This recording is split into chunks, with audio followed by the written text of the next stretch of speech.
I'm not going to make a living constantly reading for the same people every day, which some people will do that. And, hey, if they feel that that's what they need to do, fine. But, I can't do that. I like it to be an as-needed thing. Generally, I enjoy doing readings for people at the end of the year, which is why it's been so depressing being ill at the end of the last year, because I had to cancel all the readings that usually come in. But I did hear from so many people, so many nice, lovely people sending me notes, wishing me well, hoping I get better. And I got better. I still think my nose, I think I still sound a little clogged up, but that'll go away.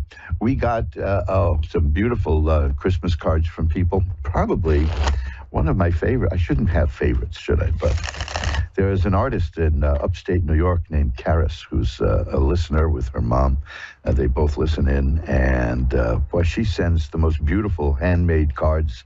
And we're lucky we still have that hanging here in the kitchen, because it made her feel better. So, the things that we get, we appreciate all the things that people send us, and I try to send back thank you to everybody when I can. But sometimes it gets a little difficult. We hear from a lot of people, and hey, you guys thrust me into the attention of people all around the world.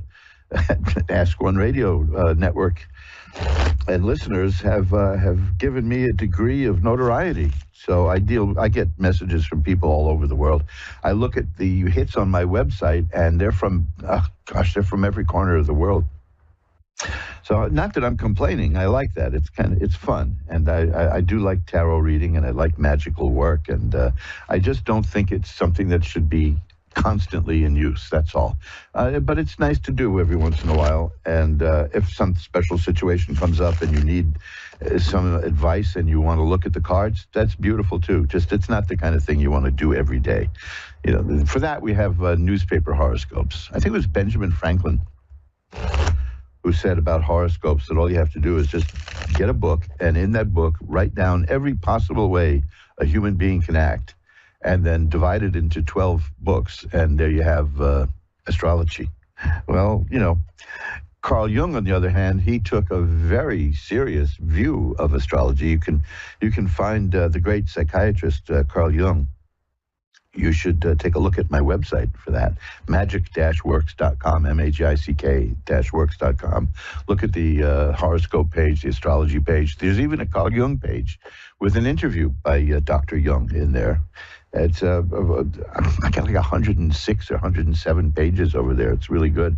Also, I wanted just a special thank you to the people who continued to order books. That warms my heart. I like mailing out books to people, because they keep telling me that this is no longer a paper age, which is, I had to go out and buy 2 paper shredders. We get so much paper in the mail. I don't know what happened to the paperless society, but it isn't around here.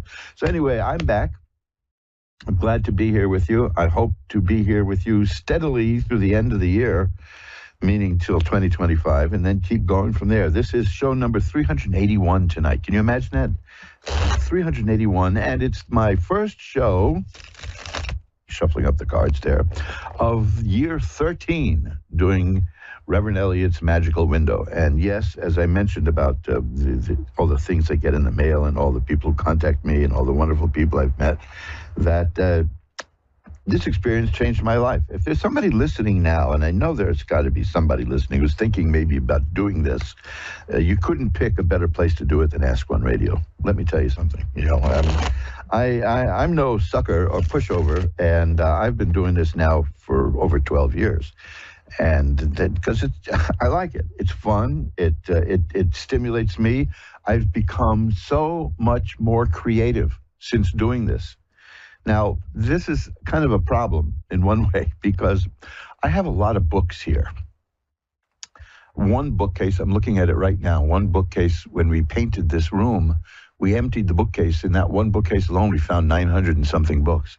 And people say, would you read those? And I usually say, no, I just buy them by the pound from Books R Us. I have a nice little stash of classic occult books, some very rare volumes. And I loved reading them and learning from them, and I still do. But, you guys so energized me and incentivized me that I started writing my own books. So I don't even get to these books anymore. I'm looking at them now. I think I need to dust them right now, in fact. But gosh, I have so many wonderful, magical books. Speaking of books, this is not a plug, although life is one big plug. The more you get to know people, the more interested you are in them. The 10 Lost Books of the Prophets, which is a set of books which is filled with fantastic, in every sense of that word, occult lore. Once again, I had a little bit of a problem with Amazon over that. For some reason, they keep stopping me from listing it there, which is no big deal. I mean, I sold a set through eBay. I have sets that you can buy directly through me. The really shrewd buyers will buy the books through the printing plant where it costs less and you can get them at your own speed. You don't have to buy all 10 at once. But this time I was prepared, and the last time they did this was in the end of last year, and that last year, for 6 months of the year, those books were not on sale at Amazon, and they were still the biggest seller I've got. That show you, and it's not cheap. That's one of the reasons they don't sell a lot, if you know what I mean, because they're rather expensive. But I think that they're worth it, and I don't push them, but I do let people know about them. But I just want to let people know, if you haven't been able to find it on Amazon, it's backlisted again. I went right to the CEO. I did that at the end of last year when they had a problem with the listing, and it's not even there's anything wrong with me selling it. They don't even know why this is happening at Amazon, because the algorithm keeps flagging it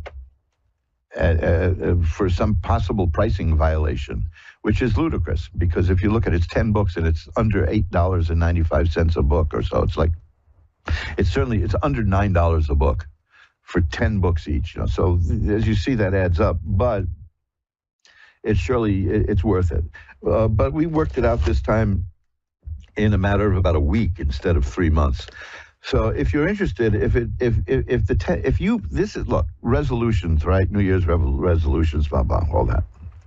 If you want to study more about the esoteric arts, and you don't want to have to build up an immense library from scratch, get the 10 Lost Books of the Prophets. These were little books that were published by an occult house and sold through the direct mail catalogs, hoodoo catalogs, and things like that, starting in the 1930s up into the 1950s or so. And about $200 or so will get you one copy of one of the 10 books in the original set. Over the years, I managed to pick up and then resell here and there original sets. So I have, and I'm the only one who's got this, and you can get it in paperback or hardcover. This is why I mention this, because I know people were looking for it and it was gone for a while. Paperback and hardcover in a large format, easy to read, the 10 Lost Books of the Prophets, which is filled with occult. Now, I'll be honest with you, because that's, I kind of dig honesty, These books are compilations of things that are found in a bunch of occult books. And that, of course, is disappointing to some people. And I try to make sure that people understand that, because, well, if you have a large occult library, you probably don't need these. But if you want to have something to begin with a basis, and something that's accessible and easy to read, and it isn't filled with bizarre jargon, this book, these 10 books synthesized the knowledge and lore from several other books. And it's worth doing just for that. And I spent a year, here comes the sympathy part, right? I spent a year rectifying and restoring a set of 1938 books, because they were riddled with typos. And the only way you can fix that is to have several different editions and compare them, which I did. So this is one of the reasons it took me a year to do these, but I'm so happy when people buy it, because these are wonderful, wonderful, wonderful books. You can find just go to 10lostbooksoftheprophets.com. That's the website that has all the options if you want to buy it. You can buy it from Amazon. You can buy it from eBay. You can buy it directly from me. You can buy it from the printing plant at your own speed, and there's a code there. And if the checkout code doesn't work and give you a discount, just drop me a line and I'll get another code for you. But there you go. I mean, because it's that time of year, say, well, I want to do this. I want to do something new. I've always said I'm going to study this. I'm always, so this is the way to do it. The 10 Lost Books of the Prophets will get you started on the Western esoteric tradition. Now, if you want to learn about tarot, hey, there's no two ways about that. You get Reverend Elliot's Magical Window from Amazon.com, and that comes with a CD of actual readings to listen to. I know people aren't big on CDs these days, but you'll probably be able to play that or download it or offload the contents. And at some point, I think I'll just do another version of that book with a flash drive. But for now, there you go, 10 Lost Books of the Prophets, and I'm working on a biggie. I'm working on a very big thing. I'll spill the beans now for you, between you and me. Don't tell anybody about this, just between us. It's called Vision Power. That's going to be a kit that consists of many different books and videos and audio recordings.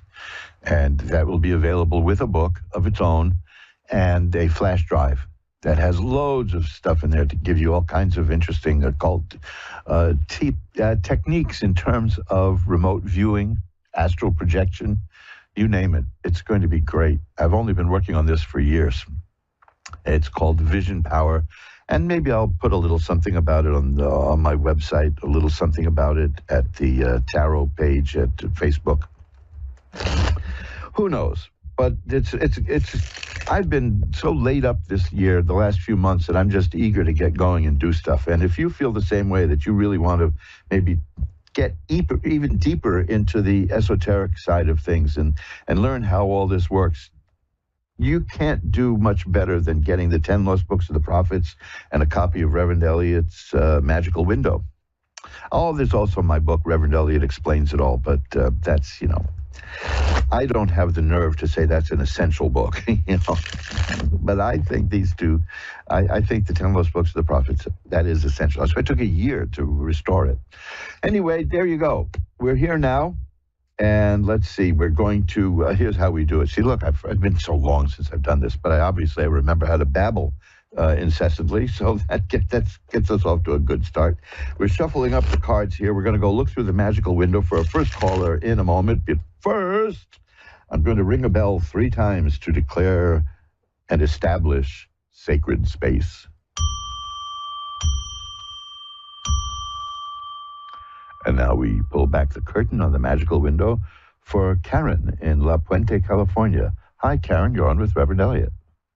Hi, how are you? I'm doing well. How are you tonight? I'm all right, thank you. Oh, well, maybe we can make that a little better. What can I look at for you? I guess something in love, I guess. Okay. Well, that's good, because the first part I had... well, I don't consider myself a medium, but I can use the cards to look, if you want to do that. You can do that, yeah.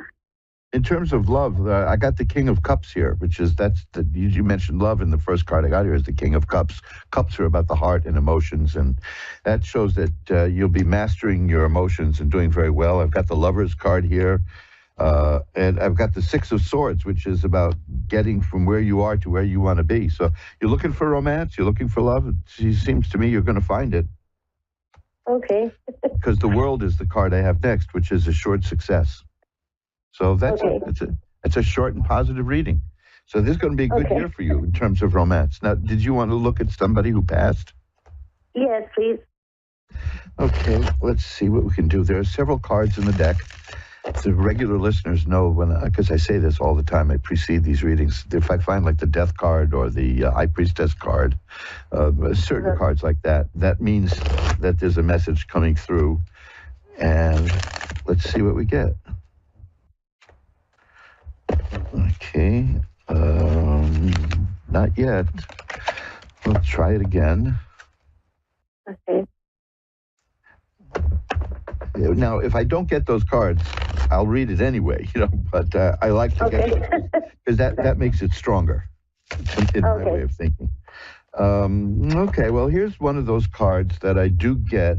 It doesn't necessarily signify a past life reading or an other side reading, but it always shows up when I do these readings. So I'm going to take that as the clue here. It's the Nine of Swords. And that's a card of great sadness. There's somebody you miss terribly. Yeah. Yes. Okay, now I'm going to read the cards that I have here in this order, and we'll see what the message is. Okay, because it starts with the Seven of Cups is here. That has clouds and a lot of different things. This is about a person with many great ideas and loads of ideas, and it was a very strong person. And the thing is here, I've got the Star, which is a card of optimism and hope. So that is one of those cards. These readings always begin with something very sad, like the Nine of Swords, and end with something upbeat and positive, like the Star. My reading of this is that this person is getting the message would be, stay strong. Things are good for me. I've got everything that I wanted. I've got things that I've never had before. That's the Seven of Cups, which is a card of somebody who may not have had exactly what they wanted here on the plane of existence of Earth, but is now able to face everything and has more power to get what they want. I have the Ten of Cups, which is of great happiness. These readings almost always start with great sadness and end with happiness. The person is saying, where I am now, I'm doing all right. And the message of strength is to say, be strong. Okay. Here's the Death card. That's one of the cards, obviously, that I look for. So I'm taking this as a genuine message, which is that the person was looking for things in this life and is finding them now. Okay. And is telling you to be strong and understands. You see, the Nine of Swords is always a matter of saying, I understand that you hurt and it's painful, but I'm doing well. Okay. Okay, and that's good stuff to know. Let me see if I can get one more card. Yeah, see here, the Hermit is here. That's about a guy who a guide, not a guy, a guide. A person, a person is. This person has found a mentor. Okay. And whatever problems there were on this plane of existence, they're getting worked out very well. And the message is, I'm happy. Okay. Okay. I hope that helps you. Yeah, it does. Thank you. Okay, and I just shuffled them up again, and I got the Death card again. So yes, this is telling me that's reinforcing that this is that message. So okay. I will light a white candle to send positive energy to you and to the spirit. How's that? Okay. Thank you very much. My pleasure. Bye now. And let's shuffle up the cards. You're listening to Reverend Elliot's Magical Window, the show that is aired now and then, depending on my health. That's the beauty of getting older, is you wake up the first thing you do. I used to think, there's somebody out there right now in the world who doesn't even know who I am, and by tonight that person is going to be a friend, and we're going to, who knows what's going to come from that. Now I wake up and I say, well, I'm still here. So what do you do, I'll tell you one thing. The less active I am, I don't know if you're like this, but the less active I am, like if I'm confined to bed, if I'm forced by illness, because I had this nasty kind of flu that was kicking around here for quite a while, my dreams become so hyperactive that I wake up exhausted. And that still goes on. So I'm just glad to be here. And be with you again, because I get such energy from doing the show. Every time I miss the show, it really, really bothers me. So I'm glad to be back with you. But Donna here in New York is on next. Hi, Donna. You're on with Reverend Elliot. Hi. How you doing tonight, Donna? Very good, thank you. Oh, great. What can we look at? Um, do any messages for me? I don't have any specific questions, really. Well, okay, let's see what we got here. I mean, are you a medium also? You're a medium? Well, the cards can kind of fill that function. I can do that. Okay. That's what I heard at the last meeting. Yeah, that works. I never did any kind of afterlife readings until I did this show, and somebody asked me, so I figured, why not? Give it a shot. Yeah. See what happens when it works. Right. The first card I have is the Six of Cups, and that's memories of childhood, generally, and nostalgia. Is this regarding somebody you've known for a long, long time, going way back? Well, there's several people, that I'm kind of thinking of. So, probably yes, absolutely. Okay. Well, if that applies to somebody, this is the one that we're looking at this point. Okay. There were problems with the person. Something happened. This person was not being treated very well, was not being treated very fairly. Is that true? I'm not sure. Okay, well, that's fine. Because I've got the Five of Swords, and the fives are very difficult cards and gloomy and dark, and it generally means that somebody was mistreated.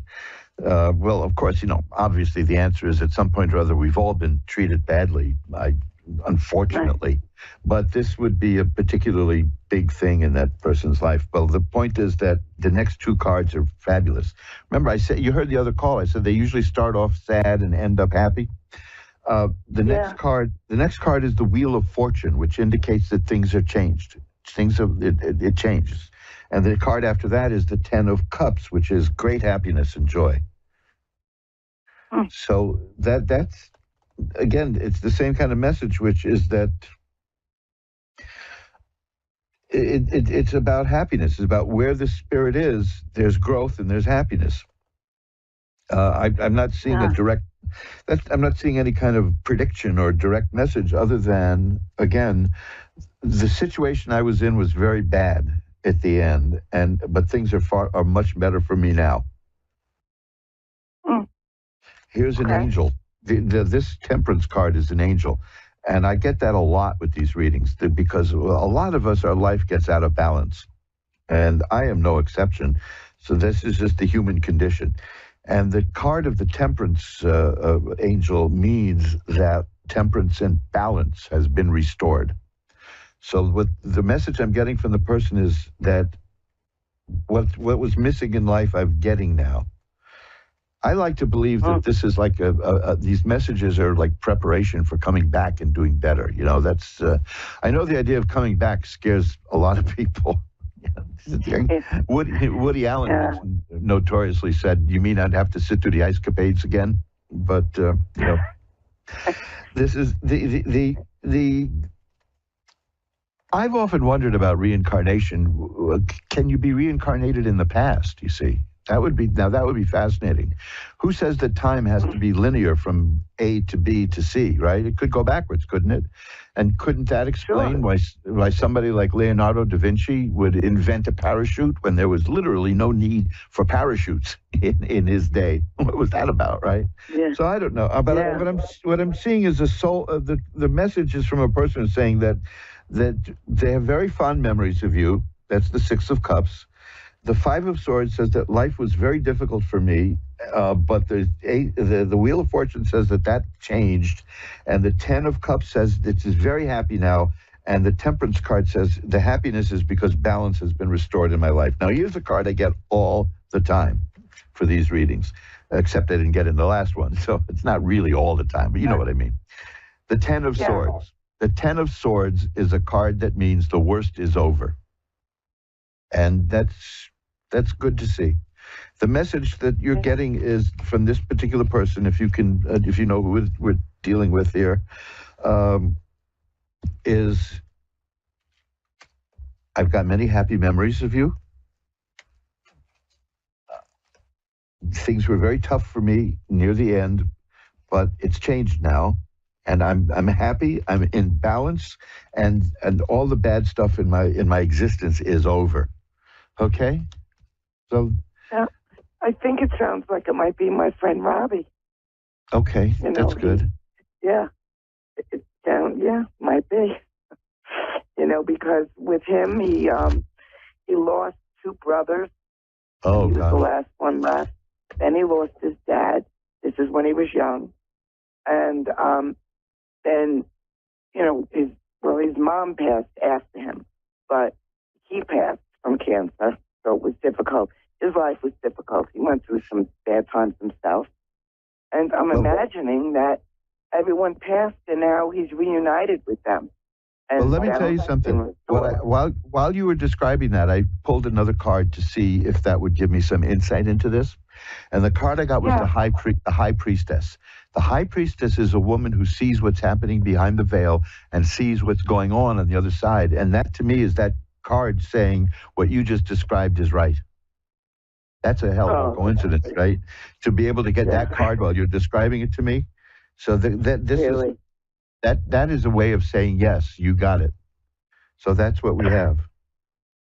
That's great. Wow.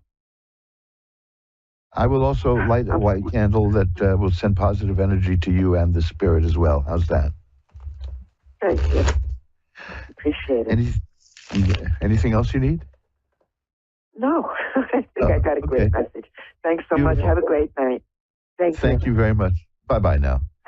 And folks, this goes for the people listening who will not get a chance to speak tonight because I talk too much sometimes. But or the people who get a phone call. After the phone call ends, if you think of something else that you wanted to go into and you forgot, because you're on the spot here, and I know how difficult that is. I really appreciate, by the way, the effort it takes for a lot of people to be able to essentially just talk to somebody you have no idea who it is and open up about things in your life. So, that takes courage, and I absolutely applaud all the people who call in or want to call in, and the listeners, you name it. But the callers are extra special for being able to do that.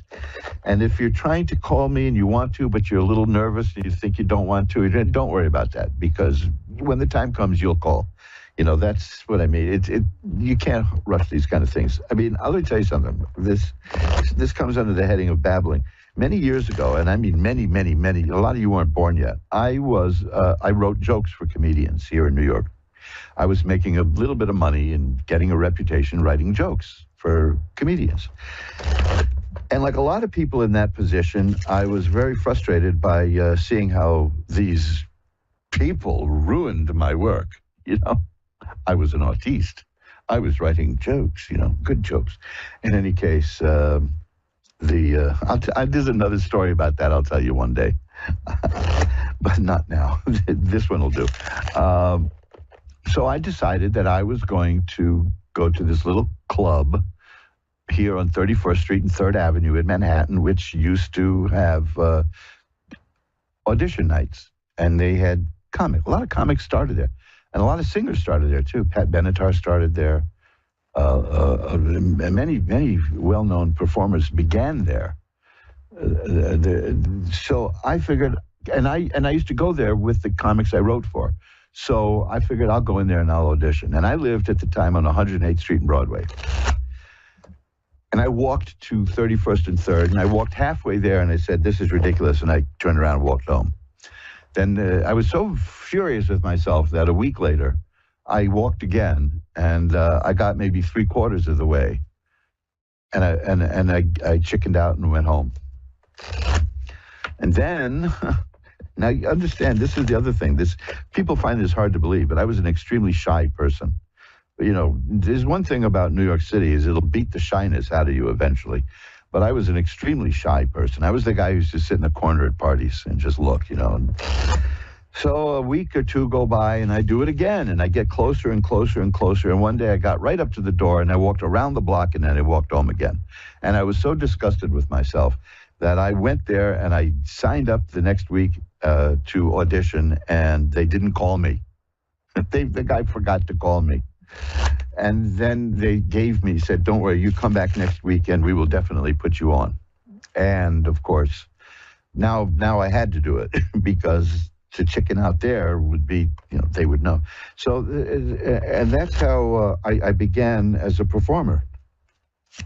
which I did for a number of years. And, in order, this is the funny thing about the stand-up comic world is that you have to be really bad at it at the beginning, and you have to find out what works for you. There's nothing. Don't even bother taking classes or anything. Just get up and do it, and the audience will tell you what is funny. And if you're lucky, older comics will give you advice too. I had a great bit of life advice from a wonderful comedian, a guy named Barry Berry, who was also a TV writer. And one day I did a joke, and somebody in the audience topped me and got a bigger laugh than I got. I was furious, So I said to him, what do you do? What do you do when someone in the audience tops you? And he says, you know what you do? You laugh, because it's funny. That's all they want, is to see you laugh. And then, you laugh. And then, after the show, they're gone, and you're still there, and now you have that line. You can keep using it for yourself. But yeah, see, sometimes the simple things are the best things. And so if you're a little nervous about calling, that's okay. I understand. When the time comes, if you want to call, you will. But what I was leading into was you may not be able to get through, or you may think of something after you've called. Drop me a line. My email is always there for anybody to use. It's asktarot, ASKTAROT, @earthlink.net. And I will get right back to you. And no, there's no charge. I say over and over again, there's no money involved in what I do unless we agree upon it in advance. See, I don't surprise anybody with bills. That's out of bounds. So if you want to continue, if you say, oh, geez, I just finished with you and I forgot to ask you something, you're not imposing. We'll just take a look at that when you send me an email. AskTarot@earthlink.net. You can also find me through AskOneRadio.com. And you can find me through magic-works.com. There is a page there for contacting me. So now we're all shuffled up. And, oh, gosh, now, Jenny in Nebraska City, Nebraska. Hi, you're on with Reverend Elliot. Hiya. Happy anniversary. Thank you. And, I was laughing when I looked and saw where you were, because I said there was another story I wanted to tell, but I'm going to save it for another time. There was a woman from Nebraska who became a movie star for a while, really chewed me out over being a comedy writer. That's back in like 79, 78 it was. It's one of my favorite stories, but it was a woman from Nebraska, and she just tore into me because I was making money writing comedy. What are you going to do, right? Really? Yeah. So, well, it's one of those wonderful stories because there's a twist in it there, and but I'll get to it some point. Well, now you have to tell it. I can't do that. I have to do that in a way that won't make it sound tremendously egotistical, for one thing. But on the other hand, well, I mean, the short version is simply she just said I wasn't a human being. And I didn't ask her what she meant by that, because when somebody tells you that, they're going to tell you what they mean. There's no point in asking them to tell you. And the point was because... Well, how they say, take it with a grain of salt. Yeah. Sorry, I'm not originally from here, so anything coming out of Nebraska, take with a grain of salt. Well, anyway, and the point was, you're just writing for money, and that's terrible. I'm an acting student, and I'm going to bring the world's great theater pieces to life. And her first movie was a slasher movie. It's great. And every time I'd see these things that she was in, I would think, and I'm not a human being. I mean, come on, let's face it. 1978, I should be over that by now, wouldn't you think? But when somebody in an intimate moment looks you right in the eyes and says, you're not a human being, you tend to remember that. So yeah. Anyway, that was in your cross. Yeah, and of course, I achieved some modicum of success as a writer, and and so did she, oddly enough. That's the funny part. But as an actress too, she did better than I did in that regard. So hey, what can I tell you? More people know who she is than know me. That's for sure. Anyway, that's my Nebraska story about not being a human being. I miss the 70s. I sometimes miss the 70s, you know. There's certain things I can't do anymore, like continuously drink gin and smoke filterless cigarettes. You know? That would kill me. Yeah. You know? When you're in your 20s, it doesn't kill you. 80s, and I miss the 80s. That was a great generation. Oh, I loved it too. The 70s and 80s were marvelous, especially here in New York, because New York still had a New York character to it, and a lot of people came to New York just to be like, you know, in the arts. And I met many of them. And it's so many people I knew became really big. And the sad thing is, almost everyone I know who committed suicide was a successful performer. Now, that's just, that's something that I have to look at one day and work out. But there you go. At least we're still here, right? You and me, we're here. So, Jenny, what can I look at? Right. What can I look at for you? Yeah, I know a lot of people that have passed that way too. It sticks with you. Sure does. I just, maybe ask the guides if this year is, the last couple have been hill. I'm hoping. Okay, well, look. Better. Yeah, well, first of all, I got a lot of interesting positive cards here to share with you. I got 3 cards here.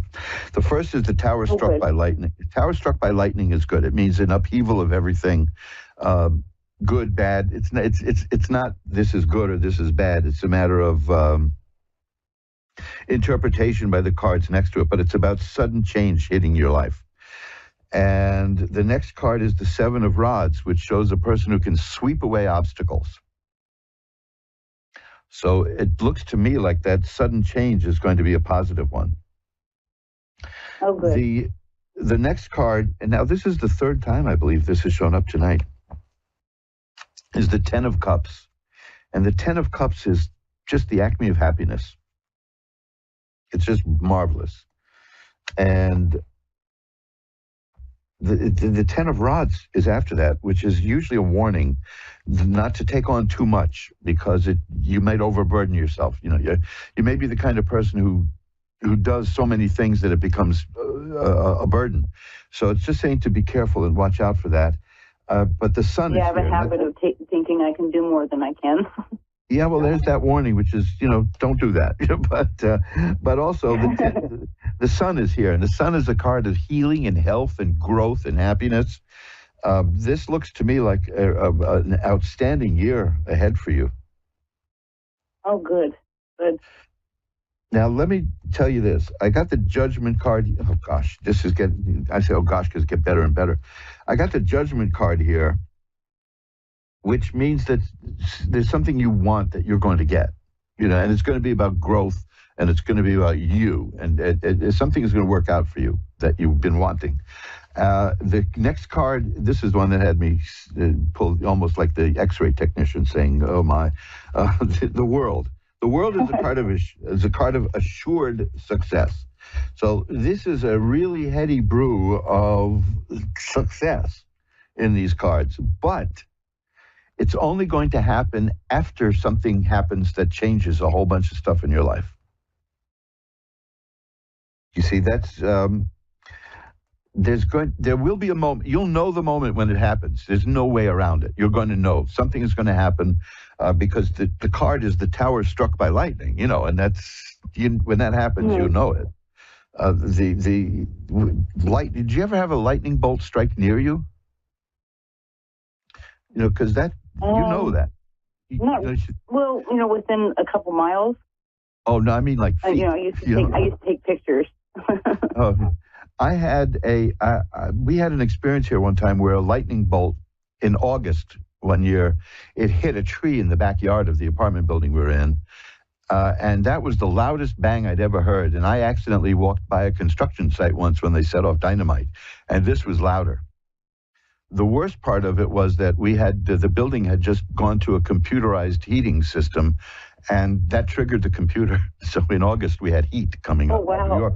Now in a New York apartment, even if you get heat in August, you don't complain, because you're never going to get heat if you. But yeah, so you're going to notice something dramatic and big is going to happen. It hit you, is going to come, and you're going to notice it. It may Last be summer, we had a lightning bolt hit a tree 2 houses from me. Yeah, that'll do it. Burnt wood is very good, by the way. If you can get wood from a lightning-struck tree, a hoodoo practitioner will buy that from you. Just keep that in mind. Oh yeah, there's look it up sometime to see, because I don't want to go into it now. We're almost rounding to the end of the night here, but that happens like yearly here. Yeah, lightning struck wood has powers, has esoteric occult powers. So see what you can do. Wow. So when this happens, your initial response is going to be probably one of surprise and shock. Whatever happens. Now, I can't say that it's going to be good or bad. That's a value judgment. That doesn't even matter at this point. But something big is going to happen suddenly that will change things in your life. And when that happens, just keep in mind that means that the big changes and the good stuff, that now is on the way. Because immediately after that, you get the 7 of Rods, which is about sweeping away all difficulties. Then the 10 of Cups, which is about perfected happiness and joy. And then you have the 10 of Rods, which is a warning not to take on too much. Then the Sun, which is health and healing and growth and happiness. And Judgment, which is a rebirth that gives you what you wanted. And then the World, which is assured success. So you see, it may look startling when whatever it is that happens, but it's going to be the harbinger of a whole new life for you, and one that you've been wanting. Okay, that's going to be the beginning of what's good to come. Yeah, that the tower struck by lightning is the beginning. This reading will be at the Ask One Radio archives in a day or so. You might want to listen to it, because you could write down the cards or whatever, but the main thing is this tower struck by lightning says that something unexpected and big is going to come and change the course of your life, but the rest of it is going to be good from that point on. So don't let it, good change, whether it's good or bad, bothers people. You get... they tell you that you get the same psychological stress evaluation results from a marriage as you do from a divorce, because it's not the quality of the change, it's the fact that there's a change. So there's a big change headed your way, but it's going to signal the beginning of all this good stuff in your life that's coming. Okay. So keep an eye. Yeah, you don't have to go around worrying about it, because it's. Oh no, I'm not. Happen. Because I've had enough bad to happen that if another bad thing happens, I know there's good coming. Okay, well, it's not necessarily. Yes, it's not necessarily going to be bad. And by the way, you can't be too disappointed going through life expecting the worst. But it. Oh no, I know. My nickname's Sunshine. So. that was me for a while, always expecting the worst. But it's always nice when good things happen. And after this event, whatever it is life is going to be really good, really good. Okay, and that's because awesome. you're working to make it that way. You'll see, because that thing about the sweeping away the obstacles, that means you are going to make it a good thing that happens. A lot of times when I'm not talking about, like, there's always some idiot in our life who you get run over by a truck and they'll say, this is a blessing in disguise, and you just want to hit them, but because a blessing. That happened for a reason. No, I did not have gotten run over.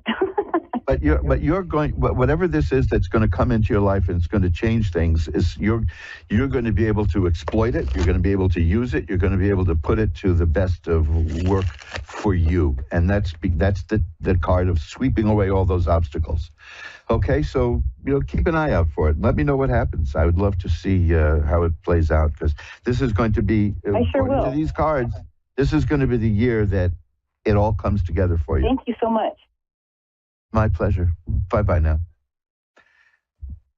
And let's get to, see if we can get one more in under the wire. Anna in New Britain, Connecticut. You're on with Reverend Elliot. Hi, Anna. Was that Anna or Anna? You there? Oh, let's just shuffle up the cards then. And just a reminder that even though a lot of the times I've existed on reruns, you can catch me live Wednesdays at 11 Eastern, 10 Central, 9 Mountain, and 8 Pacific. There will now be 381 shows in the Ask One Radio archives under Reverend Elliott's Magical Window. So if you're a glutton for punishment, you can listen to them, all of those on demand, anytime you want to. And if you really are into it, you can just drop me a line. Again, remember my email is asktarot, ASKTAROT, asktarot at earthlink.net. So now let's try it again. Anna in New Britain, Connecticut. Hi, you're on with Reverend Elliott. Hi, how are you? I have a specific question. Sure. I would like to know if Chris will give me another chance. If Chris will give you another chance? Yes. We're separated right now. Oh, well, let's see what happens here.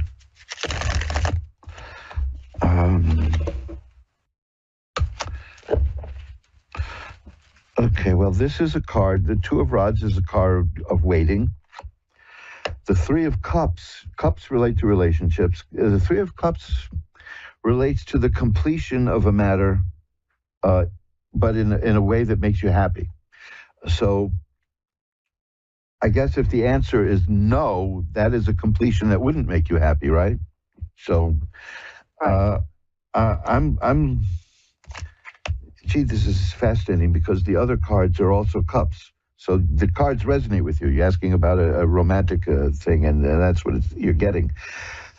The Page of Cups is interesting. That is about the appearance of new relationship in terms of romance. Now, that doesn't mean a new person necessarily, because that can mean that this relationship will come back together and it'll be like a new level. But right now, the Seven of Cups frames this. On one end, I have the Two of Rods, which is about waiting, and the Seven of Cups is at the other end. And that is about an unfocused emotion. It could be that there's too many things going on. It's a confusing state. There's no particular answer now. The Knight of Cups is here also. You see how many, you're getting all these cup cards. So yeah, the cards are responding to you. But the Knights are very mercurial. It's yes, it's no, it's up, it's down. Just think of the knight on a chessboard moving this way and that way. So what I'm getting is that this is not yet near any kind of a resolution, but there will be a resolution, and it's vague. You know, I mean, it depends on what you want. Like I said, the Three of Cups shows completion, but completion could mean back together or over and kissing goodbye. You know what I mean? But all the rest of it shows that it's just not settled enough yet, because the Two of Rods indicates waiting, the Seven of Cups indicates unfocused ideas and thoughts and feelings, and the Knight of Cups suggests that this is very mercurial, and that it's good one day, it's bad another day, it's up, it's down. So I'm just not seeing that it's ready for a resolution yet. I just don't see it. Oh, okay. This isn't going to help. See, I hate when the readings are like this, because it's not going to help.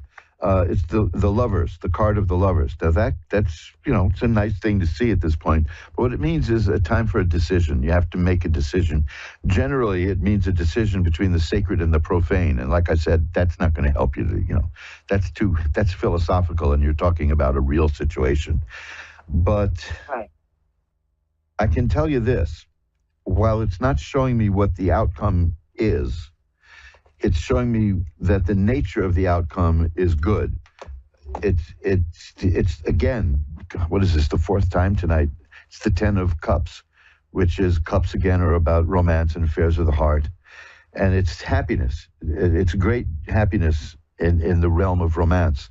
So I'm seeing that is the outcome. So I think you're going to get what you want. Let's put it that way. But it's not going to happen for a while.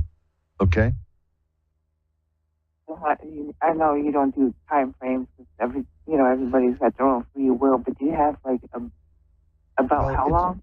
About? It's happening now. See, that's the whole point. The situation is fluid and it's moving and it's working now. That's what the cups, the Knight of Cups is about, is that the situation is occurring. I only have like a minute and a half to go. So if some other question about this arises, why don't you email me and I'll be happy to pull a few more cards for you on the house, okay? I don't have the email. Because I've got to get out of here in a few seconds. So I hate to do this at the last minute. But so, look, my email is asktarot, ASKTAROT, at earthlink.net. I can also be found through askoneradio.com. There's all kinds of ways to contact me. And I'll be happy to take a few more cards. But it looks to me like you are going to get what you want. But the question is when and how much waiting will there be? Because this is... This is a situation that's still evolving and changing. But I've got to run right now. I'm sorry to leave you hanging. Yeah, but please don't hesitate to email me because I feel like I owe you a few more cards. How's that? Okay? How about because I don't have a pen and paper, can I message, through Messenger, like I did? They can get in touch with me. I've got to run. I've got 5 seconds to go. So we'll get together. Thanks. Bye-bye now. And folks, that's it. We got to run. See you next week.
listening to A1R Psychic Radio, Earth's #1 psychic radio network, and watching Moonstruck TV, Enlightening Television.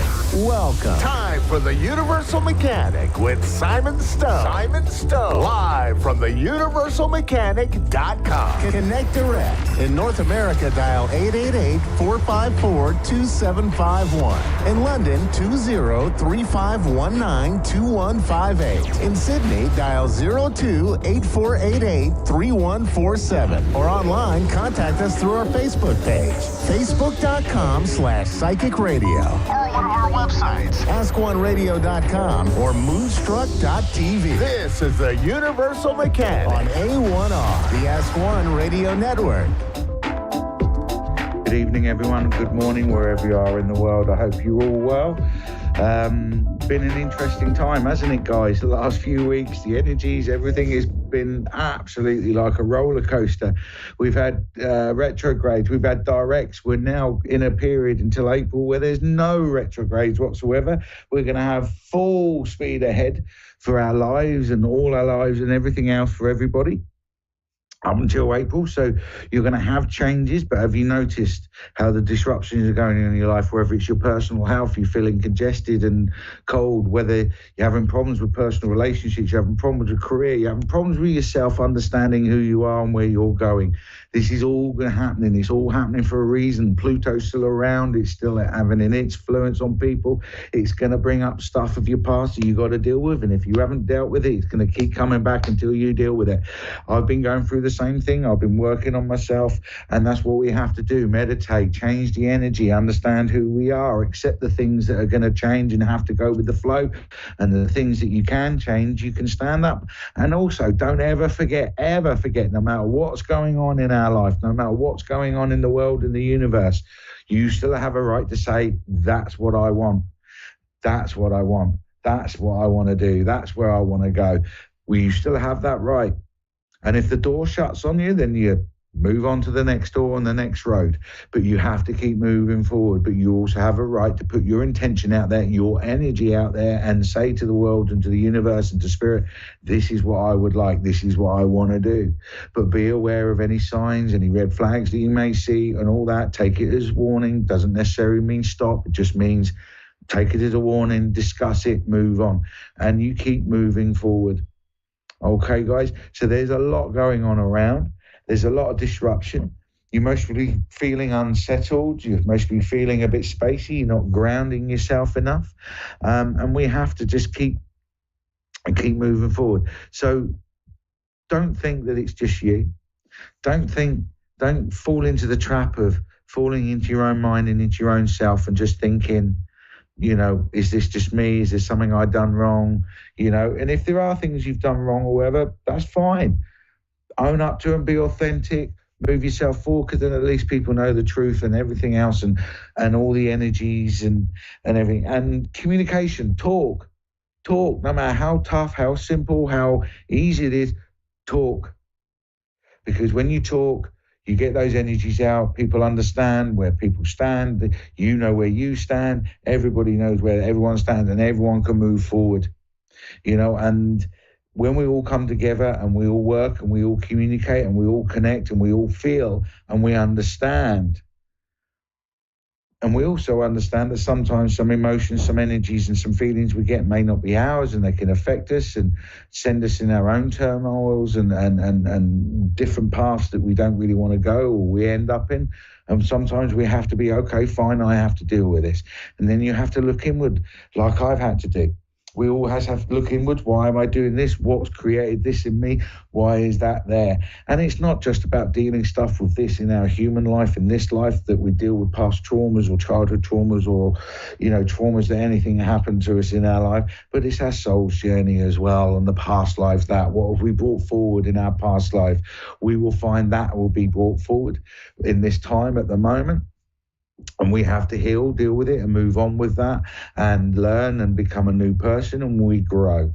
And that's how we grow, through tough times, tough choices, tough decisions and tough situations. That's how we grow. And we can have a choice to either walk away and go our own path, or we can have a choice and make that lesson count and understand what it means and keep moving forward in our own lives as well. And when we all do all that, that's when we'll be happier. That's when you'll tend to find that people around you are calmer because you're calmer, everything else. And if someone's not calm, then that's their issue, and you'll find that you'll be able to discuss, communicate, talk with them and get it out and understand where it comes from. But as always, our biggest problem is our human ego. Let's be honest, we resist. We don't want this. We don't want that. This is what we wanted. We pictured in our mind, I wanted this, and this is how it was going to happen. Well, this is where God and the universe and spirit turn around and just say, hold my beer, because it'll happen, but not in the way you think it does. So we have to have trust and belief in the process. We have to have trust and belief in spirit. We have to have trust and belief that the divine know exactly what they're doing and it all works out in the end. Because let's be honest, it does, doesn't it? No matter how much we shout, scream, squirm, throw our toys out or whatever, what's meant to be will end up being what it's meant to be. So there's all different levels that we're being affected at the moment, but understand at the moment the mental and the emotional, especially because of the energies around, because of the frequencies, because of the electromagnetic, the solar flares, everything else, Pluto, the whole 9 yards is going to be sending us all in turmoil. You also noticing that people are getting angry for no reason, or they're struggling to control their emotions. That's happening everywhere, and everyone is suffering. I'm even walking down the streets, you can see people arguing and snapping at each other and fighting. I've seen it about 4 times in the last week, and it's flabbergasted me. And it's making me wake up realizing, understand that this is a physical reaction. So when we get down, depressed, sad and negative, that's a physical and an emotional, physical reaction to our emotional, spiritual, mental self, because our own brain would go, I recognize this frequency, so it brings in all that old crap that you once before. That doesn't mean to say that situation that triggered you is the same. It's just, it's on that same frequency, and your own body, your own brain will subconsciously go, I remember this frequency, and it will recreate what you were doing when you last felt that frequency. So 9 times out of 10, if it's negative, you're going to have a negative experience. So please understand that happens. That's when we have to look at it, understand how it's affecting us, and we have to act accordingly to our own lives. You have to do what's right for you at the end of the day. And this I send out to everyone. I send out to everyone with love, and I send it out everyone love and light. And know that there's going to be people that are going to be angry and annoyed at you for some of the things you do or say. But if you know it's you and you're being true to you, then that's the path you have to live. And me personally, whether I squirm, resist or whatever, if someone does that and is respectful and comes to me and says that, and I can give them all the love and everything else. And that's what we should all be doing. And we make mistakes. I've made mistakes. We all make mistakes. So don't be too hard on yourselves. Get up each day. As that great admiral said, start the day by making your bed. Start your day by doing something simple. And how I start my day is I go, get up, go to the toilet, blah, blah, and then I look at myself in the mirror and I look at myself and I say, I love you. Not because I love me, but I say I love you because I love who I am. And we can only love ourselves. We're the only ones that can make ourselves happy. We're the only ones that can make ourselves contented and wanting to have the joys of life. So whenever you feel down or low, reach out to people. They'll give you help. But at the end of the day, it's all about you. Everything is about ourselves. And once we work out who we are and we love and like who we are, your world completely changes. So enjoy it. It can be tough, it can be difficult, but there's a roller coaster, and we all know what we feel like when we got off a roller coaster, exhilarated, excited, wanting to do it again. So, that's how we should be moving forward. Anyway, just so I don't take up too much time, because I can prattle on too much some of the time, I do have on line one, I've got Audrey in San Diego. Are you there? Yes, I'm here. How you doing, Audrey? You okay? Yeah, I'm fine.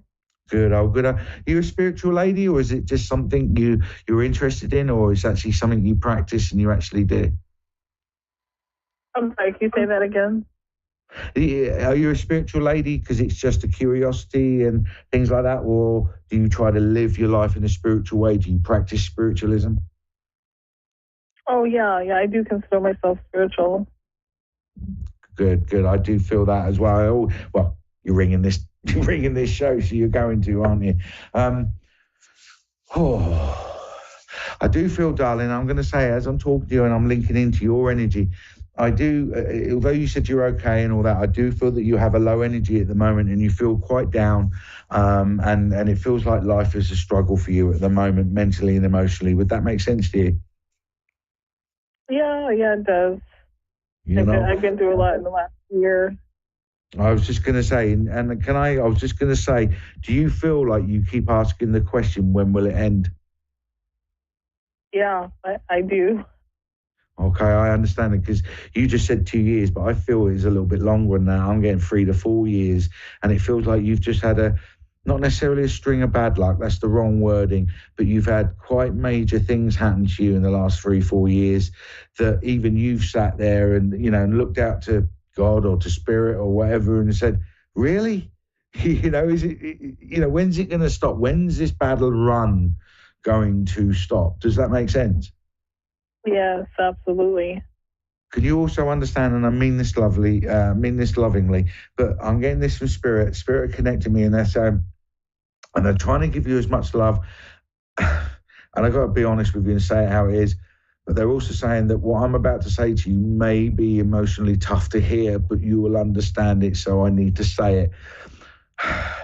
Would you understand that if you took your emotion out of your life, if you just sort of take a step back and look at you and your life as though you're a third party, that even you could see that, okay, all these things have happened to me, but going forward, I can see that there isn't as many barriers as what there would have been before? Yeah, I mean, I can understand that because of so all the things that happened. Yeah. I understand. Before you go too far, the reason why they're saying that, can you understand that they're saying, right, irrelevant of how you got to this point for a second, okay? Don't worry about that, why and how we got here. But going forward, they're showing me that you're going to have the time and the space and possibly even the finances to do some of the things you've always wanted to do but never did. Okay. I feel like this next year, your life, and especially in the coming months, the next 2 months, you're going to start to see that things are slowly going your way.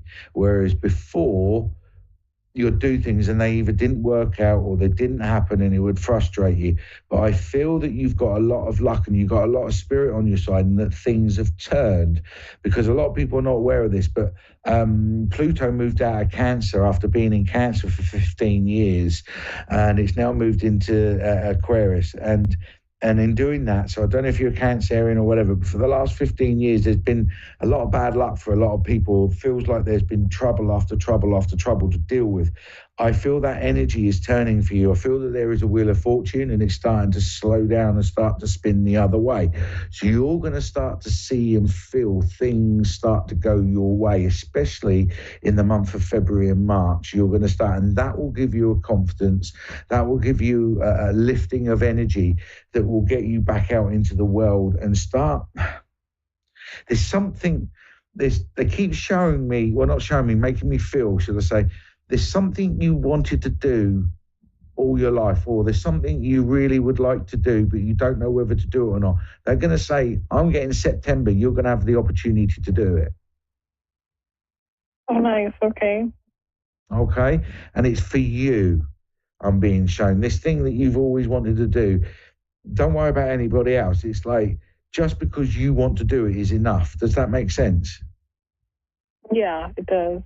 Okay, so they want you to believe in yourself. They want you to have those dreams and they want you to think that it's okay, because they're also showing me you do a lot and give a lot to other people, but actually it's not even a case of you give yourself very little. It's almost like you give yourself nothing whatsoever.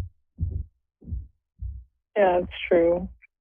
Okay, you don't even give yourself some time. You don't even give yourself some self-love. You don't even, I'm being shown, when was the last time you took yourself out and had a haircut or got your nails done or made yourself feel good? It's been a really long time. That's what they want you to do. Get out and start feeling like you. Start walking down the street with your head held high and feeling like $1 million, darling. Okay. Okay. I'm being drawn. I've got a lady with me and I'm being drawn. She keeps drawing me to rings on her fingers and she's also drawing me attention to a necklace of some kind. So either you got one or she was known for this. But I'm also getting like an emerald green or a green coloured stone of some kind with the necklace. And they're pointing to the ring finger on the married finger. And I don't know why they're pointing to that, but they're showing me a ring. So I don't know if it's an engagement ring or a wedding ring that you've either got of somebody's or somebody's got of theirs in the family. I'm not. I mean, I was engaged to someone, but he died like a year ago. So, but someone else. Okay, yeah. No. Thank you for that. Okay, let's explore that. Okay.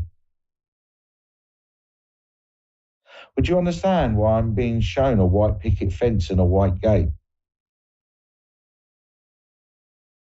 I mean, I'm not sure. I mean, it was, I wanted to have the home, the marriage life and all that, yeah. I was just going to say, was it like a dream?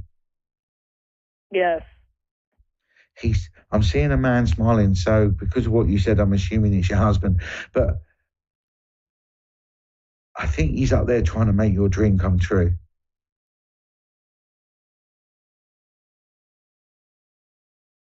And he's giving you a single red rose, darling. Really? And I think the single red rose is significant as well. It's symbolic. Yeah.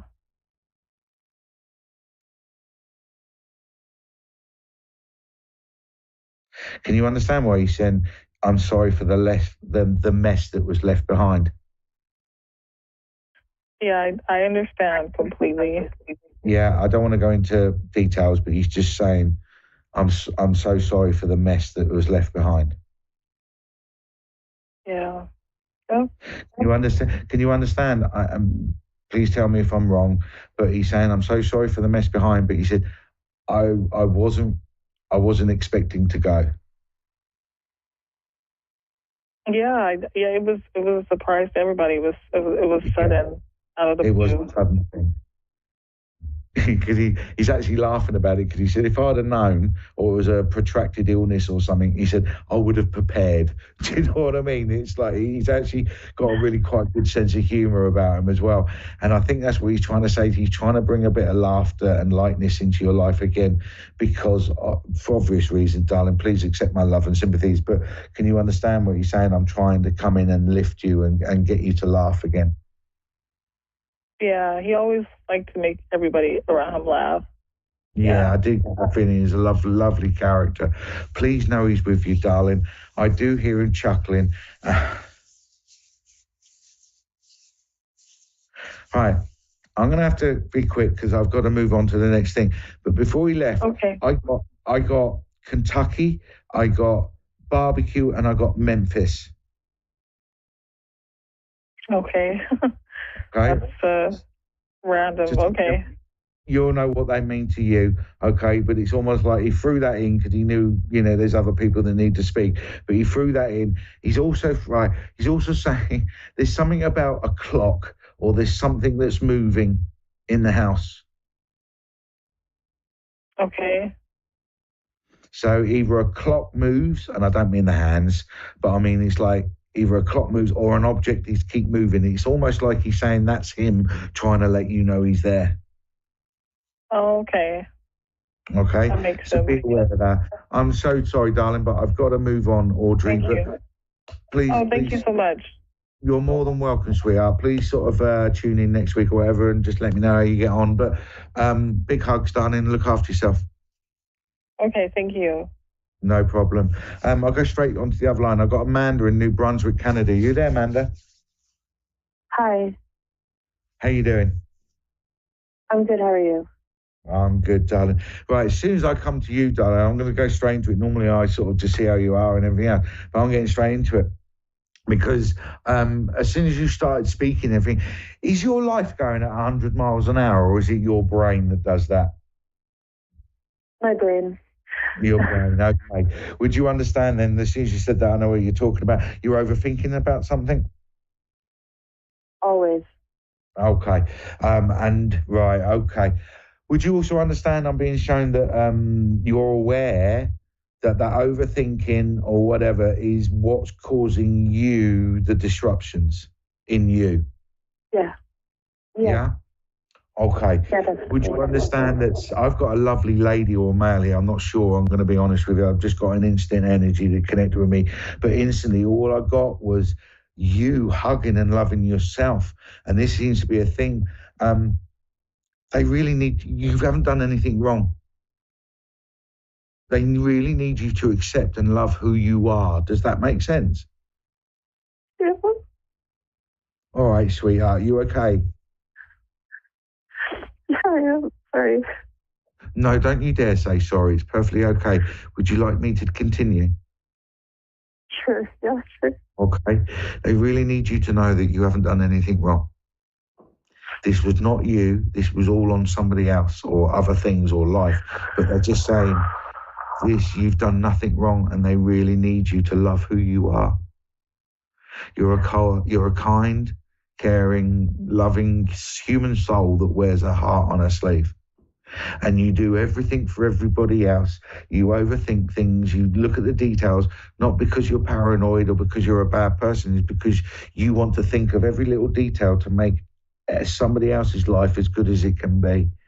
But what Spirit is saying is, who looks at you and makes sure you're okay? Okay. Yeah, that makes sense. Okay, sweetheart. So what they want you to do is, again, like the lady before, make yourself feel like you. Do the things that you enjoy. So not all the time, because you're not a selfish lady, but they're saying, go and get your nails done.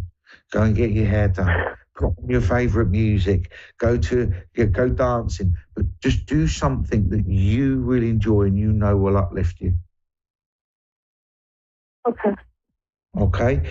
Because our human souls and our human selves and our spiritual self, we're a glass of water. And if we keep giving to other people, whether mental, physical, or emotional, if we keep giving to other people, eventually that glass of water becomes empty. And then when that glass of water becomes empty, that's a symbolism of us. We become empty. You know, and that's when we become sad, down, and everything else. So how do we make sure that glass doesn't become empty? We have to top it up. And we top it up by giving ourselves some self-love and some self-care. Whether that's standing in front of the mirror and just telling yourself that you love yourself each day and each night, so eventually your soul believes it, or by going out and getting your nails done, hair done, buying a new outfit, whatever, going out with the girls, but find some joy, find some happiness, find some laughter, and you'll find that with each day that you get up, your heart will be that little bit more healed. Thank you for that. You're more than welcome, Amanda, sweetheart. Why am I being shown horses, but lots of wild horses? I'm not sure. Well, I'm hearing the song now by the Rolling Stones and Susan Boyle or whatever. I'm hearing the song Wild Horses. I'm really not sure. Right, okay, after this show, I want you to Google or, whatever music thing you use, or go on YouTube or whatever, and Google Wild Horses, the Rolling Stones, and listen to the song, because I'm being shown it will make sense to you. Okay. Okay? Okay. All right, sure. Would you understand as well that in life, whether it's relationships, career, or whatever, but in life, do you feel that you have attachments, may be the wrong word, but do you feel that there's some things that are holding you back? Yeah. Yeah? I'm being shown that you need to cut one or two of those attachments. I'm trying. I'm trying very hard, yeah. I get you. Easier said than done, isn't it? You know? But do you know that you're doing the right thing? Pardon? Do you know in yourself that you are actually doing the right thing? I did the best I could with what I had. No, I get that, but I'm on about now where I said, you know, where you need to release one or two of those attachments, and you said that you're trying. But when you're releasing those attachments, the reasons for releasing them, you know, are the right reasons. Does that make sense? Yeah. Right. So what they're saying is you need to believe in that. You know what you're doing now is for the right reasons. Okay. Okay. And when there's disruption, whatever caused that disruption, when there's disruption and you're doing things that maybe other people may not like or whatever, there will be, you know, heightened tension. There will be confrontation. There will be, you know, agitation. There'll be all these energies that are around, okay? And they will create discontent within you and disruption and people, you know, pointing fingers and arguing and saying things that shouldn't be said and all the rest of it. But when you know deep down truly that what you're doing is for the right reasons and you're doing it the right way, that keeps you going. And then eventually over a period of time, even the other people that may not have agreed with you eventually will go, actually, I see why that happened and why that was done, and okay. But time is the greatest healer. Okay. All right, sweetheart. It's comforting, actually. Sorry, darling? No, it's comforting to hear. Sorry, I couldn't hear you. I said that's comforting to hear. No, you're welcome, darling. Spirit, with readings and things like that, right? If ever you hear a medium or a psychic or whatever saying that, you know, that they get everything perfect, they never get anything wrong, I can show you a liar. When we get things wrong, it's us that gets things wrong. Spirit never get it wrong. It's us that get it wrong. Me as a medium, a psychic or whatever, and other people, and it's the same. But the fact that you just said you feel comforted and all that, it shows me that, you know, we're doing the right thing. So Spirit getting the message across, and know that they've got a lot of love for you. And I know it's a cliche, but there's a lot of love for you, and there is actually a lot of spirit around you. And again, like I said to the lady before, and like I said to the lady before you, I do feel that in the next month or two, you're going to notice things that are going to start turning automatically your way, and you'll find that things are just starting to happen and they're going your way rather than going the opposite way. And you're in your head, you go, oh, I saw that, you know, that worked how I wanted to, or worked better than I thought. But know that things are going to slowly start turning for you, okay? I also do see some money coming towards you in February. I don't know why, but I see money coming towards you in February. All right, so take that. I'm also being shown a big bunch of white roses. Now, white roses for me are normally a symbol for my mum, so I don't know if your mum is in spirit and she wants to be acknowledged, or if not, it's just a big bunch of white roses that someone wants to give you. So. No, my ex-boyfriend, anytime I get a reading, keeps throwing flowers at people. Okay, darling, so you can take it. That's the main thing. As long as it makes sense to you and it gives you comfort, that's the main thing. I'm so sorry, Amanda. I've got to go because my show's about to finish literally in seconds. So I try to take it right to the end. But please take my love, Amanda, and know that you are protected and you're safe and you're looked out upon by Spirit. All right, darling? Thank you. You're more than welcome, Amanda. And that's to everybody. Know that Spirit are with you even when you're going through tough times and you don't understand why. But know that Spirit love you. Know that you love yourself. And things will turn. They're turning, guys. So namaste. Look after yourself and stay safe.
#1 Psychic Radio Network and watching Moonstruck TV, enlightening television.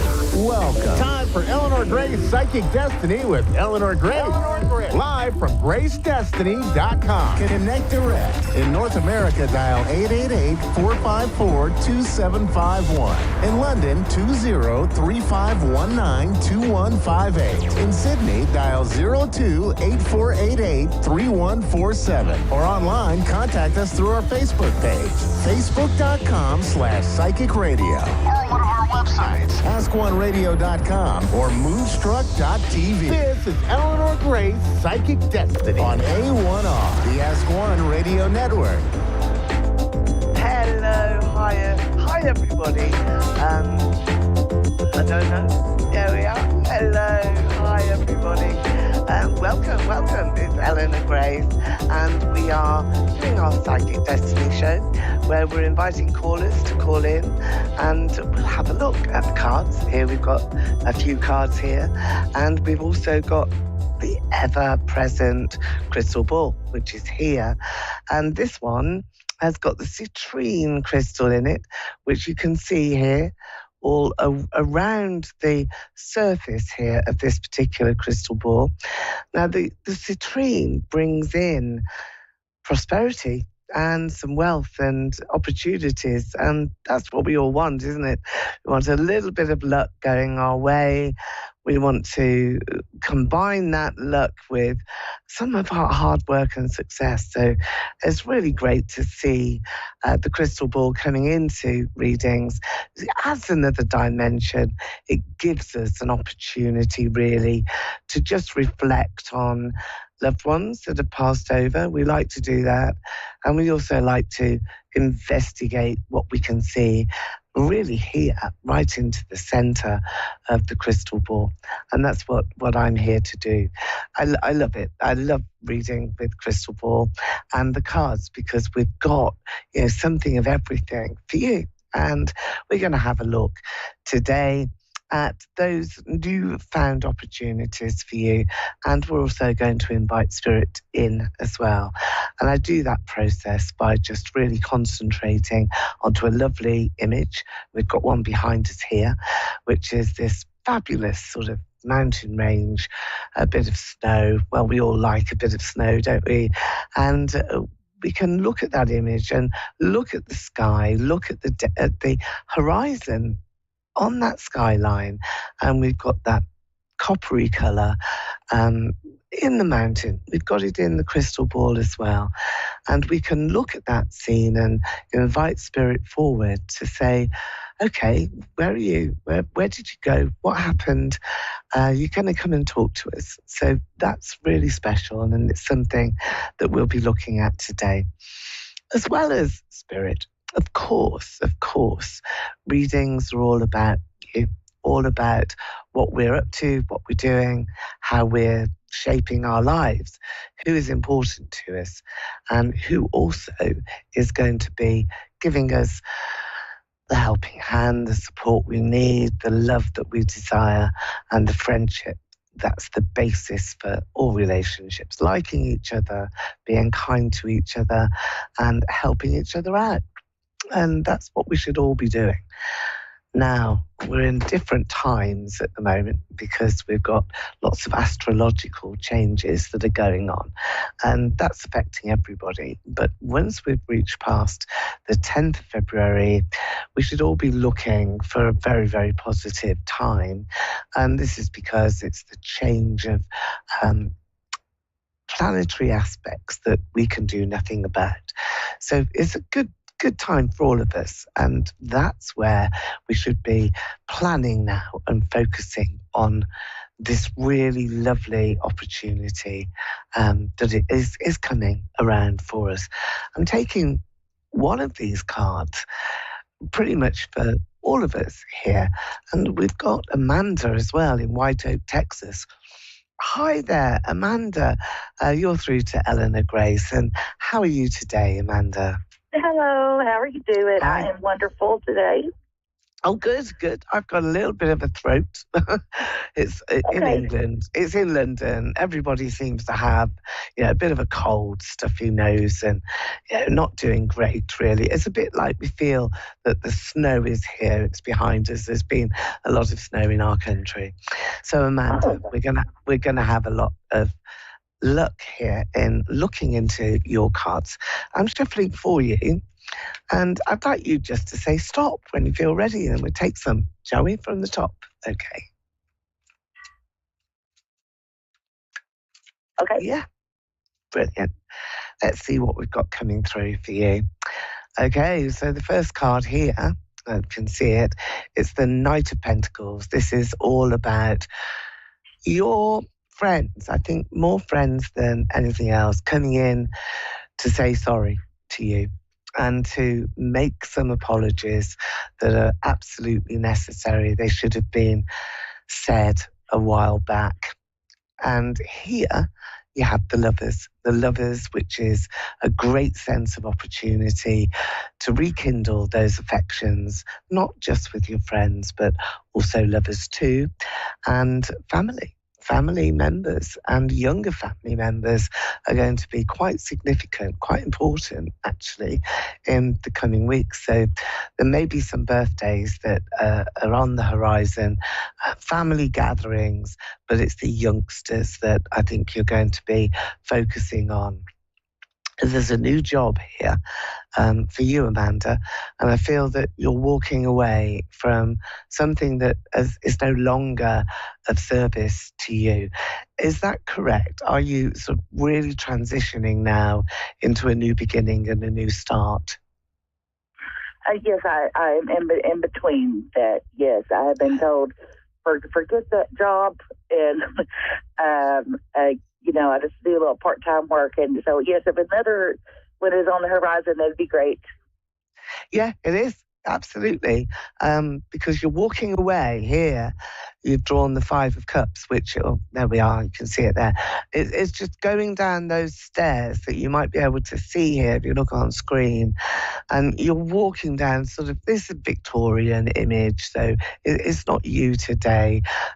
We're going back into the past. So, I tend to feel with you, this has happened before, and that you've sort of taken the punishment, if you like, but you don't deserve it. So you're a very kind soul who has been able to just oversee other people's errors of judgment and other people's mistakes, and you've taken them. But this is your time now, and you will be going into another phase where it's a new job. It's for you. It's not going to be because of somebody else that dictates to you.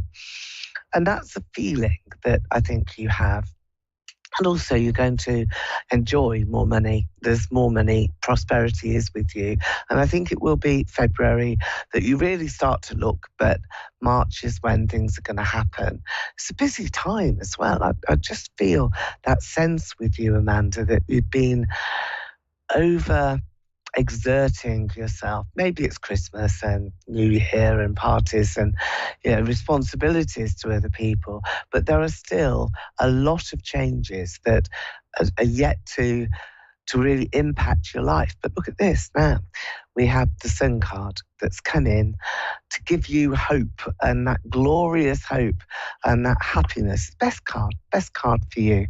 And it's a happy time where you can relax, I think. I think you're going to relax. I think you're going to be really saying to yourself, okay, I'm good. I know that I've got things under control, and that you don't have to really rely upon other people's judgment calls or anything that other people are really going to bring to you. The lovers is important as well for you, Amanda, because I feel that you're going to be reaching out with affection and offering lots more affection as well into not just relationships that are there at the moment, but it's about injecting new energy. And I think that there's people waiting to meet you and greet you. I've got a crowd of people here in front of you that I feel will be welcoming and holding out a few hands, maybe a few olive branches. But remember this apology that seems to be coming. Somebody needs to be saying, hey, I'm a bit sorry for what I said or what I did.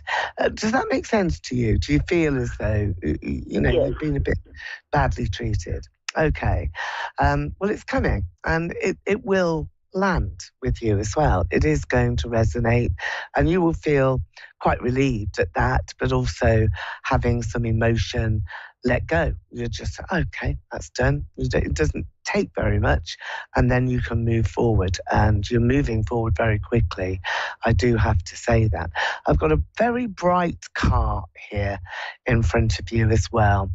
It's a new mode of transport, so it's very symbolic, but it's a goldeny colour, which gives you a lucky chance, I think.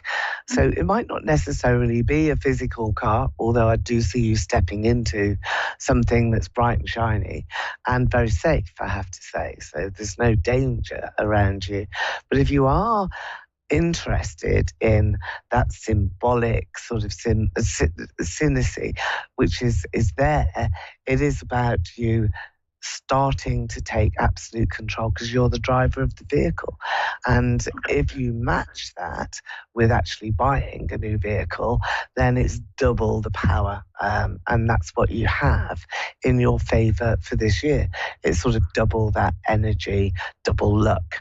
Remember February the 10th, I think things will start to move for you much, much more quickly after then. And King of Cups. So very happy times here in a relationship as well. So relationships are going to be important, and you've got some choices there as well. So you don't have to stick with the tried and tested. You can afford to move forward. That's your decision. It's a point of free will that comes to you in February.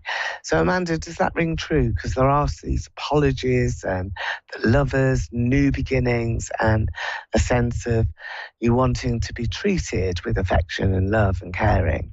So is that your bag at the moment? You want to get into that friendship area and maybe look at new options? Yes. Okay.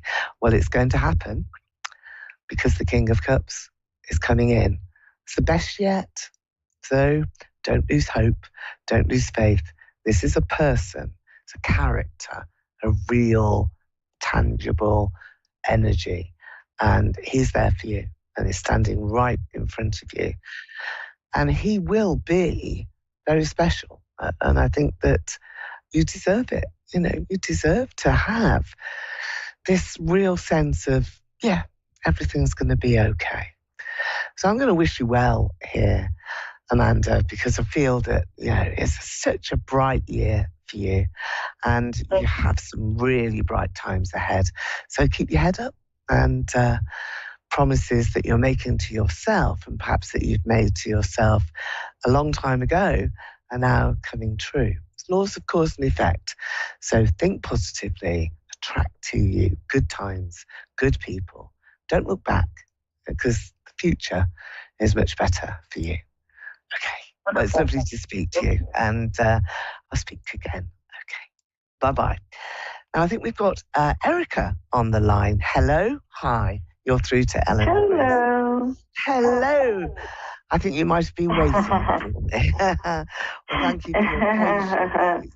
It's always one of those, isn't it? One of those qualities. To be on the line. Oh, good. It's always good, isn't it? Because you've got that live connection. And I'm in London, and you're over the pond to me. So let's see what we can see. Shuffling cards. I'm just going to say the same thing to you here, Erica. Just say stop when you feel ready. Okay. I didn't give you much a chance. Okay. There we are. Okay, Page of Pentacles. I think this is a son of yours. Do you have a son? Boy. A what? No. A boy. No. Okay. Well, this is a young man. Okay. It's a young man that's come through straight away in your first card. It's has a sense of the past to me as well, this particular card. So it would have been somebody that was important to you, perhaps many years ago. Let's just leave that on one side for the moment, because I feel that that's perhaps more of a personal issue for you. Two of Wands is here, and this is about partnerships and you really getting your head together with what you want to achieve and what you want to do, particularly for this year. It's a big year.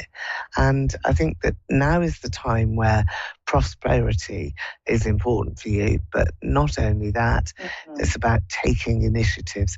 Do you run a business? Is there a business background to you? I do not, but I've been having many ideas of different things, different ways to be my boss. You will be, and this is the year to do it. So all of those years that you've been thinking about being your own boss, being autonomous, this is the year now, because you've got the business aspect that is very, very strong in your reading. And it's not just about making money. It really isn't that. It's about being in charge and doing what you want to do when you want to do it. And that's a blessing, really, not being told what to do, not having to conform to what other people's expectations are of you. So this here is the card that you've drawn. Now, it's the card of the stag and a man running down the hill, and they're running as quickly as they possibly can. And it's about August time, right sort of towards the end of this summer.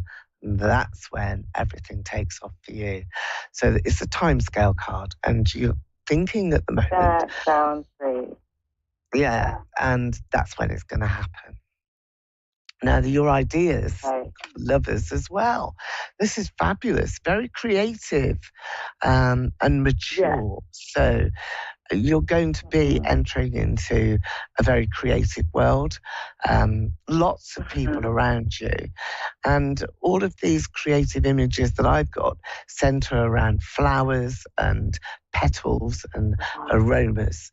So they're going to be important because I've seen lots of them. And there's also an opportunity. Awesome. Is that something that you're thinking of here, Erica? Well, I'm just very drawn to flowers and my creativity. My creativity has definitely started to take off. I've been doing so much healing, and I've removed blocks that I had, and I'm just moving forward. And many ideas, lots of creative inspiration. Well, water should be a part of this as well. So think about aromas and purification and water, because water's surrounding you at the moment. It's soothing and calming your energy, but it's also bringing in the perfumes, the aromas, and how you're going to start a business now. You've got this sort of lovely card here, which is 7 of Cups. This is about taking risks and chances, but also not being frightened to really apply yourself. And that may well be in the face of adversity. So I think there's going to be some tricks and tumbles in the early start years. And that's going to be around March, April, May. But once you get to June, between June and August, I think you've got it crystallized and the hard work's done. You know what your product is going to be. Because I think it is a product. I don't think it's just healing, you know. I think you've got something tangible, physical, that you're then going to launch. So you want to be thinking. Amazing. Yeah, it is. You've got strength as well. So this is patience. Maybe it's something that you've lacked a little bit of, although I don't feel that in your energy. So let's look at it on a different axis, because it may be that you need to action things. And to do that, you need to have diligence rather than patience. So start to put things together, because you have got the tenacity to do that. You know, you're able, very able to make something wonderful. And you're being guided. Now, your mother is in spirit, isn't she? Because I feel the initial G around you and her. My grandma, yeah. Okay. What was her name? Was it Gracie? I have one that was named Gloria. Ah, that's it, right? Because it's the G, and I did feel that sense of like, lots of music playing, you know, like a big fanfare that she's come down from a long way. And you can see here in the background are those stormy clouds, but they're not. It's a wonderful colour hue in the sky, and that's where she seems to have come from. And I do have the sense of music playing and a big fanfare, so she's delighted to see you. But she's your guiding light because she holds a torch, and that's a torch of fire, so it's flame energy, it's fire energy.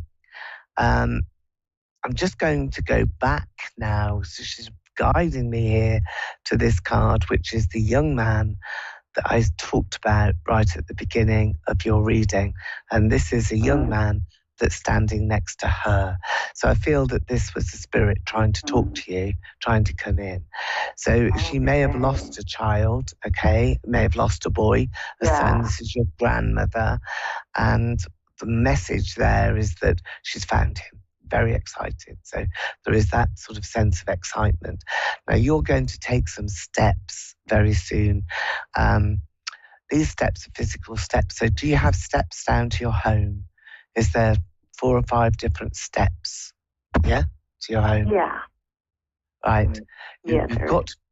There's a warning around those steps. You've got to be really careful because there's a period of, I don't know whether they're slippy or whether you just get distracted, but just watch your feet. Do not wear high heels on those steps. Don't wear that makes sense. On those steps. Did you buy some recently? Yeah. Did you?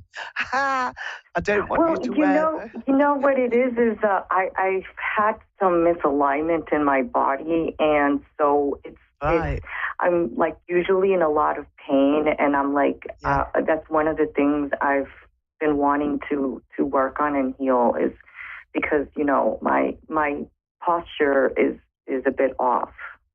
Okay, all right. So that's why I'm picking up on that then. And the shoes with the stilettos, and please don't go anywhere near those steps.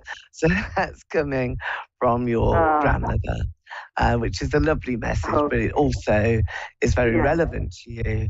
But it's one of love that is being brought to you. Do you know who the boy is? Do you know who that male energy is from? Have you any idea? I don't right now, but I could find out. Yeah, you probably will. It's one of those things that when spirits appear in a reading, then you're meant to find out about that. And it might take just a minute, it might take a few weeks. It works that way. So the next card that you've got is the Fool here. It's one of energy and happiness, and really saying to you, let's have a look at your crystal too, that you've got to sort of start again. Go back to the beginning if you can. So think about times when you were mostly successful. Think about how you managed those times and what your state of mind was, because this is about you taking the initiative and being guided to take those steps. So we've got steps again here in the crystal. The creative energies are flowing. I feel that there's somebody quite important in your life that is going to make a difference, certainly from, well, early spring. So whenever early spring falls, because all of the flowers are here. There's a ravine as well. There's a place that you will go to that does seem to be really very special. maybe it's a place you've been to before, but it certainly has some memories for you. And I can see you thinking a lot, remembering family members who've passed over, a beautiful spot that you would really be able to celebrate who you are and celebrate your life. Mm-hmm. Do you like animals? I've got a couple of dogs that are here. Do they belong to you, or are they in spirit? Have we got? I had 2 dogs that passed on. Yeah. Well, they've come through because they're here. Because I've got them running around, running around in your crystal ball, and dogs as well. Aww. That's lovely, isn't it? I love dogs. They also represent true friends, a true heart and true friends in spirit. And I think this is now going to be reflected in your life, because I feel that there's true friends that are coming in, and that these are individuals like your dogs that sort of, they're a bit of a replacement energy. I know that may sound silly, but the love is there, and your dogs are going to be bringing the love back. And do think about one more animal coming into your life, because I feel that there's a white dog, a little white dog that is going to be... Oh my gosh, I've seen that in my meditation. You have? Oh, well. Yes. It's just got to happen then, hasn't it? Because that white dog I've got here in your crystal ball, you have a white dog as well in your meditation. So I think it's a she. It's a she. It's not a he. It's a she. The little girl. That's the little so girl exciting. is coming. Yeah. Giving you that happiness, joy in your heart. Yeah. So there we have it. Yes, Erica. that would be There's great. your reading. I hope you enjoyed it. Yeah, that's something to look forward to, definitely. Well, it's looking forward to the future prospects, but it's also knowing that you're being guided and loved and thought about, remembered, and your dogs remember you. So I think they're bringing this lovely white little dog, this lovely girl to you, for you to look after. It's been a pleasure reading for you as well. Oh, thank you so much. How exciting. Best of luck to you. Okay then, guys. Well, I'm Eleanor Grace. It's been fabulous speaking to you today, even though I've got the croakiest voice ever. And I'll be back next week, and we'll have some more free readings with Moonstruck TV and A1R Psychic Radio. So join us then, same time, and have a great week. Bye for now. Bye.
listening to A1R Psychic Radio, Earth's #1 psychic radio network, and watching Moonstruck TV, Enlightening Television.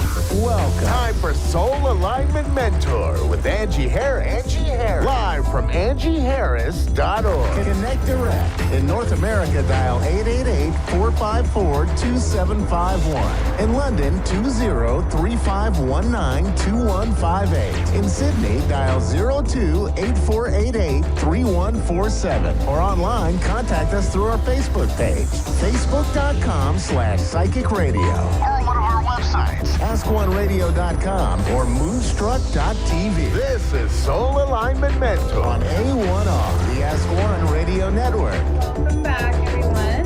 My name is Angie, and I am a Soul Alignment Mentor, which simply means that I help individuals align with their highest self, raise in their consciousness, understand who they are spiritually, and be able to balance that out between their spiritual gifts, who they are as a spirit, and their human self. I wanted to share a little bit of a intuitive message I received from my guides. And as a energy healer, as someone that understands energy and teaches about it and is able to help discover blocks in people's energy, this message that came through made so much more sense to me the way that my guides explained it to me.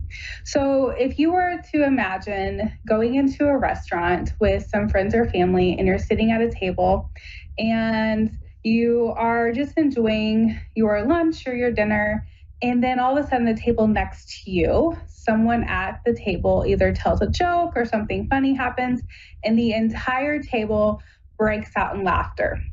What is normally the reaction that you have in that situation? Usually when we hear laughter from someone else or around us, it kind of becomes contagious and we begin to laugh and we begin to feel that same energy that they feel, because energy is contagious. And this is why setting boundaries around our energy, understanding our energy field, understanding our aura, understanding how to clear and balance our chakras is so important. Because as easy as it is to pick up on somebody's laughter, it is that easy to pick up on negative behaviors or negative anxiety feelings or things that you may not even know that you're picking up around you that you're bringing into your energy field, and you think it's yours. You think it belongs to you, but really you could be absorbing things around you and it could be causing you to feel certain things. And this can happen with sickness as well. There's what we would call empaths. Like if somebody were to say to an empath in particular, I don't feel good. This is, a sickness that I'm struggling with. An empath might have compassion sickness. They may begin to suddenly feel the same symptoms of sickness as their friend or family member who talked about having that sickness, even though they had no symptoms prior to hearing about that. And so this is how easily we pick up things in our energy field, in our aura. And without understanding how to balance it, clear it, protect it, it can really impact your life.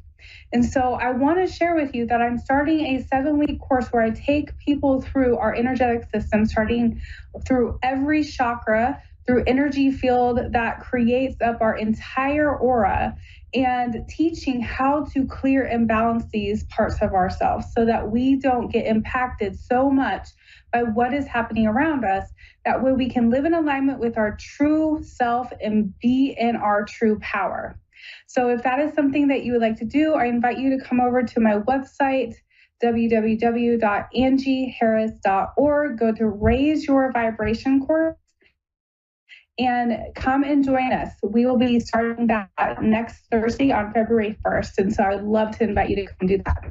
I wanted to take a call today, and it looks like we might have somebody on. Heather from Pennsylvania. Are you there? Yep, I'm here. Hi, Heather. How are you? Good. How are you? I'm good. So were you wanting to have a general reading, or was there something that you was wanting like specifics on? Just a general would be fine. Okay. So let me tune in here for you. I'm going to pull a oracle card for you. And this card that came out says acceptance. And what I'm kind of getting here is that I feel like I'm feeling some juggling happening in your energy. Like maybe there's a lot of things that are going on and you feel a little overwhelmed, and you might be feeling this inner pull through your intuition to take, to go a certain direction, but it doesn't make sense to you at this time. It doesn't make sense to make some kind of a change or a shift in something, because there's so many things happening right now that do you in some way feel confused or maybe struggling to, like, is there just a whole bunch of stuff going on in your head right now? Yeah. Okay. And it is almost like what I'm hearing is you're in the middle of learning how to, like, what kind of power you embody within yourself. I don't know if you've been trying to I just got the word shadow work. I don't know if you're doing some healing work around like your mindset or beliefs, or maybe you recently started going through some kind of a spiritual awakening. But I'm sensing that there's been this shift and change that has happened in your life, and it's caused a little bit, it's almost like there's this unbalance around you that is trying to get rebalanced. Does that make sense? Yeah. Okay. Are you, so I just pulled another card and it says action. And so I'm still getting this message about you taking a step forward. There's something that you're wanting to manifest. Maybe you're wanting to start your own business, or maybe you're being called to be a healer, or some kind of wanting to make an impact in the world, and you're a little worried about taking this step forward because you don't know what is going to happen. And I'm hearing Spirit say that the more you allow fear to be what guides you, that fear is going to be what controls your actions and what steps you take. But when you come back into alignment and you come back into the wisdom and the understanding of how powerful you really are, that you are the manifester of your life, that you actually have before you this blank page of this book that you could write yourself, that you really can start writing your own story. Are you looking to make any changes like this, or is this something that has been in your heart? Yeah, I recently have been looking into starting another business, and you're right. It's the fear, that the unknown. Okay, so there's a very clear message here that at one point you were in your power, and it was almost like I feel like what feels familiar to you feels safe, and what is next for you doesn't feel familiar. And it's almost like sometimes when we don't know how to envision ourselves in something because we've never been there, it's harder to manifest it because we want to try to figure out all the steps prior to taking that. But Spirit wants you to stop worrying about the how and just start putting out into the universe the what it is. And I'm hearing to be pretty specific about your desire, because I get this sense that kind of this chaotic thinking of I'm hearing that you might be a little bit of a perfectionist, and that you want to go perfectly. Okay. So Spirit is saying, we'll do our part. You just have to worry about yours.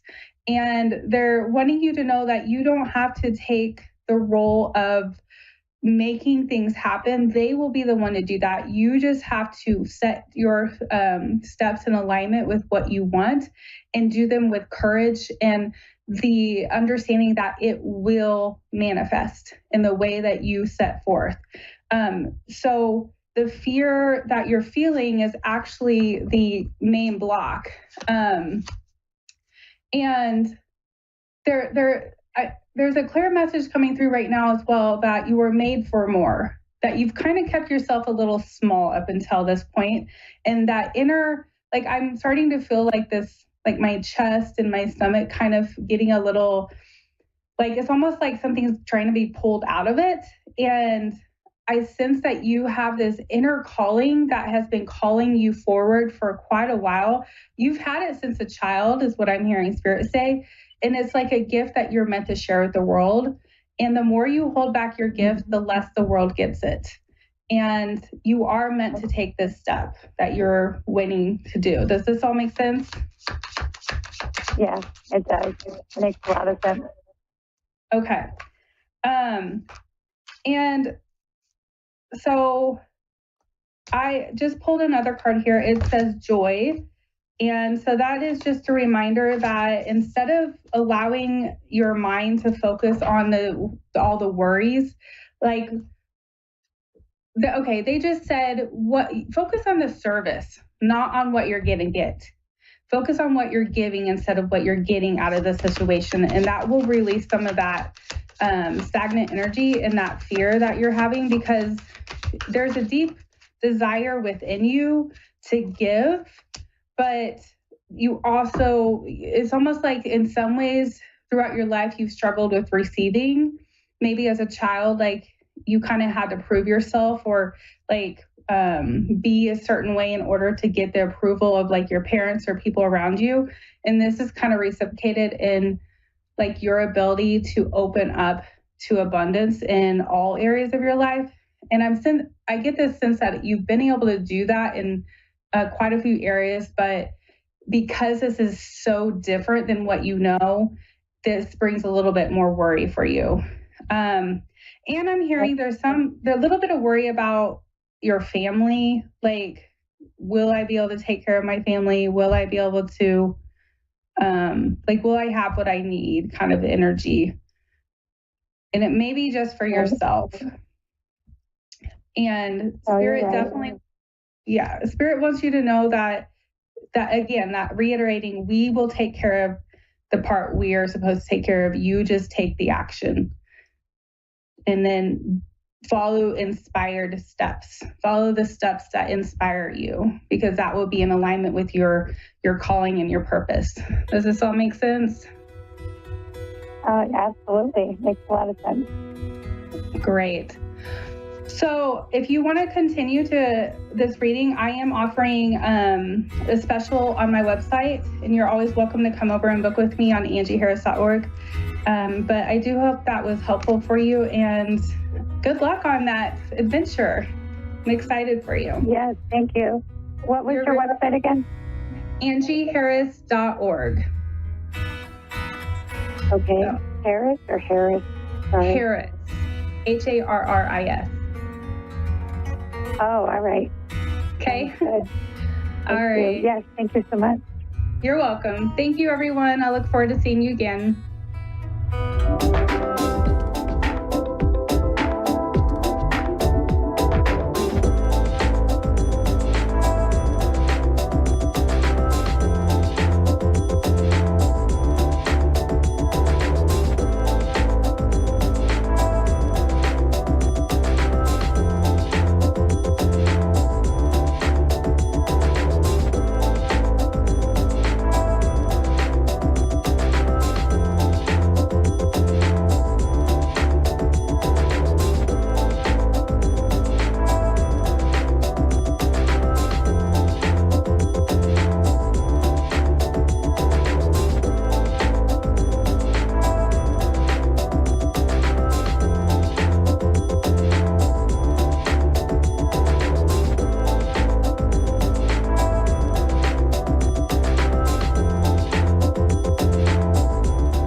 A1R Psychic Radio, Earth's #1 psychic radio network, and watching Moonstruck TV, enlightening television.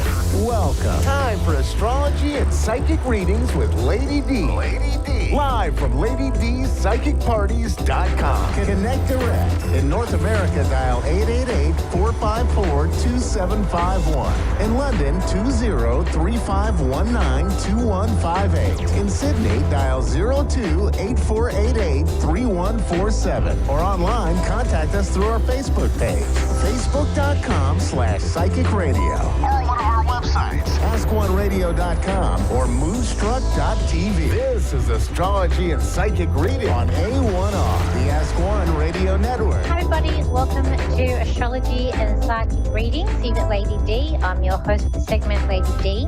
I hope you've had an amazing week. So here in Australia, we're celebrating Australia Day. So happy Australia Day for all the Australians out there who's listening in today.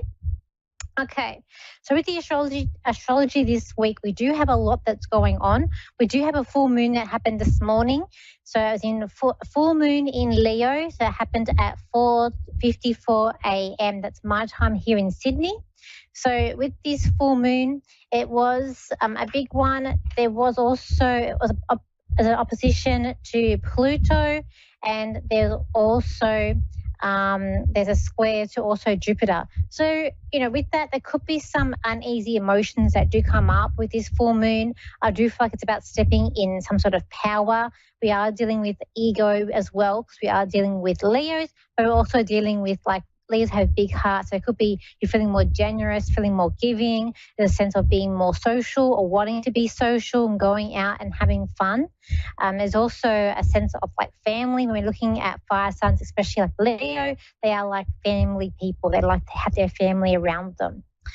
We've also got with this full moon, there's a lot of tries here. So we've got a try with Mercury and with Venus and with Mars or with Jupiter, and that's going to create confidence in our communication. It's a strength. We feel more motivated, what we have to do. It's also could be bringing financial opportunities and opportunities in love as well. So we are, and again with the Leo energy there, it does rule the 5th house, which is all about relationships, children, being creative. So I feel like all these things today that are coming up. We've also got some aspects to Uranus that are quite positive, and to Saturn, which is quite positive as well. All week we're going to have a sextile with Venus and with Jupiter that's going to be with Saturn. And that's going to help us go through any problems. Any problems that come our way, it's going to bring a sense of resilience, a sense of being able to bounce back, be able to problem solve, get through it. It won't be big problems, or they are. It's going to work in your favor. You're going to be able to see your way through it. And you're going to feel more empowered too as well. We also have Uranus, which is going to be moving direct. And that is happening on the 27th, 28th. I've got to go 2 dates because of where I'm in the world and where the rest of the world is. So it's going to be turning on and moving forward. With that, we're going to have all the planets moving direct, moving forward.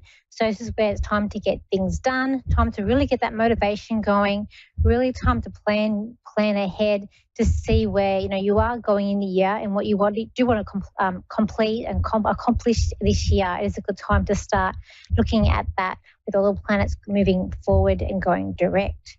We've also got a big conjunction here that's happening with the Mercury and Mars on the 28th. So with that, that's going to be happening in Capricorn. We've got a lot of Capricorn energy here. So we do have Venus, we have Mars, we have Mercury, all in Capricorn.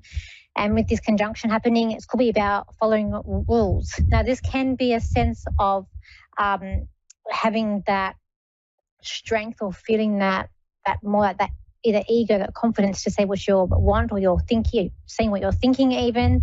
This also could be bringing in some arguments too, if Mars is strength, but it's also frustration and a bit of arguments here because it is ruled by Aries. So one or the other. When dealing with Capricorn, it's going to be about rules or regulations or not following rules, or about business strategy.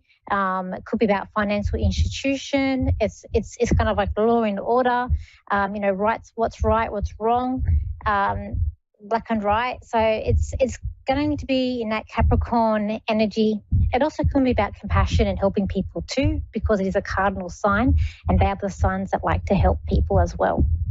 Also I've got happening here, we do also have some squares to Chiron. So this week, just be careful of any victim mentality or any sort of, don't go into that victim negative mode. Try and stay in that positive.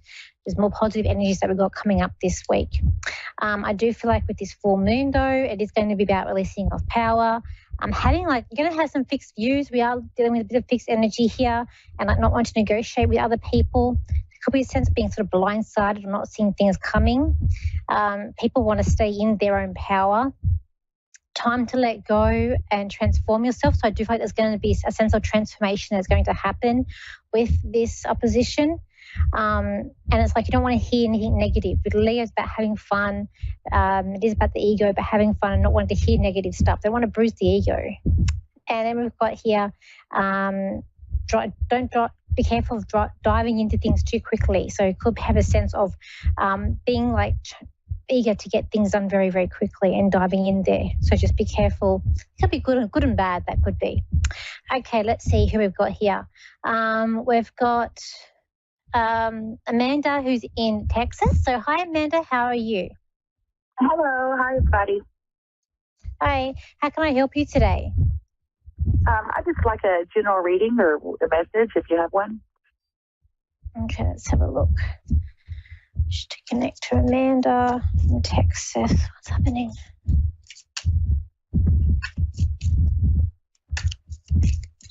It's like you're trying to push through a hole. I see it's like when you see those videos of a little hole and the cat's trying to push its head through a little hole. So I feel like you're trying to either break free from something or push through.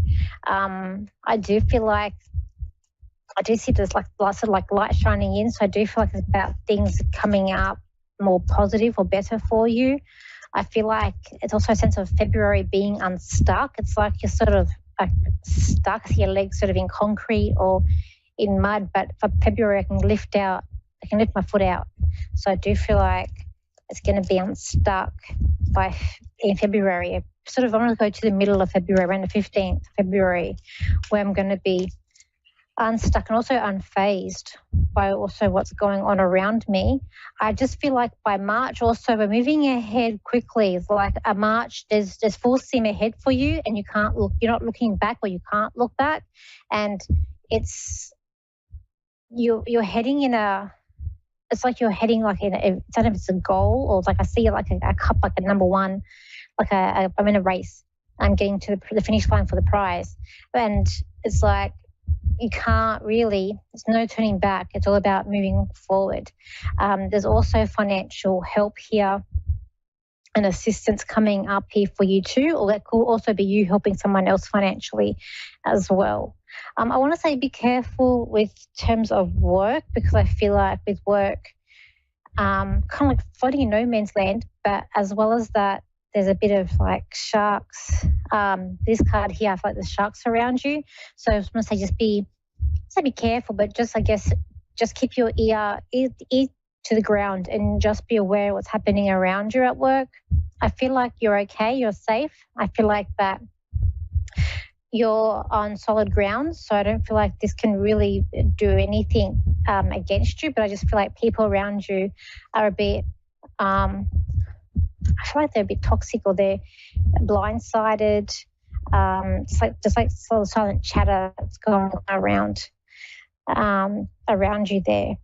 But also I feel like this year's about, I feel like for you coming up for this year in around April, it's about wishes and sort of if the greener is grass, it's that saying, the grass is greener on the other side, and you sort of crossing over to where it's greener.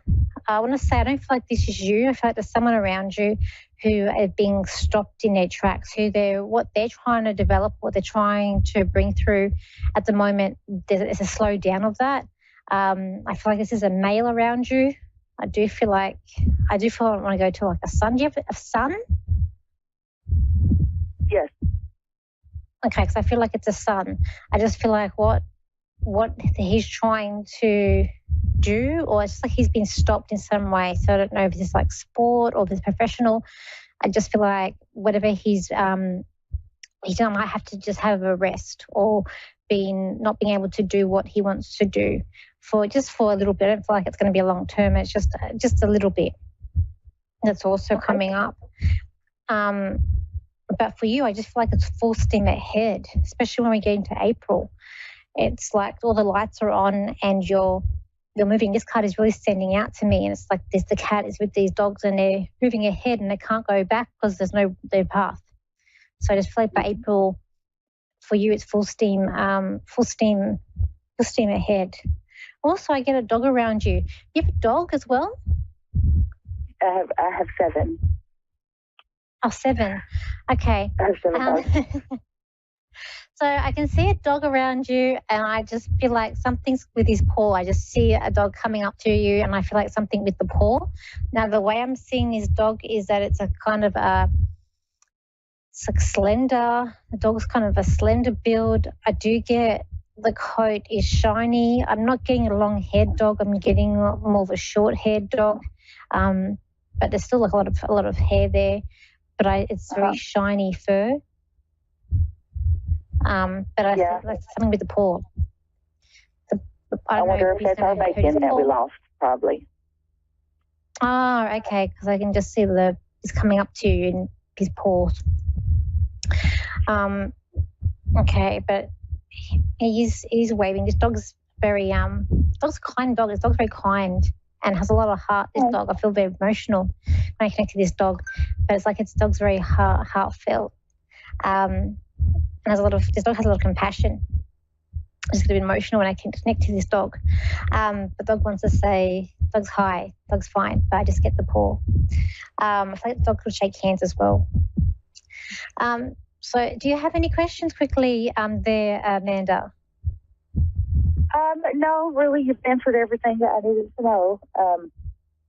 We're excited to be, like you said, February, my new grandson will be arriving. So you're right about everything pushing forward, and not being able to look back because I'm gonna have too much to look forward to. Oh, okay, great. Thank you. Okay, thank you for calling in today, and I hope you have a wonderful day. Thank you so much. You too. I appreciate it. Okay. So thank you for everybody. So if you wanted to connect with me, you can. My website is Lady D Psychic Parties. My Facebook page. My Instagram and TikTok is Lady DS Psychic, and my YouTube is Lady D. If you can't find that, look up at Danielle Psychic. But again, if you're in Australia, happy Australia Day, and I see you same time, same place next week. So bye for now.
To A1R Psychic Radio, Earth's #1 psychic radio network, and watching Moonstruck TV, Enlightening Television. Welcome. Time for Bernice Bisson, Psychic Media. Bernice Bisson, live from BerniceBissonPsychic.com. Connect direct. In North America, dial 888-454-2751. In London, 20-3519-2158. In Sydney, dial 02-8488-3147. Or online, contact us through our Facebook page, facebook.com/psychic radio. Or one of our websites, askoneradio.com or moonstruck.tv. This is Bernice Bisson, Psychic Media on A1R, the Ask One Radio Network.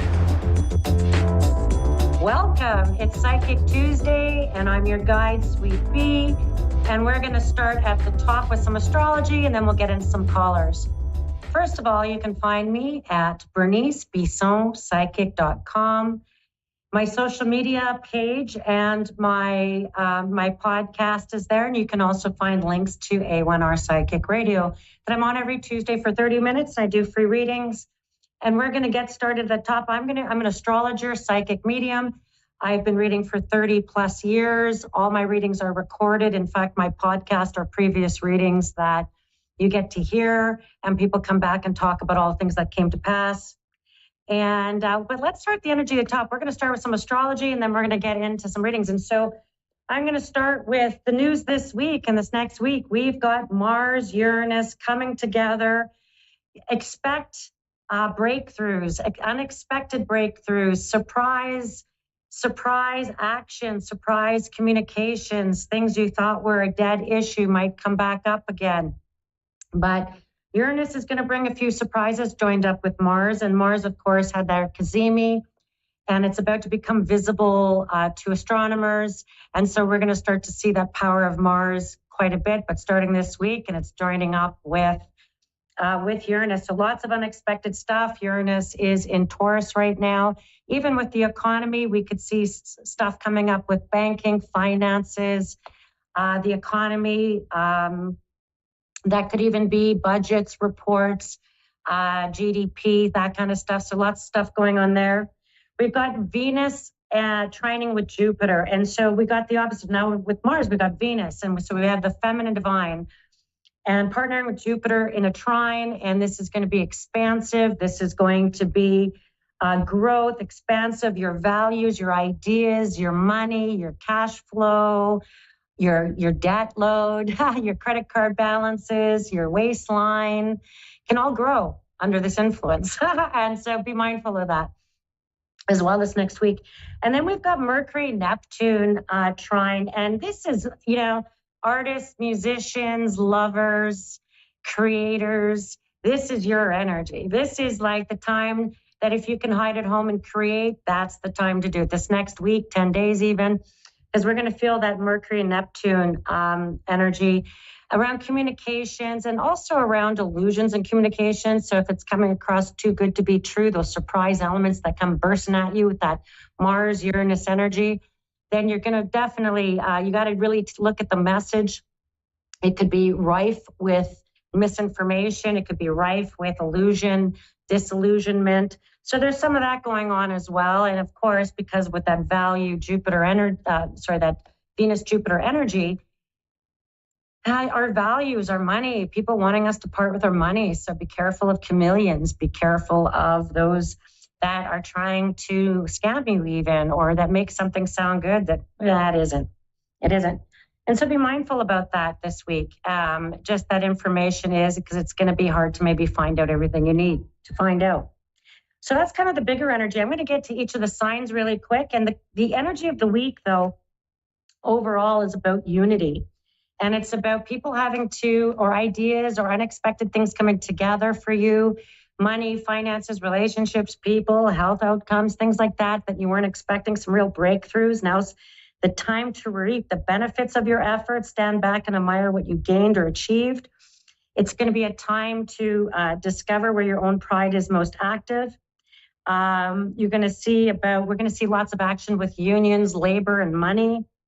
Our expertise of things. Maybe people are coming to you if you're a creative content creator, if you're an artist, if you're somebody or a healer, practitioner. This is the time where your expertise will be discovered. There could be real breakthroughs there for you. There is enough for everybody. There's sufficient for everybody. It's the collective. Don't worry, you won't be left out.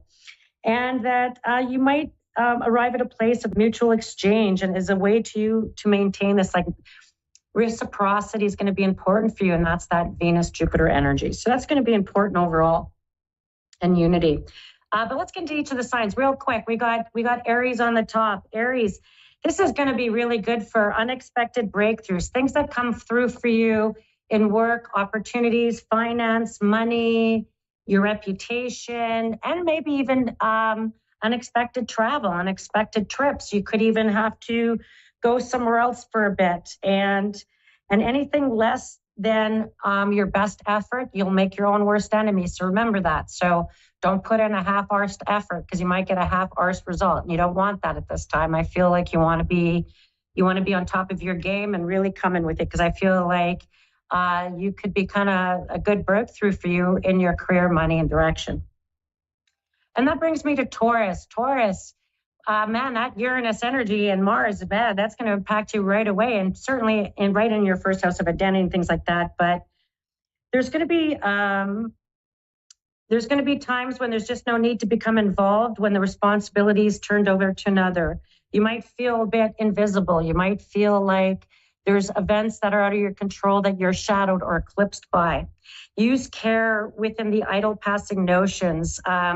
You might find you make commitments when you have downtime, open time, free space, things like that. And then you realize you can't keep any of those commitments because you have all these unexpected surprises. So I feel like Tuesday, Wednesday, Thursday, today, tomorrow, Thursday are really hot around this energy. Going into the weekend's going to feel a bit more creative for you. You're going to feel really empathic, very psychic, like you're feeling and picking up on everything. And you might feel like you have to stick to your opinion. If you're sharing your opinion with others and they disagree with you, you might feel like you're going to kind of stick with your own opinion, regardless of what they say. And there could be in a group of people that you're involved with. It could have everything to do with education, retraining, training, opportunities around anything around education as well. And that's for you, Tauruses. Next, we go into Gemini. Oh, Geminis, you know, you guys, this is going to be a time for you where I feel like you might have unexpected opportunities presenting themselves, work opportunities, cash flow opportunities, being valued, how you're being valued. You can add yourself to the things you desire. You might put yourself first in some of this, spend some money on yourself, look at what you want. You're going to move forward towards what you're wanting to achieve. You're going to be about your own business and about what you're wanting to do, what you focus on your own personal goals, and it's accomplished. It's something that you're going to, in the next 6 months, start to see come to fruition. And so I feel like this next little while, you're going to get tastes of that, and you're going to feel recommitted to your vows, recommitted to your promises, your goals, all those things you made to yourself. So that feels pretty good there, Gemini. Excellent for this next week.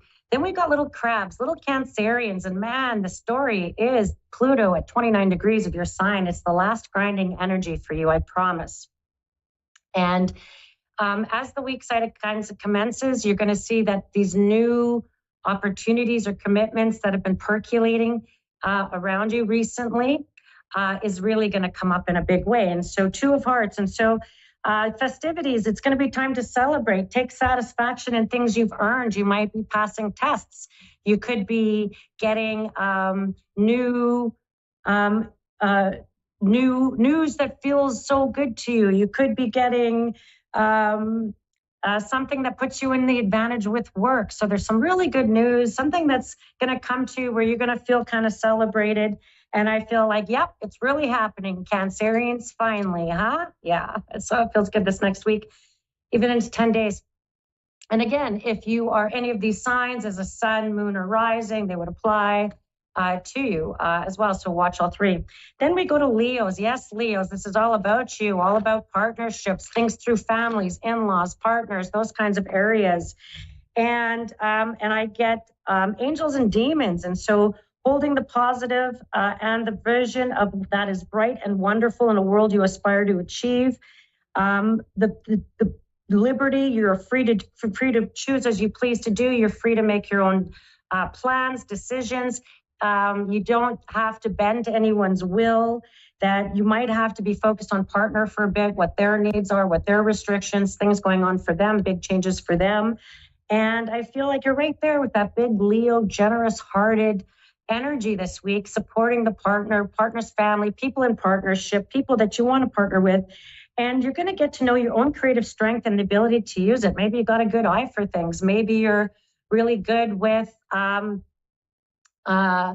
interior design, painting, designing, all that kind of stuff. And so good stuff for you guys. Now we're going to go on to our Virgos, that Virgo energy, all that Pisces energy. is going to play a big for you over this next 6 weeks, all around your house of partnerships, revival, commitments, how you're loving someone, how they're loving you, all that kind of stuff. And it's a butterfly emerging. And so, yes, act, but be sure you know what that action is appropriate and relevant to the situation. Maybe there's actions required in relationship to spice it up again, to reinvent it, to reconnect to it. I feel like you're strongly affected by what's going on, so pay attention. And I feel like it could be causing stomach issues, anxiety, nervousness. You're feeling a bit insecure, but things don't. I just feel like it feels like there's something lost in communication. So no texting, try to communicate over the phone or in person, just to avoid any miscommunications with people, partners, and people you deal with on a day-to-day basis. Libras, home, house, money, Libras. This is big stuff for you. You might buy, sell, connect, things that'll go really well for you. And I feel like you're using your effort to get things done. You could be embarking on a new place, a new property, dealing with property. The mother wound is a bit open right now for you, Libras. Healing the mother wound, the moon signs. You're eager and anxious at the same time. I feel like you're going to get to work. You're going to get really busy around organizing and making your home beautiful, introducing money into your home, or being able to buy or sell a place. So it's going to be some really good stuff going on for you around the home, and healing those the mother wound, healing the emotional, the heart, the nurturing yourself. Get those like fancy pillows and the good face masks. I feel like some good time at home could be good for you. There, Libra. Scorpios, Scorpios, I feel like the world's not all bad. I feel like this could be some good times for you, particularly if you're hermiting a bit, because that's a good place for you.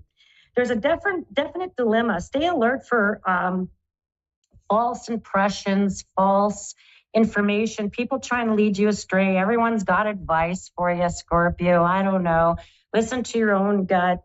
I feel like anything that could be mistakes, mixed up information, just, accept, apologize, move forward, and accept other people's apologies if they made mistakes.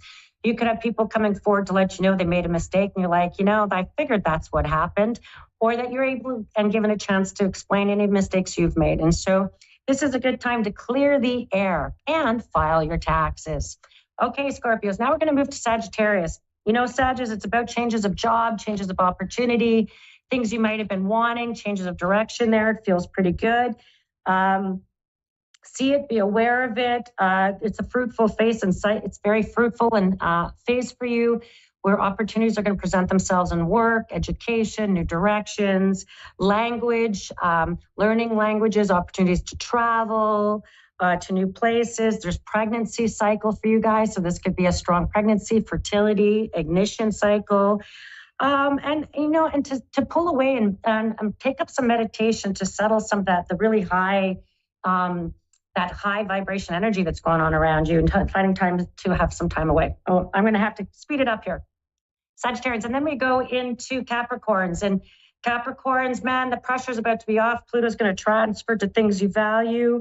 And I feel like it's time for you to dare to move forward, move your plans forward. You could find that you have new endeavors, that you might be given grants, foundational grants, scholarships, bursaries, loans that really help you move forward. Things could get solidified over this next week around your finances. That would be loaned, other people's money, opportunities around that. So it feels very good. And then we go to Aquarius. It's all about you, Aquarius. You're about to have a stellium in Aquarius, a stellium showing up in the next month or so, with all these planets joining in your sign. So it's some big stuff. A royal crown is for you. Any relationships that aren't aligned correctly will fall away, and new people are coming into your life, new friends.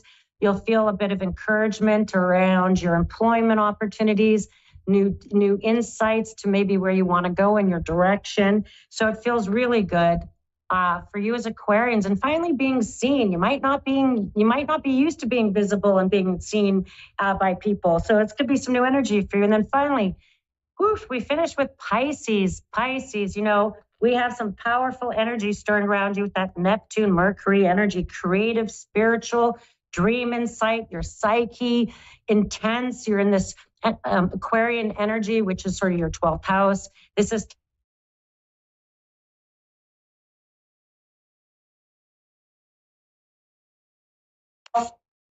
whoops, sorry, I lost you there for a minute. My apologies. So for Pisces, going back into your own heart, health, healing psychically as well. Your dream state will be crazy insane. So I had to pay attention to that because there could be lots of insights coming there.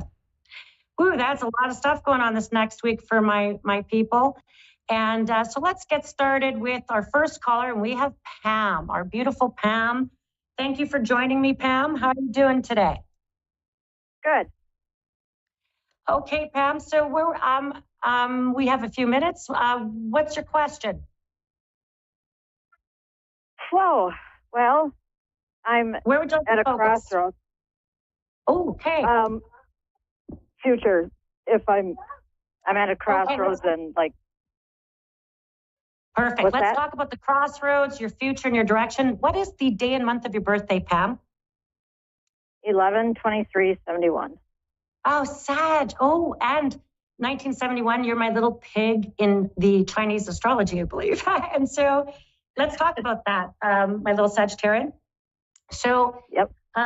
Crossroads right now, things keeping you stuck, relationships holding you back, having to maybe the last 2 or 3 years, people please a lot. You're not going to do it anymore. There is something very much that's going to come in terms of your work, your earnings, how you're earning, career opportunities, your direction. And this is going to be a big thing for you, even in the next, and really solidifying your money. Because I feel like the truth is, Spirit wants me to tell you, even if you're on your own, doesn't matter.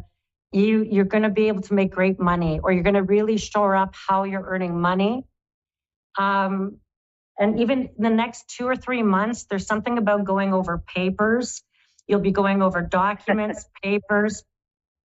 Sorry? Yep. Yeah, okay, good. We're on it. We're going to keep going. Documents, papers, and plans. And I feel like set yourself free. Don't hang on to things that don't serve you. Even if you're like, oh, but I want to hang on to the house, or I want to hang on. I'm like, you can make your own money. You can go in new directions. You're going to be weighing real opportunities. I don't know why, but educational environments keep showing up around you. That could be yours or other people's. I don't know. It just feels like a good environment, feels very positive. I feel like there's a relationship that has felt very stuck, and it's with a male that has felt very stuck. And ironically, that stuck feeling could, my little Scorpio, transfer to your health and your lower back, your hip, leg, knee, or foot. Something about even your mobility, like just to be mindful of that for you as a Sag, just that when the stress hits you, you could also wind up with a physical piece that could be in that mobility piece to be mindful about. I feel like any decisions that you make, I feel like there's parting of ways with people. And any decisions you make, you'll be just fine on your own. Your finances will be just fine. And the decision, I feel like there's something where you'll sign your name to it. I feel like April is really big around that. And that after April and going into September, you're very much independent. You've got something about maybe where you live being shored up.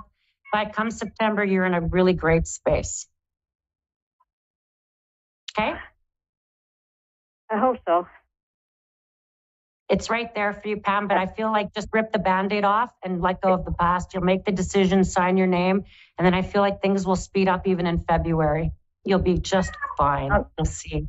So okay? Do you see any court battles coming up? Only I feel like, yeah, you're going to go through these papers. I don't know so much about a battle, but a resolving of papers. And it could even come, you might be unexpectedly surprised by a settlement, something getting worked out to avoid that. Okay. Okay? And know you're loved and that you're safe and you're protected. Thank you. Am I right in questioning the people I think? Are you right in what? Am I right about if they're deceiving me or not? I'm going to actually, let's just do the last 10 minutes of my show together. I had another caller, but you know what? I feel like I just want to spend some time with you, Pam, and let's just sort through a couple of things. Thank you. Okay. Let's just do it. Let's do it. And okay, are people deceiving you? Yes, they are. You've got three people around you, and you're best not to share any of your personal, and one of them is your friend. So you have a friend figure who, you need, sometimes people like to see people in not good places because it makes them feel a bit superior. I don't think you're going to tolerate that from people. And I feel like when I say letting go of everything, that includes people from your past, friends. You could have a job change, a location change, a relationship change, all going on for you at the same time. And I feel like in this energy, surrender to it, because there's people that I don't want you telling things to. Do not disclose whatever's in those court documents. Don't share relationship stuff with people, because I don't know that you have a cheering squad, I do not. I do not. No. And I don't feel it from anybody. And you know what, here's what's funny. This is what's going to be ironic about that is you're going to have a childhood friend, somebody you knew very long time ago, come back in your life again.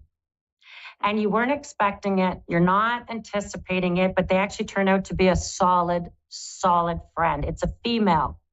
She's an air sign. I'm just going to leave that in for the sake of this conversation.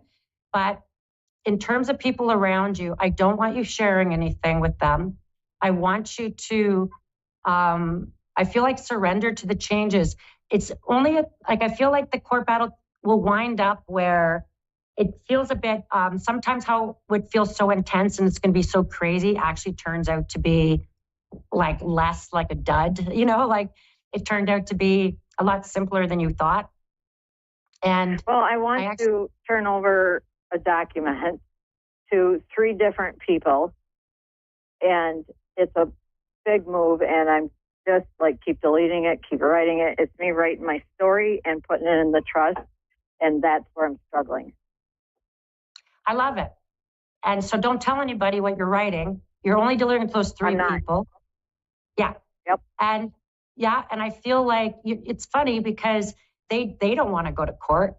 They don't want to, you know what I mean? Like, they don't want to talk about this, but I feel like you do. And so sort your thoughts, take the time to do this, because I actually feel once this is out, everything in your life is changing, where you live, where you work, what you're doing, all of it. And I love it because it's almost like this transit of Pluto for you is going to bring you into, and everyone's feeling it. So I'm glad you're closing the past.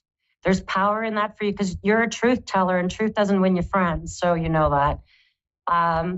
But you're not in shedding everybody. Maybe you had to do it before it all came out anyway. And I feel like in these court documents, and you might be delivering information to people, I feel like there is some sort of financial settlement at the end of something. And like I said, people don't want things in court. And if you're in the US, it could wind up very much where instead of a criminal piece, it could very much wind up in a civic or civil kind of piece. That's what I'm going for, is the civil. Yeah, it's going to wind up with money in your pocket in the end of this. And again, I feel like maybe they'll be 8 months into this endeavor. Like if you deliver it, say in February, by October, they're like, let's settle, let's talk, let's visit. There's going to be some communications coming back and forth. Are you in for a fight? I feel like you're in for deafening silence for a bit. And then I feel like you're going to get written communications that are going to come. Somebody's in complete denial.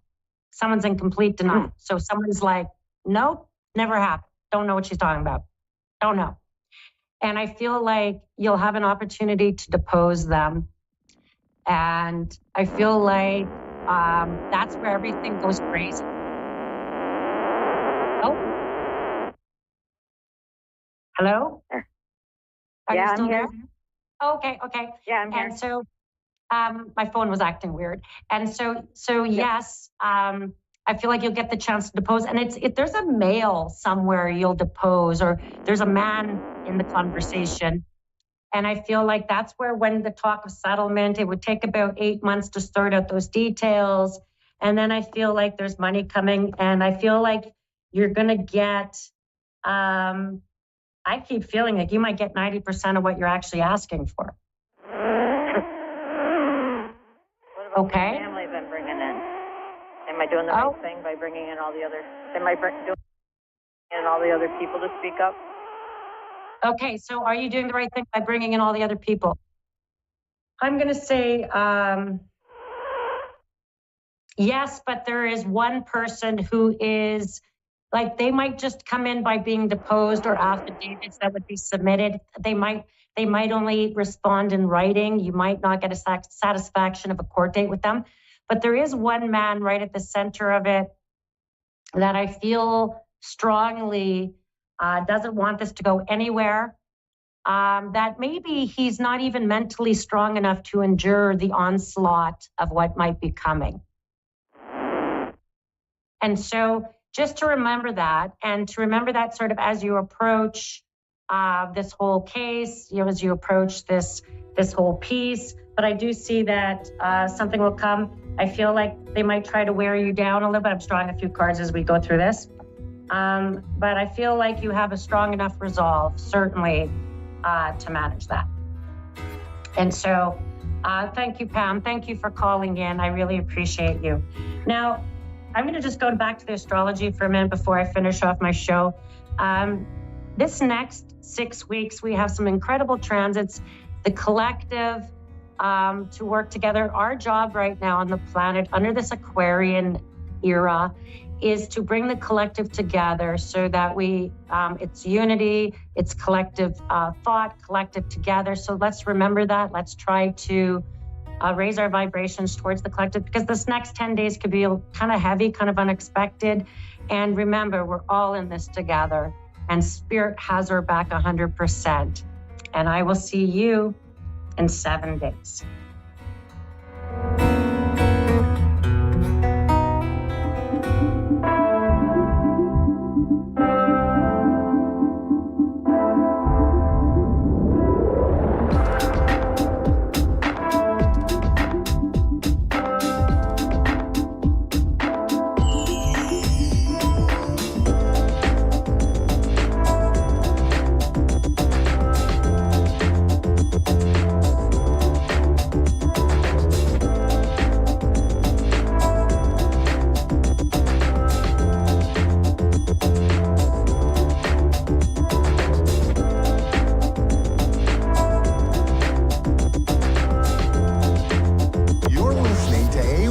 Psychic Radio, Earth's #1 psychic radio network, and watching Moonstruck TV, enlightening television. Welcome. Time for Psychic Paths with Suzanne Marie. Live from PsychicPaths.com. Connect direct. In North America, dial 888-454-2751. In London, 20-3519-2158. In Sydney, dial 02-8488-3147. Or online, contact us through our Facebook page, facebook.com/Psychic Radio. Or one of our websites, AskOneRadio.com or Moonstruck.tv. This is Psychic Path on A1R, the Ask One Radio Network. Hello, everyone. I'm Suzanne. Welcome to Psychic Paths on A1R Psychic Radio. I hope that everyone is doing well and warm and cared about. I am a clairvoyant and a light trance medium, and I'm here to do a show for a little bit. Please stick around tonight and tomorrow. We have a lot of great readings going on, so don't miss them. I am a lot more grounded than I was last week. I just want to kind of remind people that even though we have thoughts and feelings and thoughts are not the same thing. They're two separate things. You can't think a feeling and you can't feel a thought. you can have them separate. And that's what kind of helps when you're getting ready to settle a problem or to focus on a problem or an issue is this is what I feel, this is what I think, and then this is what I'm going to do about it. Sometimes we just get stuck in thinking, overthinking, and sometimes we get stuck with overfeeling. And they're all for a purpose. They're all in order to help us gain a better understanding of ourselves and the world around us. So I just wanted to emphasize that because sometimes people get stuck and you really just got to move on away from the agitation of feelings and thoughts. It just helps to be in the middle of the road. So yeah, so welcome, and I hope that we get a really good caller tonight. And I appreciate all the support and all the fan base here. I really do appreciate that. I want to say that A1R Psychic Radio has got a lot of integrity. We never ask for money, and we never do any email stuff or none of that. I'm really glad that I'm a part of this. You have to be careful out there. There are a lot of people who are doing readings that will say that you have to keep emailing me. You have to keep in contact with me every single day, every week. And then they get into this, well, you got to pay them some money. Be careful of those people. Really do your research. We have Carrie in Sioux Falls, South Dakota. You, my neighbor. Blah, blah, blah, blah. Hello. Hi. Hi, how are you tonight? I'm doing well. Thank you for having me on. Oh, thank you for calling. What can I help with? I would like to know what's in store for me at my job. Okay. Let me go ahead and connect to your energy.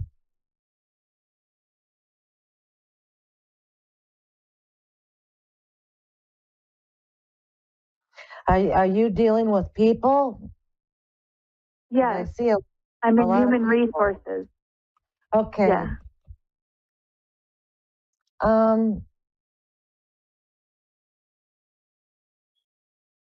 I feel like let me just connect with you. I feel like you take it very well what you deal with is what Spirit is telling me. You're a very good person to deal with people. And that's just saying you don't bring it home and have nightmares or do the agitating that I was just speaking of. I also get the feeling that you feel like something's lacking. Does that resound with you? Yes, I would like more money. There's lack there, and I feel like there's going to be more of that to come if you stay where you are now. That it's just going to continue to feel like there's a lack. And okay. I feel also that it kind of makes you feel like your hands are tied, like it's not enough to do the things that you are wanting to do or needing to do. I deal with some difficult personalities. I feel like that's in the office or wherever you work too. Like there's a lot of crabby people. I was about to say that. Like there's negative thinking and negative attitudes. And you do so well with not really putting that personally, but I feel like it does take a toll on you to be around that. Let me see what Spirit says for the future.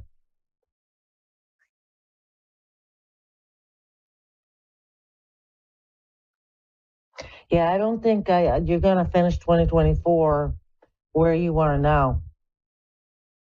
That's what I'm getting.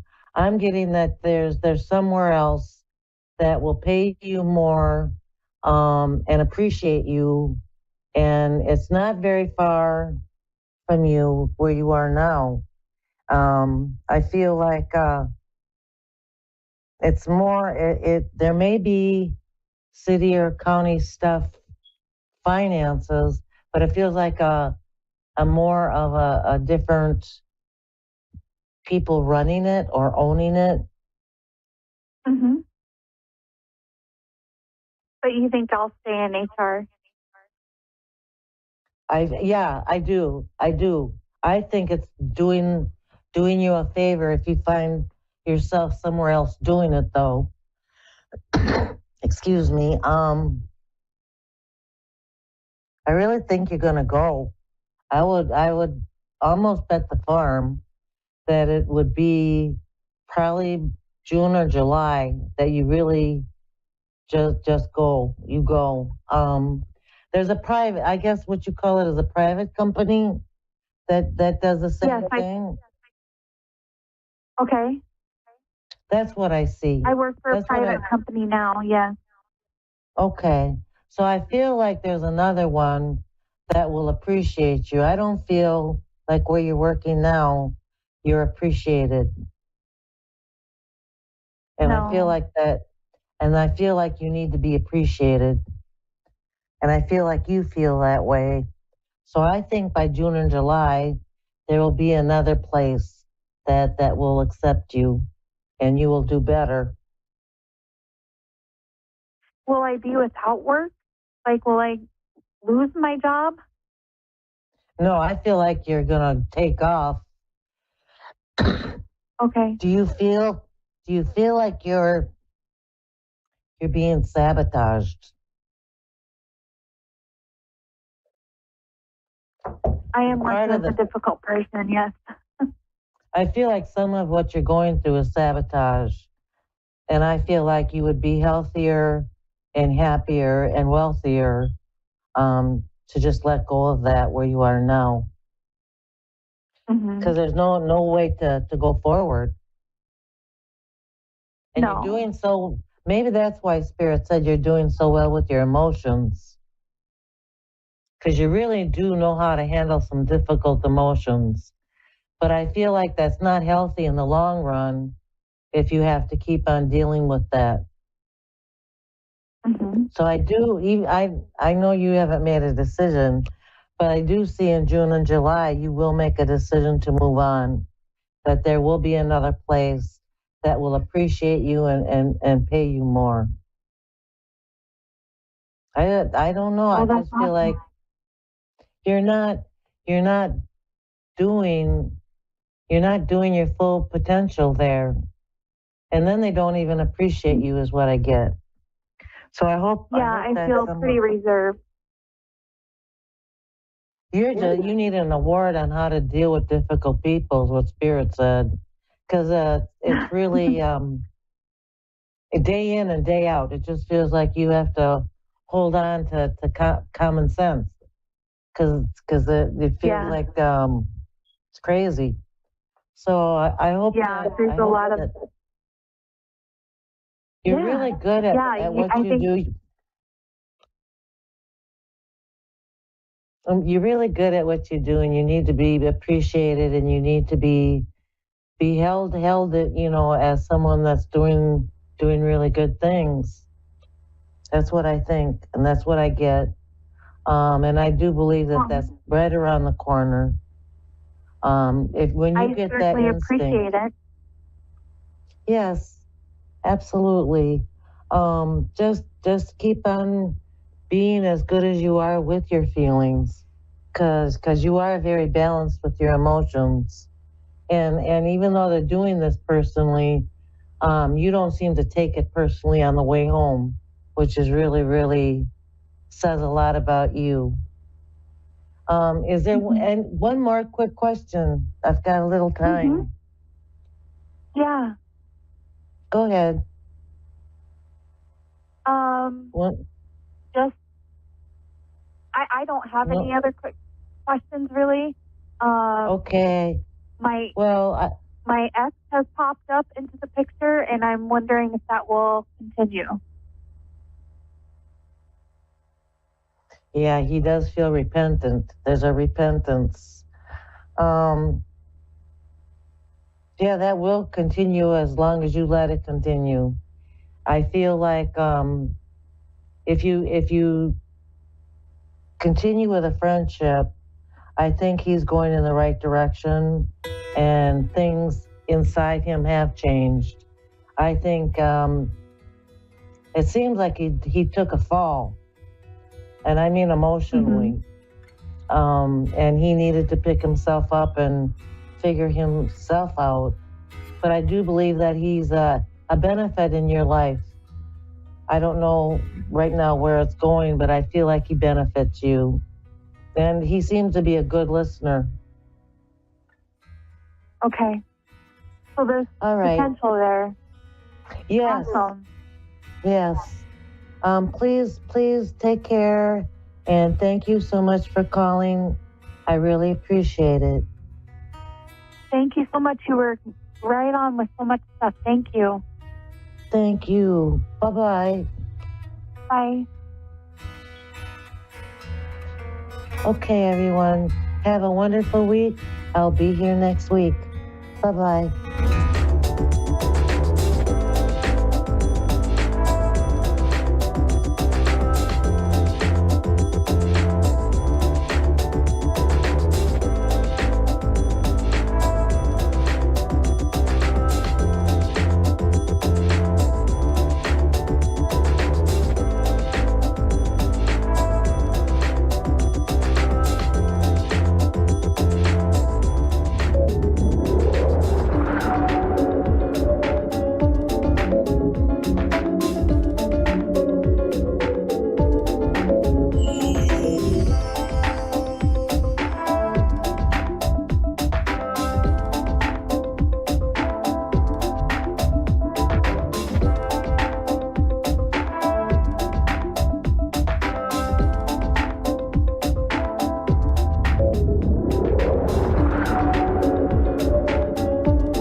listening to A1R Psychic Radio, Earth's #1 psychic radio network, and watching Moonstruck TV, enlightening television.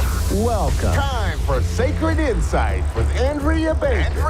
Live from mindbodynourish.etsy.com. Connect direct. In North America, dial 888-454-2751. In London, 20-3519-2158. In Sydney, dial 02-8488-3147. Or online, contact us through our Facebook page, facebook.com/psychic radio. Or one of our websites, askoneradio.com or moonstruck.tv. This is Sacred Insight on A1R, the Ask One Radio Network.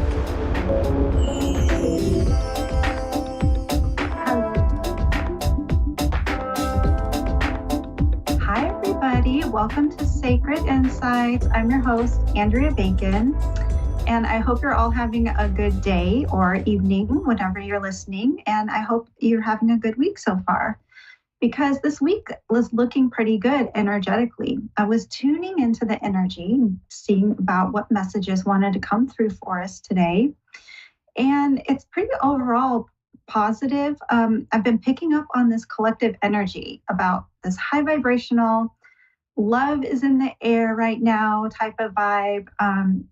It kind of just raises the energy, and when it also allows things to kind of unfold in a timely manner. So, you know, your goals, your manifestations, things that you're wanting to come in, there's like a support of, if no other reason than just this higher vibration around.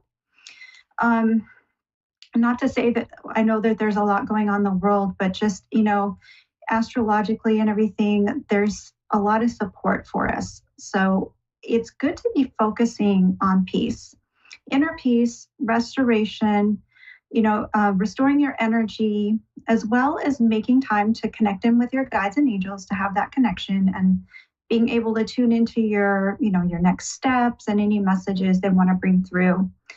But there's this overall strong message about relationships and healing relationships or healing ones from the past, which is kind of talking about forgiveness, but it's also, some of you might be healing with some people or just healing from some things that happened, you know, in the past. Some of you are going to be bringing in new relationships that are going to be leading to more commitment. You know, if that's something that you're wanting, something that you're looking for and that type of thing. But this is because, like, I feel a lot of people taking the time to focus on your own healing and your own well-being. And so that's when the forgiveness was coming up. Okay.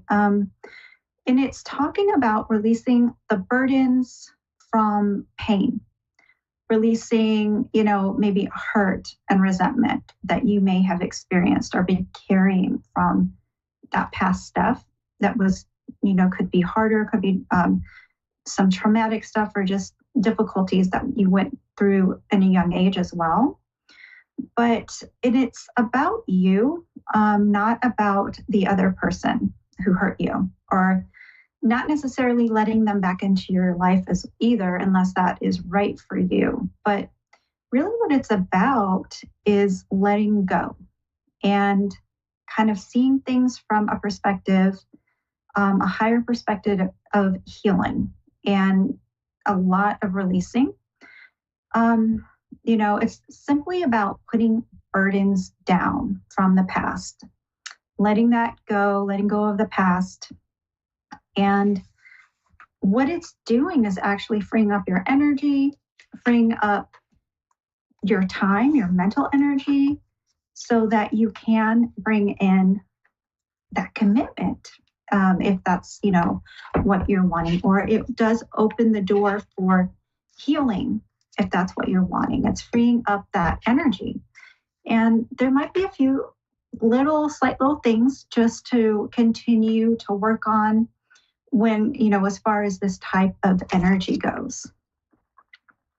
So just seeing yourself in this beautiful bubble of light that is healing, possibly being around water and using that as a tool for releasing and cleansing, and a way to help let things go and allow things to be, and to really connect into that piece, because this is, like I said, really kind of a great time for bringing in more love, bringing in more happiness and more peace, and healing from some things that you may have been carrying around. So that is, a really good message. And for some of you, if you're wanting to have that loving relationship coming in, that is what is going to really be able to help you do that and create prosperity in your life. So, okay, now we're going to go to a caller.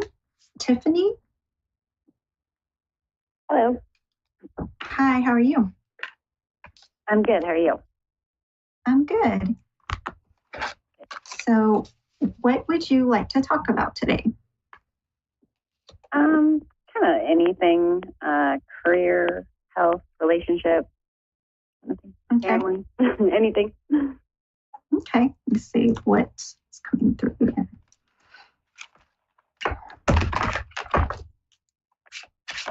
I'm picking up on like this fiery energy, like in a good way, like transformative energy. I don't know if you're a fire sign, but I'm picking up on this, a lot of transformation for you right now. And I actually pulled the 10 of Cups for you, which is, it's talking about a lot of like your wish fulfillment, especially when it comes to matters of the home, matters of the heart, family relationships. Like there's, I don't know, I'm seeing a rainbow. I don't know if rainbow is significant to you or not, but they're showing me a rainbow and like cups pouring, like you have this cup that's just being filled. So it feels like a very abundant, loving time for you right now.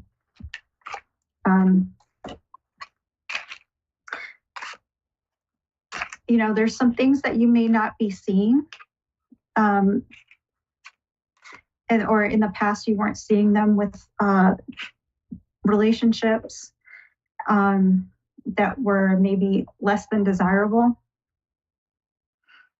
And now I'm seeing kind of that transforming and changing for you. And I've got also some of these cards that I just now pulled also are talking about fire signs. So I don't know if somebody, Aries, Leo, Sagittarius is significant, but that's coming up in your reading as well. So do you have any questions at all about anything? Yeah, I don't know where the fire sign would be. I'm a Capricorn and my whole family is Scorpions. So okay. My kids and husband. Okay.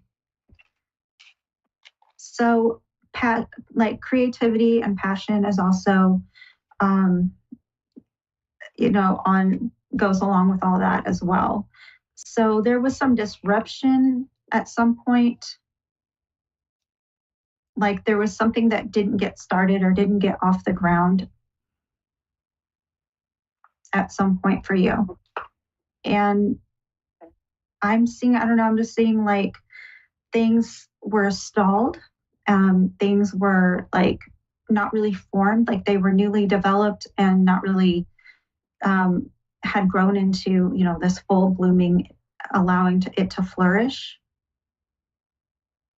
And it feels like either create something creative, something having to do, could be with work, but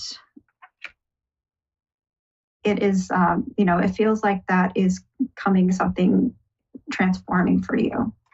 So that it has to do with work.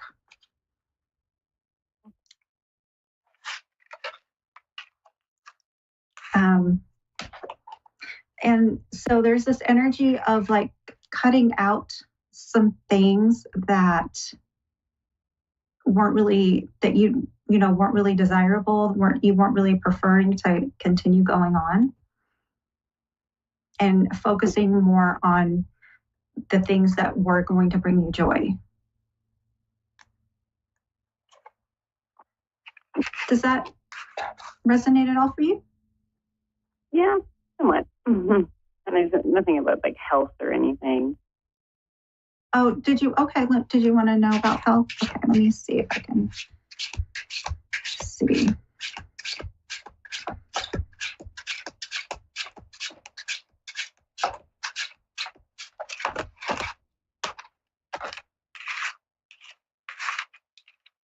Oh, I am getting like resting and is really important when it comes to that, and not overdoing it.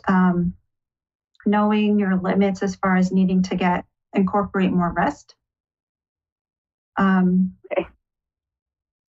Let's see what else I can pick up. I do see that things are going to be moving into calmer waters, and when it comes to that,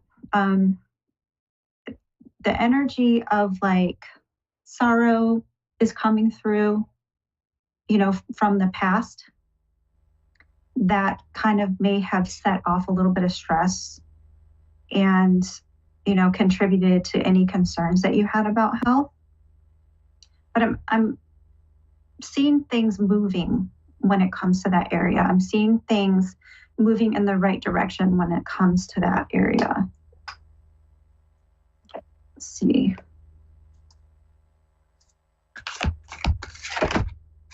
Okay. Yeah, there's this transforming, like I was picking up before, this transformative energy is going to help bring in more stability for you when it comes to, the concerns that you have about that. Okay. Yeah, but I'm picking up on healing. I'm picking up on like stability mostly, but so it does look good. If you had concerns about that actually does look pretty good. Okay. Well, that's great. Thank you so much. Okay, well, thanks so much. All right, bye-bye. All right, everybody, that is going to do it for me, and I hope you have a wonderful week. If you want to get in touch with me, it's andrea.bacon444@gmail.com if you have any questions about any readings or any of my services. So thanks for joining us. Bye.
A1R Psychic Radio, Earth's #1 psychic radio network, and watching Moonstruck TV, enlightening television.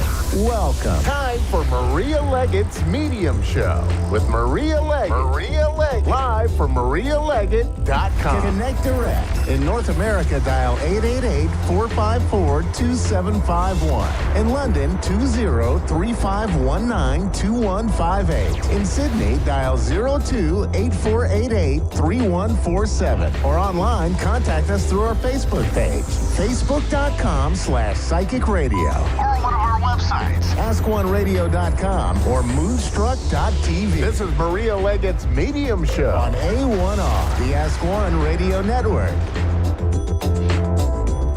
Good afternoon, everybody. This is Reverend Maria Leggett coming live to you from Dayton, Ohio on a different day and time. So it's very interesting to me. Normally I was on Wednesdays at 8:45, and I just changed my time slot to Tuesday afternoon. And so it's weird to be on here, and it's light outside for me. So I'm enjoying the light and all of things that it feels different. I spent big part of the day today changing the energy of my office, which is in here, and nobody, of course, you can't see it, but I put down a new area rug and I have a new desk, and it just feels light and clean and open. And so I'm grateful for this shift and change of energy on this amazing new day. We have a new season upon us. February 1st begins Imbolc, which is Brigade's Day or Brigade's Day, depending on how you choose to look at it. And it is the beginning, right? The Imbolc is the in-between time between Yule and Ostara, or between Christmas and Easter. So it marks a halfway point where the earth is starting to come back to life and things are starting to get a little bit warmer. Even though February tends to be the snowiest month of the year, it is just a sign that we are moving more towards what's going on and moving into the beautiful thing. So it's pretty cool, and I'm super excited about it, even though today in Dayton, Ohio, it snowed outside. So it was a little bit colder today than it has been for the last couple of days. We had this really nasty cold snap. And so metaphysically, what we want to talk about, and we want to think about what happens during this time. Winter is a time for us to go inward. It is a time for us to begin looking at ourselves and looking at, what do I need to know about myself? You know, in December 21st, which is what started Yule and the shadow season, we're being asked to go inside. What do we need to look at in ourselves? What do we need to do for self-care? You know, especially because we spent so much of the season spending money on everybody else and going out and doing things. We run ourselves ragged for one day. And now it's time for us to go within, go and look at ourselves. What is happening right now? What do we need to look at? What is important for us? And being able to go inside and look at these things and ask ourselves, what can we do for self-care? It's important that you find a way to do it. And it doesn't require a lot of money. You can sit and take a bath. You can take a shower by yourself. There are lots of different things that you can do in order to take care of yourself. Put on a coat, go take a walk, small things, sit down, binge Netflix for a little while. So I want to say thank you to Catherine for joining the show today. How are you? Hello, thank you. I'm grateful to speak with you. How are you today? I am wonderful. How's the weather in Denver? You know, it's absolutely gorgeous today. Blue sky, sunshine, no snow. It's fantastic. Thank you for asking. My favorite. Well, we got snow in Ohio, so we got your snow. Oh, where in Ohio are you? I'm near Dayton. Okay, yeah. Dayton, nice. Well, yeah. How can I help you today? Oh, thank you. I am lost in a couple of manners. I got forced into early retirement for the job I was passionate about for 21 years, and now I'm unemployed, have been for a while, and I'm really scared. Like, I don't think I have any rent money for February. I'm scared about being homeless for February, even though I've been self-supported since I was 14 years old. First time in my life, I'm 45. I'm really scared about not having to be able to pay for rent for February. So I'm curious about my career path. I'm also curious about my relationship, the love of my life. So one of the things that Spirit is talking to me about is they're showing me that it's really important for you to go within and find out what you really want to do. You have done things that have been enough to pay the bills, and it's always in this driving mode for, I have these things that I have to take care of. And they're showing it to me as though you've always done it with the goal of fix this, do that, but never looking at, what do I need? What do I want? Do you understand this? Yes, I think so. I'm actually considering going back to school. And a nursing degree.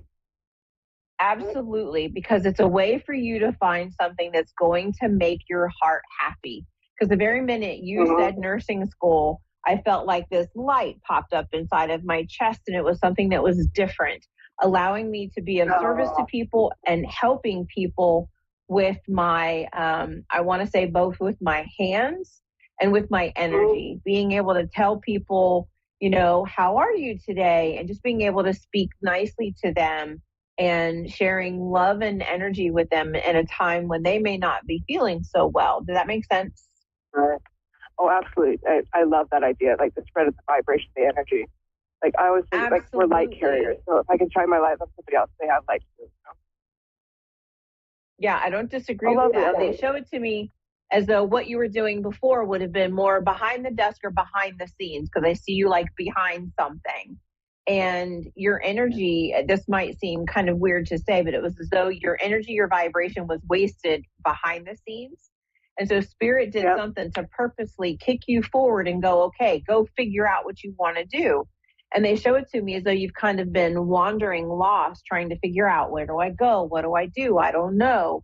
And they're also showing it to me as though there's some fear around, what if I do this and I don't like it? And Spirit says very clearly, your guides are saying, Catherine, that if you don't do it, how are you going to know if you don't try? Yeah. Because I can figure out the financial part so I can start, you know.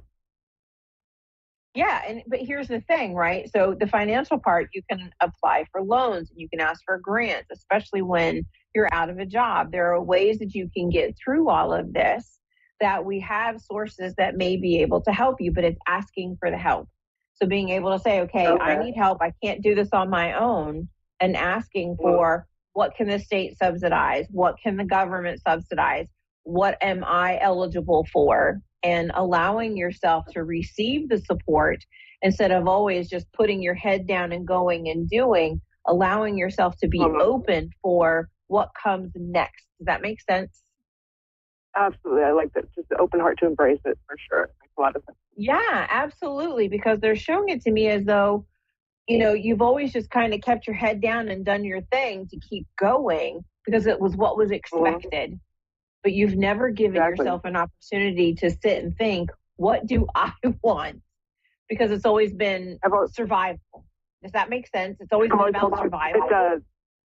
Absolutely, because I've been brought back from death 3 times, from flatline 3 times. I have a genetic blood sort of had multiple strokes, which is why I got fired or forced into retirement from my former job. So that makes sense. And I've never been suicidal in my life, but there have been days where I woke inconsequential whether I wake up or not. I never wanted to actively take my life, but I really didn't care if I was here or not. So that apathy is kind of, that makes sense to me. So having something that I'm passionate about would be so amazing. I was passionate about my career in aviation. I love being in the air, but this might be my next calling, the right calling for me now, just being able to care for people with my heart and my hands. Absolutely, being able to do what you love to do in a different way, being able to support them. And they're showing it to me as though it's going to be easier for you and financially probably better to start out as different levels of nursing. I think they have like an STNA or something. I don't know all the different levels, but they're showing me to start out as one level and then move up to the next one. That way you can work while you're getting this one and then just keep going and make your stair steps up. And they also said that they want you to be open to, if you should find something else that you like along the way, use it as a stepping stone rather than saying, I have to go and be a registered nurse right away. Does that make sense? Sure. Yeah, absolutely does. And and allowing yourself the openness and the leeway to not say this is what it has to be. And they're also showing it to me as that some of this is going to take you very much out of your comfort zone because there's a lot of unknown that's happening. And so Spirit says, we're just asking you to surrender to this process. Allow yourself to surrender. Allow yourself to just let go and say, okay, all right, God, all right, angels, here's the deal. I know you have got this. So here's what I need. I need, $1,000 to make rent. I need this. I need that. So how is all of this going to come? Does that make sense? Offered up. It does. Well, traditional let go like God, right? Which is so hard for like God, exactly. And I don't know how you understand this, but they're also showing me that it may be beneficial for you to start talking to and finding out from someone, are you eligible for disability? to allow yourself I've applied 4 to start times to be denied by the state. Yeah, thank you. Yeah. I have applied 4 times for Social Security and disability. I've been denied every time, even though I have a permanent brain injury, traumatic brain injury from one of the strokes. Okay. But they just keep talking to me about disability. So it may be something that you can do later down the road again, because I know it does take a couple of times to get denied. But they're showing it to me as though they just want you to be open to things being better. They also want you to stop sitting in the, I don't know why this is happening. I don't know why this, and just let go and say it, and understand it doesn't matter why. What matters is, what can I do to change this going forward so that I don't repeat the same things over and over again? Does that make sense? Oh, it does, yeah. It does. Yeah, so it makes me think maybe there's like scholarships or grants for people with disabilities, maybe, Mm-hmm. Yes, absolutely. And you can say that, this is what I have. This is what I've been diagnosed with. What about this? What about that? And just start asking those questions, Catherine, because if you don't ask for the help, you're not going to be able to receive it. But the most important thing is for you to be able to sit, whether it's in meditation, and just surrender to the process and let go of why is this happening? Why me? And say, okay, I'm ready to move forward, because that shift in vibration is going to be able to bring you what you're looking for so that you feel more comfortable knowing that you have this brand new road ahead of you and everything's going to shift and change and be much better for you. Does that make sense? I loved it. I love the thought of it. I want to embrace that idea for sure. Yes. Well, awesome. I don't know. Thank you Every so much, human has a Catherine. hard time saying calling me that. Oh, thank you so much. Reverend Maria, you've been real gift to me today. Thank you. Thank you. I hope you have a wonderful day. So we thank Catherine for being on here, and I am so grateful to each and every one of you for joining me at my new time on Tuesdays at 4:30 p.m. Eastern. I am so grateful to all of you. If you would like a one-on-one reading with me, you can go to marialeggett.com, or you can go and see all the classes that I have available for purchase now. Thank you so much. Have a good afternoon.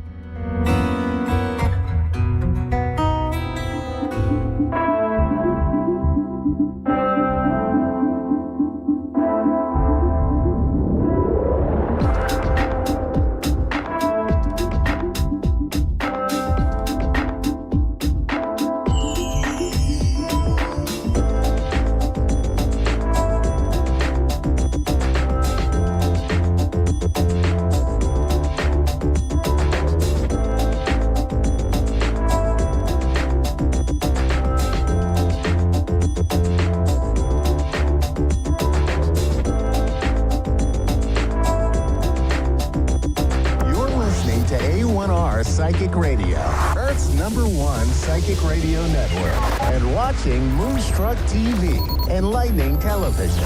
Welcome. Time for Understanding Spirit with Mary Shapano.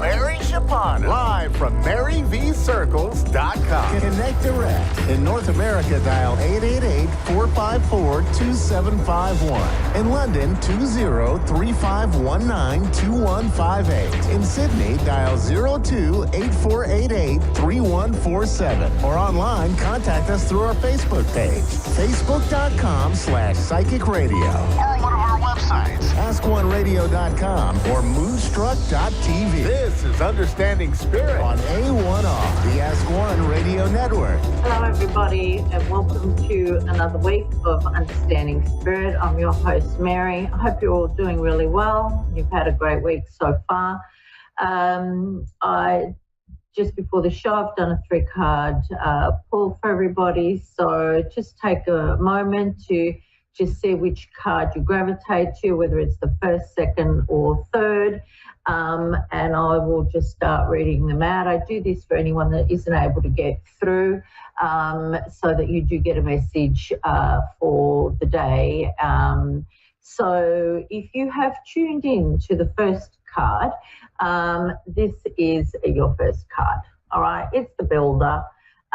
This is for somebody who likes projects, likes doing new things, loves to create staff, also create things for their future. So if you're looking at potentially starting a new business from scratch, if this is you and you're drawn to this card, now it's time to do that. So don't be sort of like sitting around waiting. I just feel like the universe is just opening up the energy for you to be able to do this at this moment. You know, you are somebody that does like to create things for their life, okay? So just manifest, and movement will create your opportunities and what it is that you want out of life. So it's just about building your own life, okay? So if you're drawn to number 2, the card that I've pulled is music. So if it could mean that, you know, it's time to potentially pick up, you know, an instrument, start writing songs, maybe do some singing lessons. If these are things that you've always gravitated to and just haven't done yet, you know, that might be the time to now start doing that, okay? It's also, music is also very healing, so we can lose ourselves, you know, in a song. So, for example, if you're going through, if you've just had a breakup, you know, maybe you need to hear songs that are breakup songs. Having a good cry is very healing. If you need motivation, you know, to exercise or anything, something like that, potentially just to, you know, choose songs that will allow you to do that. You know, as we're working through, people are not always able to listen to our problems. Everybody's going through their own stuff. So it's just a way of working on yourself as well. And it just, music does allow you to sort of replay things over and over again in your head, which can be quite healing, and it helps you look at things every time, helps you look through things from a different perspective, all right? So I feel like, you know, if you've drawn this card, you're probably nearly there working through everything, and the music is just something that's just going to help push you forward and just give you an energetic sort of release. You know, so when you listen to music, see how your mind and your body and your energy levels feel after you've listened to something. And your taste in songs may change as you progress as well. Okay, so always keep that in mind. If you have drawn to the 3rd card, it's the Justice card, you would be most likely be somebody who doesn't like an injustice being occurred or done to anybody. If you're looking at some kind of career or path forward, you know, the obvious ones would be law, politics, you know, security, anything like that, that can help you assist others if there is an injustice sort of being done. I also feel you've got great leadership qualities. So, you know, choosing any of these kind of careers would assist you moving forward, and also helping others move forward. Because if you've drawn this card, I feel like Spirit will place people in front of you where you can assist them, and it will just happen organically and naturally for you. Okay, now I do have a caller. Pamela, are you there? Yes. How are you, Pamela? Okay. That's good. How can I help you today? Kind of, well, the questions was kind of what you were just talking about. Okay, which one? The justice part. Okay. Career choice. Justice and career choice? And, well, leadership, the path I'm on. Yeah, okay. All right, well, let me see what I've got. One. Yeah, did you choose card 3 out of curiosity? What's that? Did you choose a card out of curiosity? Did you choose card 3? Yes, I did. Good. I'm proud of you. You did well. Okay. So you're wanting to know what kind of career to go down, what kind of path to go along, because I also feel like this might have to do with a relationship with you as well. Does that make sense for you? Yes. Okay. I've got some cards flying out here. See if any of them are for you. Okay.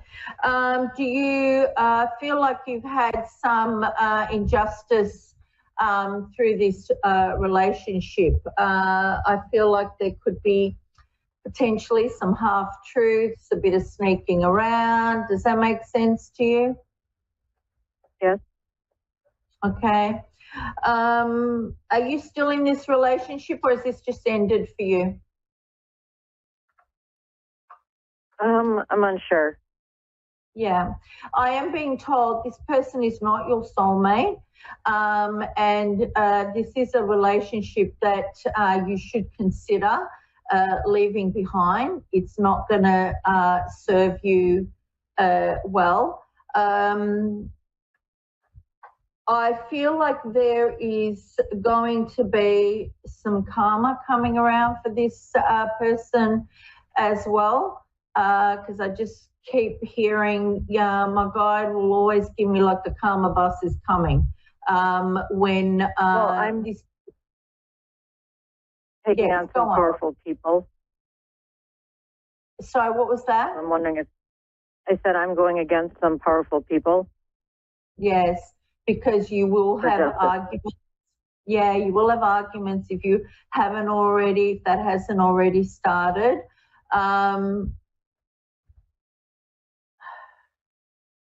Yeah, because I do see that there's conflict and there's uncertainty. I feel like you want to move forward, but you're a little bit stuck at the moment as well. There's a lot of deception around you, Pamela. A lot. Are you aware of that? Yes. Yeah, because all I keep getting is at the moment is that you're a lot stronger than you realize. All right. So you have to just create the energy around yourself that you need to move forward. I also feel like with my throat chakra, I feel like it's quite blocked at the moment. So I feel like maybe you're not always finding your voice to speak up for yourself. Does that make sense for you? Yes. I feel the presence of a tall man around me. Does that make sense? Let me just have a look. There is a tall, slender man around you, and he has dark hair. And he presents in a suit. Is that who you're sensing around you? Yeah, white, longer coat. Sorry, what was that? He's tall, kind of like has a hat on and like a white coat. I'm not seeing the white coat. I'm seeing him in a suit, but I do feel like we're seeing the same person. He's just presenting differently to you, which is fine. It doesn't matter because Spirit will do that, because they will come in the way that you will accept them. Okay. I feel like he wants to say something. Yeah, he does. He's coming through. I don't know if you know him or not, to be honest, but he's coming through as a father figure, a father figure for you. Do you have that kind of energy in spirit that's passed away? My aunt. Sorry, what was that? Yeah, I have. Yes. You do? Yes, I do. Okay. All right, I'm going to go to the message before we run out of time, okay? So just give me a sec.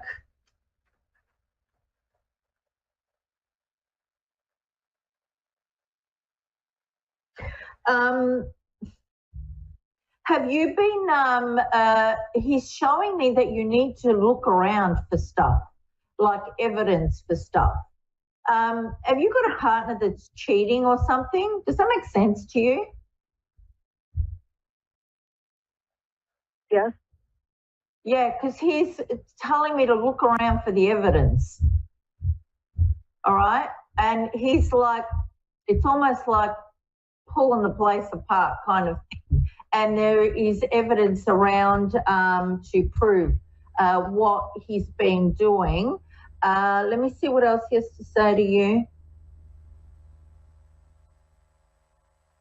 He's saying he wants you to, when you're feeling really stressed about this and like it's a bit of a runaway train kind of thing, he wants you to just sit still and just go within your heart center and just breathe and just to calm down. And he's like saying answers will come to you when you get still on what to do and how to direct you.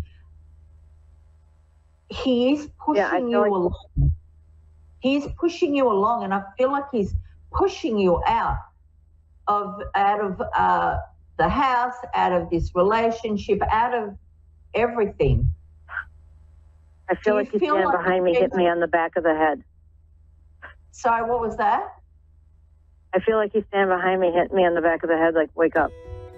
Yes, he is. He's pushing you from behind. I don't know about the back of the head, but he's, if you're feeling this gentle nudge, it's internal or external at your back, that's when Spirit, our loved ones, are pushing us in the direction that they want, okay? So please just go with that, go with your intuition, all right? What you're feeling, is validated by Spirit and by the cards. So just move forward, get yourself out of this. You're stronger than you realize, okay? So just set your sight on the direction that you want to go and just move forward, all right, in a healthy place for yourself, Pamela, all right? All right, thank you.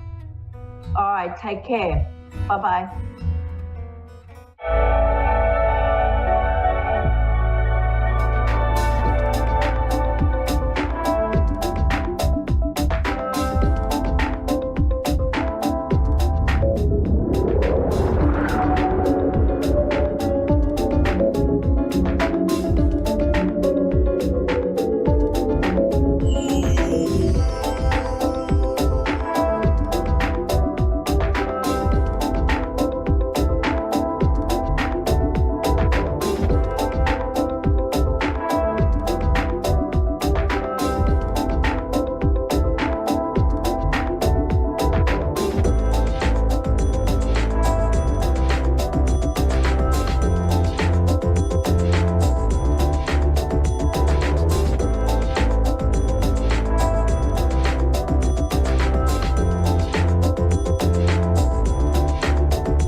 Psychic Radio, Earth's #1 psychic radio network, and watching Moonstruck TV, enlightening television.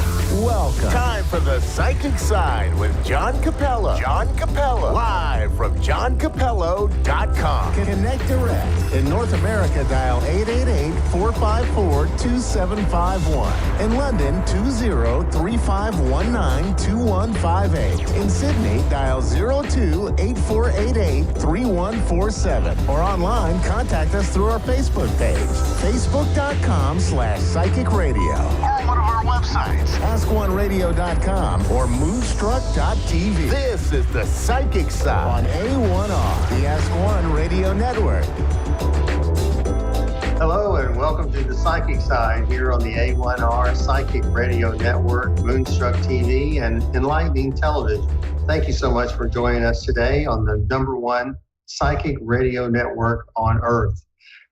We're the show that kind of debunks the skeptics, and I often bring in people that feel the same way I do, and often are out there in the public and talk about their work.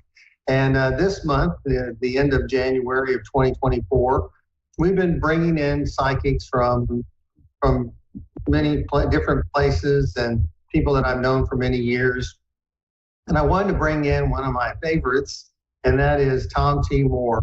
Tom was on our program not long ago, and he made some predictions that were just spot on. And so I thought he would be a great addition to our Psychic Prediction Month. So, Tom, thank you very much for joining us today.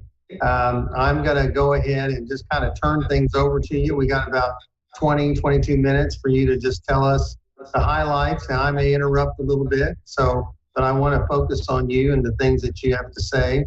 So I know you have lots of predictions. And, oh, by the way, you've been on Coast to Coast and lots of other major shows. Not as big as ours, but that's all right. Tom, I'm going to go ahead and turn things over to you, and just let us know what you think about this year, 2024. Thank you. Okay. And excuse me, and let me first mention that all of these predictions came in my weekly free newsletters that people can sign up for at www.thegentlewaybook.com. Okay. So, right.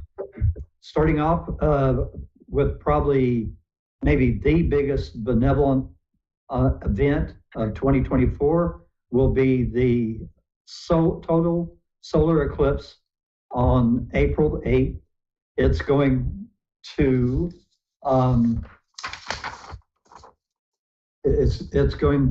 start from Eagle Pass, Texas, after coming out of Mexico, and go up through Dallas and Fort Worth and Little Rock, Arkansas, all the way up through the Ohio Valley and Syracuse and Buffalo, New York.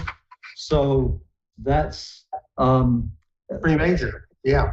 Very major. And so it's going to make people or sort of rewire us to become much, much more benevolent and sympathetic to other people. And you don't even have to be right underneath it. I was told you can be hundreds, if not thousands of miles away. I will mention that I wrote an article about this for the Sedona Journal of Emergence, and that will be in their March issue. That will be coming out somewhere around the 20th or so of February, if you want to read more about that. So, but a big benevolent event. It's interesting because it's going right through the heart of conservative United States. So we'll see how that changes attitudes and such. Okay. Okay. Well, very good. Very good. So another benevolent event that should have happened already, I'm still told it's going to happen soon, is the release of the plans with no patent or free energy machine. And it will be a huge game changer for the whole world. because it will allow even villages in Africa that don't have any electricity whatsoever to suddenly have electricity, be able to run cell phones, and children to be able to talk online. So it'll really up the educational ability of people all over the world. And of course, suddenly you won't have to pay any electric bills. Wow, that's pretty good. Is that a Tesla type thing, or because Tesla was talking about making energy free? It's going to be some big organization that's going to do it. Keep in mind, there have been other free energy machines that have been invented, but they were bought up by oil companies and basically hidden. So this one will come with no patent, and anyone can build it in their garage if they want to. Very good, very good. Okay, well, good. That's next? Major. That's pretty major. Well, you know, I have your list here, and you've been talking a little bit about some more earthquakes and eruptions in the United States. And what can you tell us a little bit about that? Okay. Quickly, now this has remained the same probability for at least a year and a half. There's a 73% probability of Yellowstone erupting and a 63% of earthquakes all along the West Coast if that happens. And if it were to happen, it would mean a mini ice age all across the top of the United States, all the way to Chicago, because the snows would not melt during the summer. Now, Gaia, soul of the earth, has not been given permission to have those events yet. So if you happen to see a lot of people migrating away from the West Coast and Yellowstone area, and a lot of people migrating to that area, that tells you that the souls had given their permission, and the guardian angels are moving their people away or to experience the event. Mm-hmm. Well, very good. Now, you also mentioned about weather. Do you think the weather is going to be unusual this year, or is it going to be just normal patterns, or what? It's going to be more normal, but with that, I mean, last summer we just had weeks of wilting heat, and this year there are going to be breaks of cold weather systems coming, but with that comes storms and more tornadoes this year. Okay. You know, you're following some of the themes of some of the other psychics that we've had on our program in the past month. And so it's very interesting that that's the theme, the different themes that you're coming up with. So I don't consider myself a psychic. I just go into a meditation and ask the questions that people that read my newsletter all over the world send to me to ask in these sessions. That's very good. Well, it's good that you're able to get into that meditative state and receive the information from beyond the physical. That's what we find, or I find so amazing about your work. But also, I wanted to ask you a little bit about the economy because you mentioned a few things there. You mentioned that you felt like there might be a major stock market crash this year. Is that one of the things that you feel is going to happen? No, there will be no stock market crash. There'll be wide swings, of the stock market up and down during the year, but there will be no crash. Okay, so lots of volatility, lots of ups and downs. So usually when there's a lot of volatility, people can make a lot of money and lose a lot of money. So that's one of the things that we've been wondering about. So, but do you think the economy is going to be much better this year? Oh, well, I think it will be.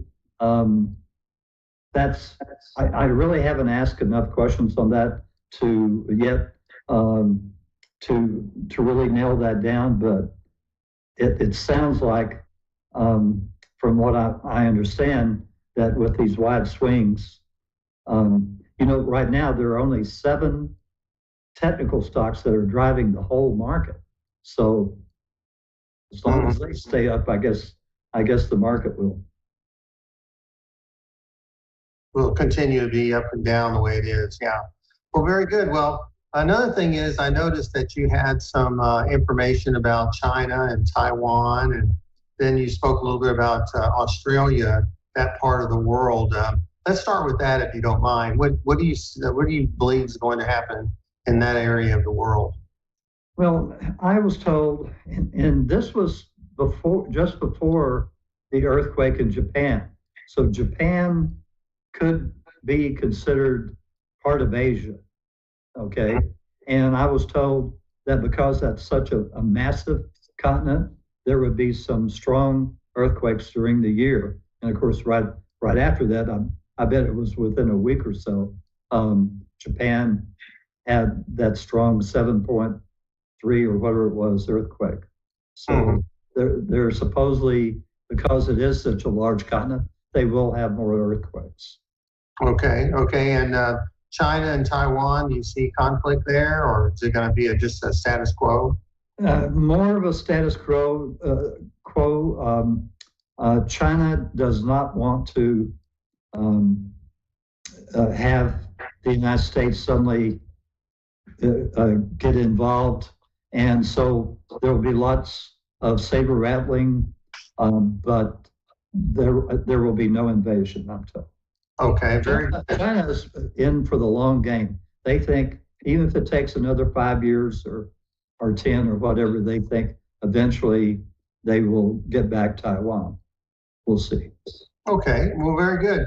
And you mentioned something about Ukraine. Is that area of the world going to still be a stalemate, or will it be something that we'll have to be concerned about in the near future? I'm told that the war in the Ukraine will be the last war in Europe. But when I ask about, well, what about the Middle East? I said, will that be the last war? Oh, no, Tom. That's not going to be the last one. So is the Middle East going to be expanding? I know today yesterday we had news of an attack on an American base that took some American service people. Is this going to be escalating for us, or how do you feel that's going to turn out? Yeah, I think it's still, the United States is trying to tiptoe and do some surgical stuff, financial, maybe assassinate a couple of Iranian government people, but Iran, I just hate seeing them go in this direction, because the people of Iran are really nice people. All the way back in my college days, at one point I roomed with 3 guys from Iran. They were really nice guys, and I really, the Iranian people. It's sad. Yeah, it really is. Well, now you mentioned something here about overlapping of timelines in 2024. What do you mean by that? Sure. We're on timeline number 6, okay? There are 12 parallel Earths, and we're on timeline 6, the middle frequency. The upper timelines have easier lives, and the lower timelines have harder lives. So it all depends on the frequency. So we're in the middle, and every once in a while, these timelines cross over. So like we've crossed over before with timeline 5, we've crossed over with timeline 7 and when this happens, there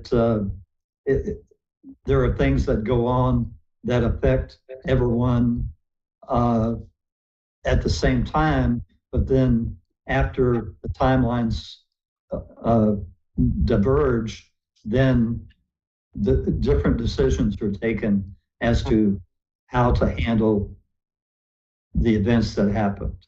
So are there like, you said there's 12 different Earths. Are there, yes. We have doppelgangers, as they call us. We have identical souls or identical people in each of these different worlds. Right. There's 12 of you. And do I have more hair than any of them? And with 12 Earths go along, we're in a special space-time continuum that was set up by creator of our universe to see if the 4 negative energies could be worked with. So the whole solar system is within the space-time continuum. And then when you leave our solar system and get out past the Oort belt, then that's when the 10 positive energies start coming back into play, because the rest of our universe and the trillions of other universes are all set up on 10 positive energies. No one's ever been able to work with these 4 negative ones. We're the first ones that have been able to do it. Well, that's very good. That's good to know. Well, while we're in outer space, you mentioned something about ET documentaries. What is that? Can you explain that a little bit? Okay. In my book, first contact conversations with an ET,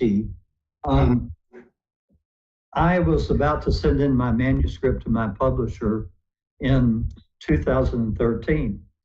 And I had been in contact, my guardian angel, Theo, had introduced me to an ET that turned out to be part of my soul group and had had 800 lives on Earth. And this ET, it turned out his name was Antura, and he was a member of my soul group, and his sole interest is exploration. So at the present time, he is 50 miles above us in a giant spaceship, mothership that's 3 miles wide on the outside, 20 stories tall, but on the inside, because they're in the 10 positive energies, it's 15 miles wide. So Antura says it's roomy, and it has a crew of 900 plus their families totaling 1,600, because the crew lives on their whole lives. And so they're on their up 50 miles up, taking millions of readings every day, along with 24 or approximately other motherships. And so Antura kept hinting to me, and finally, just before I sent my manuscript in, he said, "Oh, Tom," because he's not supposed to do this, I'm supposed to ask specific questions. I can't ask him a general question, as you'll see in the book. He said, "Tom," he said, you and your family are going to come up to our mothership, and you're going to be here for 14 days, and you're going to be able to shoot documentaries on our ship, and you'll have the full range of the ship with the exception of the engine room." And so, and that goes back to my training. My sole contract in this life was to get into the film and TV program distribution business. And I've been an executive producer of some super low budget movies and TV shows. So I know how to shoot cheap. And so it's going to be a 4-camera shoot, and it'll be just my family and I. Okay, well, very good. Well, you'll have to keep us informed about that. So, yeah, I won't be able to tell anybody about it for 2 months after, approximately 2 months after we get back, because it will, we're going to have to do what's called, in the film distribution business, it's called a pitch deck. Pitch deck. And we'll have to, my daughter, who has a degree in film from Loyola Marymount, and I will have to put together a pitch deck. And one of my dogs in the room. Pardon pardon everybody. And anyway, we'll put that together in order to offer it to the big guys like the Netflix and the Paramount people and all those, the larger companies, because there'll be 2 feature-length films and 100 plus episodes. Okay, well, very good. Well, we're not quite there yet, but we'll get there. But I wanted to kind of once again turn a little bit more domestic. We only have a couple more minutes really to where we can talk about the domestic situation. And I noticed that you had a little bit about Vivek Ramaswamy, and then you mentioned something about a health event for Donald Trump. Mm-hmm. And then finally, I'd like for you to talk a little bit about the election, if you have any insight or were given any insight about that, so that we can see if we can follow some of these ideas. Okay, I have been told, originally I was told that Donald Trump would have some health issues. This was all back in 2023. But recently I was told that it would possibly be congestive heart failure, and he would have to withdraw from the race. And so I said, well, but Mr. Biden has said that if Mr. Trump was not in the race, that he might not run. And I was told that, well, but by the time this happens, it will be so late that Mr. Biden would not be able to withdraw from the race. So okay. So you feel like Joe Biden will win the election? Yes, but he will not finish his term. Okay. Okay. So those are. Mm-hmm. Now you mentioned something about Vivek Ramaswamy. Is he going to be playing a larger role in the politics or what? No, I'd ask about that before he withdrew. You know, obviously he was running for vice president, and I don't think he's even going to get that nomination from Mr. Trump. I think Mr. Trump is going elsewhere. But going elsewhere? Okay. Well, okay. Very good. Yeah. We'll see. Okay. So let's see, what else? I know you said our vibrational level, 7,000 years. I think you kind of covered that. A little bit about guns for groceries, a buyback national proposal. Mm-hmm. And then you mentioned something about lawsuits being filed against corporations backing an engineering ET craft. So we can finish up with those predictions if you don't mind.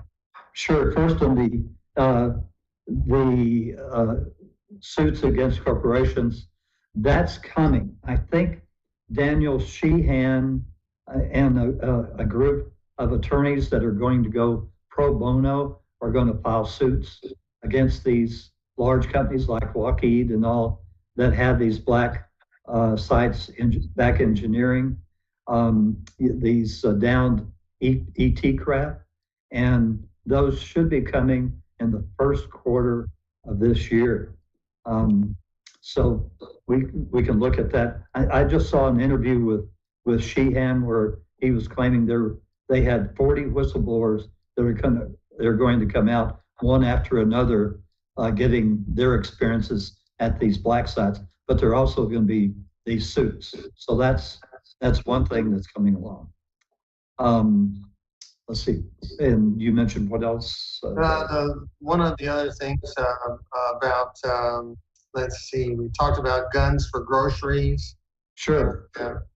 I came up with that idea because there have been tons of events all over the United States where there are one-day events put on, even like just in Texas, we've had gun buyback programs in Dallas, Fort Worth, San Antonio, Houston had 4 or 5 so far. So El Paso, and this is a conservative state. People feel they should have a way to get rid of these old guns and whatever, and especially in a household where they might accidentally, or some kid would pick up one and accidentally shoot another, or suicide or whatever. And so I came up with guns for groceries, where people would get gift cards that could only be used in grocery stores and would be administered by the ATF, who would destroy the guns. And so that's supposed to get going after the solar eclipse. We'll see. Okay, all right. So we have less than about a little over a minute left. You mentioned something about what music will continue to last in the next 1,000 years. It's only right. It's only going to be classical music, and so I hope Rhapsody in Blue is included because I really like that symphony. So it's only going to be classical music. All the popular music, if you notice, is starting to go into different languages, Spanish and Korean, and you name it. So that's going to happen in the upcoming years. Well, let me stop you right there because we only have a few seconds left. And but thank you very much, Tom, for being a part of our program. I do want to take a moment to thank my sponsor for the psychic side, which is Miracles of Joy. Go to their website, use the promo code 0223 on their website. But I want to thank everyone for joining us today. Join us next week here on the psychic side. Thank you very much. Bye-bye.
A1R Psychic Radio, Earth's #1 psychic radio network, and watching Moonstruck TV and Lightning Television. Welcome. Time for Amanda Hall Psych with Amanda Hall. Live from AmandaHallPsychic.com.au. Connect direct. In North America, dial 888-454-2751. In London, 20-3519-2158. In Sydney, dial 02-8488-3147. Or online, contact us through our Facebook page, facebook.com/psychic radio. Or one of our websites, askoneradio.com or moonstruck.tv. This is Amanda Hall Psych on A1R, the Ask One Radio Network. Welcome to A1R Psychic Radio here on Moonstruck TV with Amanda Hall Psychic all the way from the Gold Coast. What an interesting week it's been around the world with lots of different weather events, and unfortunately the war that seems to be looming in the Middle East is getting stronger by the minute, and let's hope that somebody comes to some common sense and we don't all go into a world war. That would be a terrible thing. I know we have to be aware of that. We can't dismiss it. There is definitely a conflict there. There's still definitely a conflict going on in Ukraine, and we all just have to hope and pray that somebody's going to find some common sense and these things are going to cease shortly. So it's an interesting week astrologically, but we will get to that in a moment. We're going to talk about the Simply Tarot card of the week. And this week it's the Four of Cups. Now it's a card of money fluctuations, but it's also the card of being offered something that you may or may not want. So you can see the man is sitting comfortably underneath the tree with his arms folded. There's a cup being offered to him. He's got 3 cups in front of him. He's saying, look, I'm not sure whether I want this proposal or whether I even need it. Let me contemplate. Let me think about it. Let me sit under the tree and just, contemplate my future and see whether or not this is a good fit for me. So if you're facing something this week that somebody offers you that doesn't automatically scream to you, yes, yes, yes, yes, yes, then tell them that you're going to take a little bit of time. You're going to think about it. You don't always have to say yes to everything just because it's offered to you. Sometimes I think as human beings, we think, oh, if I don't take that, then I'll never get another opportunity or I'll never get another offer. Instead of listening to our inner voice, our own psychic ability saying, well, hang on a minute, you didn't leap off the page and say yes, then there's something here to be considered. Is this actually the right opportunity for me or the right thing that's being offered to me? Or am I just taking it out of boredom? Am I just taking it because my life is boring and I haven't got anything else on the horizon, so this will do?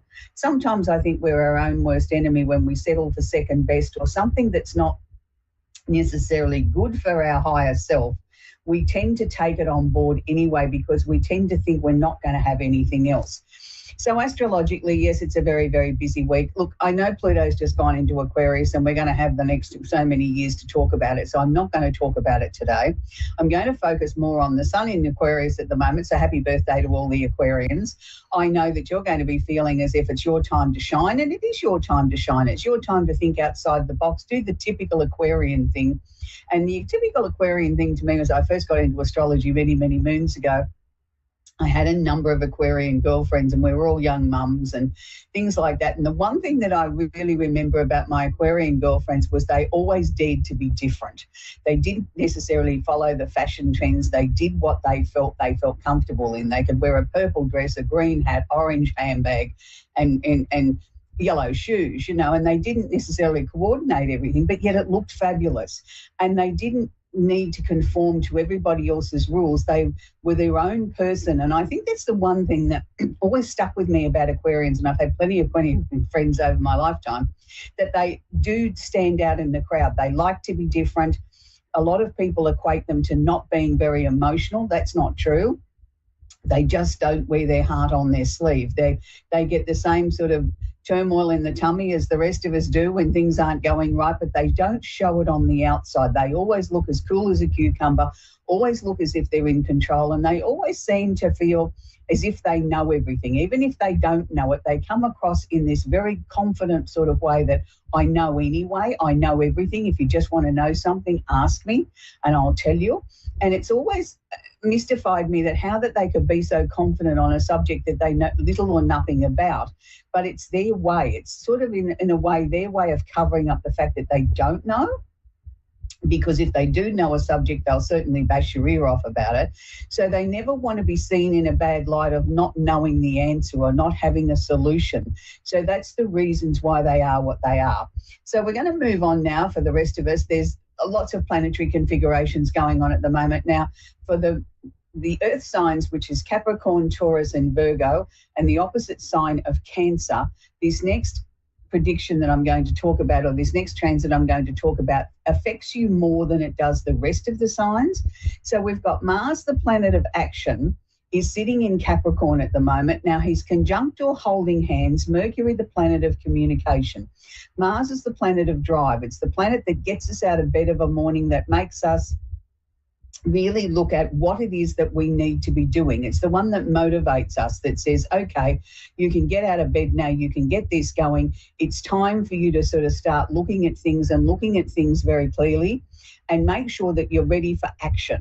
Don't sort of sit there and say, I'll get around to it next week or next month. Now is the time to be moving along and getting things underway. Now, if this involves some form of communication, or you have some important conversation to have, or you've got an important email to write or text message or something like that, make sure that you're doing it in a very forthright way. Don't be wishy-washy. Be firm, be definite, be positive.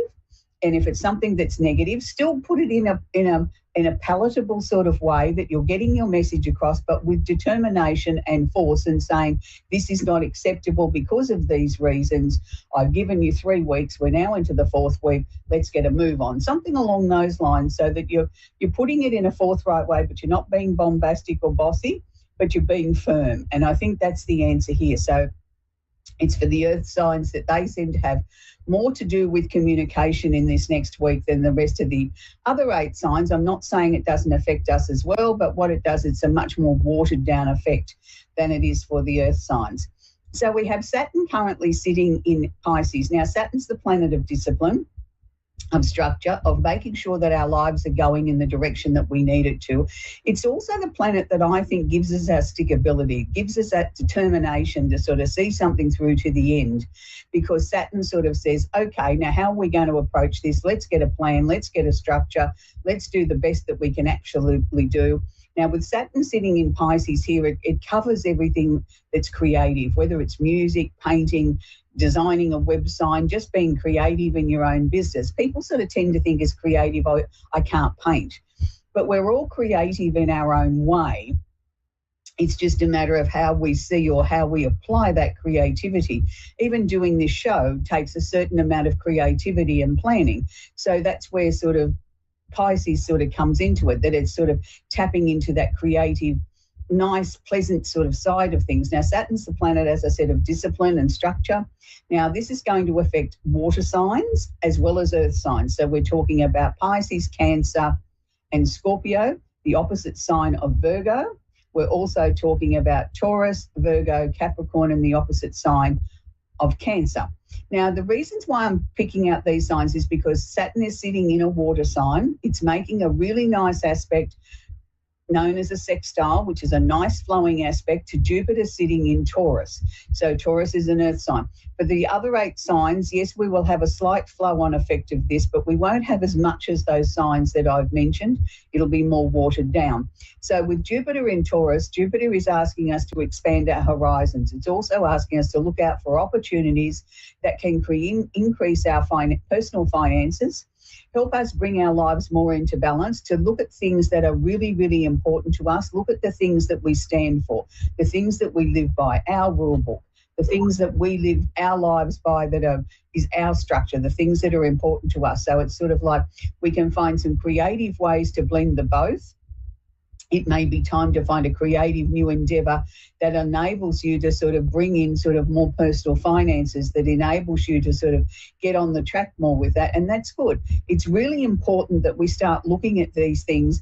Doesn't matter what your star sign is, but if it's the ones that I've mentioned, it's stronger for you. So let's not waste these opportunities that are there. I think sometimes as human beings, we sort of tend to get a little bit lackadaisy. We sort of think, I'll put it off till tomorrow or next week, or don't really feel like it today. Now is the day. It doesn't matter what your star sign is. If there's something that you need to get cracking with, something you need to get started with, something that you need to move along or you've been thinking about, now is the time. So let's sort of start to the new year off in a positive sort of way, that we've all got something really exciting that we can be working towards, because I really do think that that is very, very important, that we start to look at new and innovative ways of bringing things towards us, or bringing opportunities towards us in 2024. You know, we haven't got a pandemic anymore. We've got no excuses to get out there and make things happen. Yes, the world has changed, but we've learned to adapt to it, and we're adapting to it daily. So now's the time to make things happen. The final one I want to talk about today is Chiron. Now, Chiron's not actually a planet. Chiron is considered one of the Arabian parts, and it's called the wounded healer. It's where we look for in our chart where we have to do the most healing. And sometimes this goes back to previous lifetimes if you believe in reincarnation, which I do. And it sort of shows us it's not a weak point, but it's saying this is where we have to do the most healing. And sometimes that's on more of an emotional level. Sometimes it can manifest itself on a physical level. And the physical level, I believe, is driven from the emotions, you know, unless, of course, you've had something like an accident and, you know, you've had your leg broken in 4 places and it doesn't mend right and it ends up being 2 inches shorter than it was. That's not an emotional driven thing. That is a physical thing that's happened to you. So you have to be very careful about that. I get a little bit cross with a lot of healers and that say, oh, every condition we've got is emotion driven. No, not everything is. You know, there's things as genetics. There's also things that have happened to us that have happened in our lifetimes where we've had accidents or things like that, that linger on, that stay with us for many, many years or the rest of our lives because the body was battered and bruised in some sort of way, whether it was an accident or fell down a cliff or whatever the case may be. And they're the ongoing things. Not everything is emotional driven. So, you've got to look for what the answers are. So Chiron is sitting currently in Aries. Now, Chiron is actually conjunct or holding hands the North Node. Now, the North Node is not a planet. The North Node is showing us the way forward. It's showing us how we can sort of move forward, what we're aiming for, where we're going in life, and how we need to handle this. And this is a part of the karmic side of astrology that I really like, and it's very deep, it's very complex, and it's something that you really need to study if you're going to work with karma with your clients or yourself. But just in very basic layman's terms, yes, it is sitting in Aries. So, yes, it's going to be affecting the fire signs more, Aries, Leo, Sagittarius, and the opposite sign of Libra. But it flows over to each and every one of the 12 signs because Chiron is asking us to find the way forward to heal ourselves. Now, because it's in Aries, it's quite what's seen as a selfish sign. And I don't see it as selfish. I see it as being able to have the ability to put yourself first. I don't consider that selfish. I think we all need to be at different times in our lives, have the ability to put ourselves first. Yes, we need to keep an eye on, partnerships, relationships, marriages, children, things like that, and our work and all that. But we need to put ourselves at the top of the queue. Now, this is what Chiron is asking you to do, is place yourself at the top of the queue. Let's try and strive to be the very, very, very best person that we can be. Is there any emotional blockage there? Is there anything there from your past that you need to delve into, dig deep, sort it out and let it go? It's a time to sort of really clear the decks on an emotional level if we really want to. So this is the time, if you've been putting off doing a little bit of releasing work or, delving into your own emotions and think, I'll put that off till next week. No. Now is the time. Let's get in, let's get it done, and let's move on so that we can have a lot of healing coming through to each and every one of us. But it's the work we have to do on ourselves. By doing that, then I think we enable things like what we were talking about previously with Jupiter to be able to bring in new opportunities for us to create money or to improve our lives or improve our lifestyle because we've done the work. So that then we've got no sort of emotional blockages or things that are going to rear up and sort of prevent us from being able to achieve that. We're going to talk with Miranda in Nashville in Tennessee. Are you there, Miranda? Yes. Do you have a question I can answer for you, please, Miranda? It's kind of I don't know how to describe it, but this year will be going on 5 years. My mother passed away. Sorry. Yeah, I understand the pain and the anguish. And I just wanted, I just want to make sure that she is at peace so that I can be at peace, because there's a lot of guilt there that I didn't get to say to her before she took her last breath. Right. Okay, Miranda. Look, I understand where you're coming from, and I don't mean to sound condescending with what I'm about to say. I've been in this work a very long time. I've never had anyone come through to me, Miranda, and say they're not happy. They mightn't be happy to be there. They might, miss everybody back here on earth and miss their children, miss their lifestyle and whatever, but nobody's ever come through and told me that they absolutely hate it on the other side. They're usually more concerned about the people they've left behind than they are themselves. And it's not uncommon, Miranda, that for people don't quite get there to be with their loved one before they pass for whatever reason. And we take on board this guilt.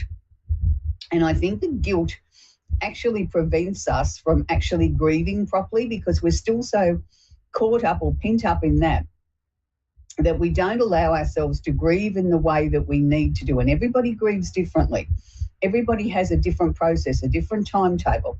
I can assure you your mother is very comfortable on the other side. She's certainly got a lot to say. Was she a person in life that she was larger than life and had an opinion about everything? Kinda, yes.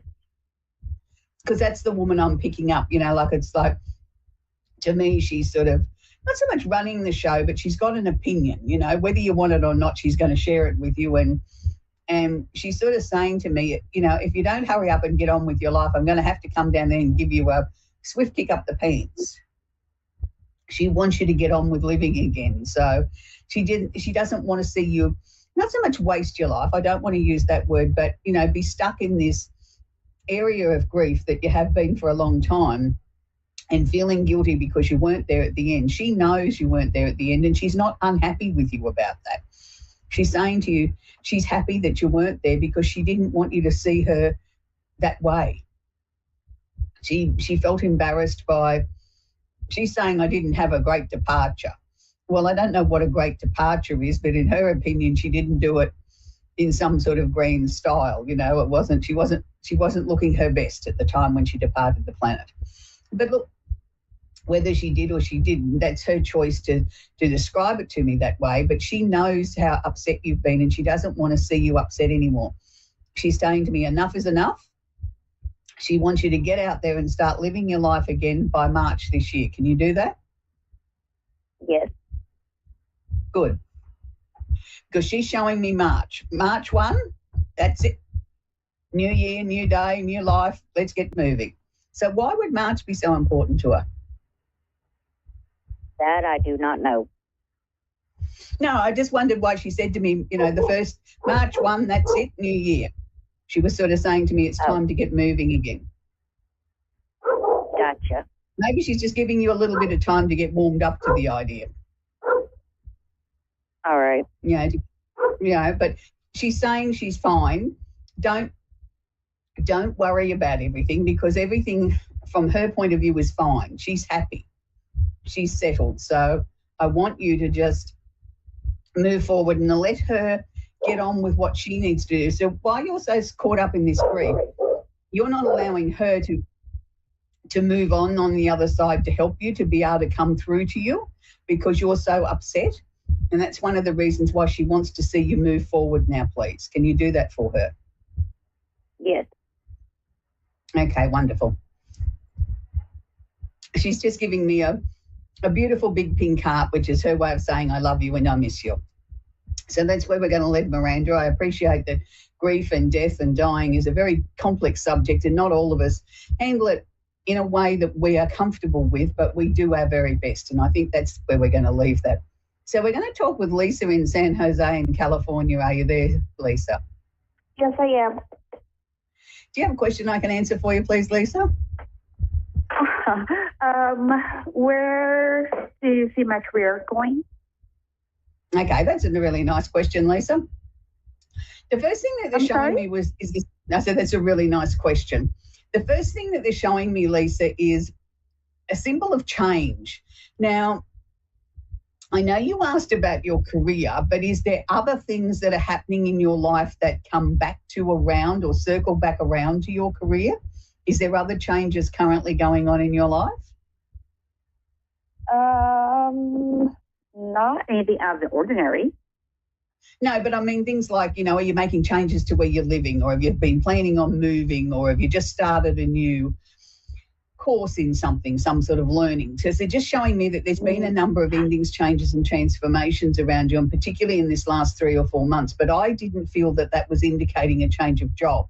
I actually felt that the career that you're in, or the job that you're in at the moment, to me seemed to be as if it was going to blossom, it was going to open up, it was going to become something bigger and better than what it is. So the current job that you're in at the moment, are you happy with that? Are you happy for sort of a promotion to come in? I'm currently not working, so. Oh, okay. Well, they were showing me as if you already had a job. So that's good. Okay, Yeah. So there's a job coming.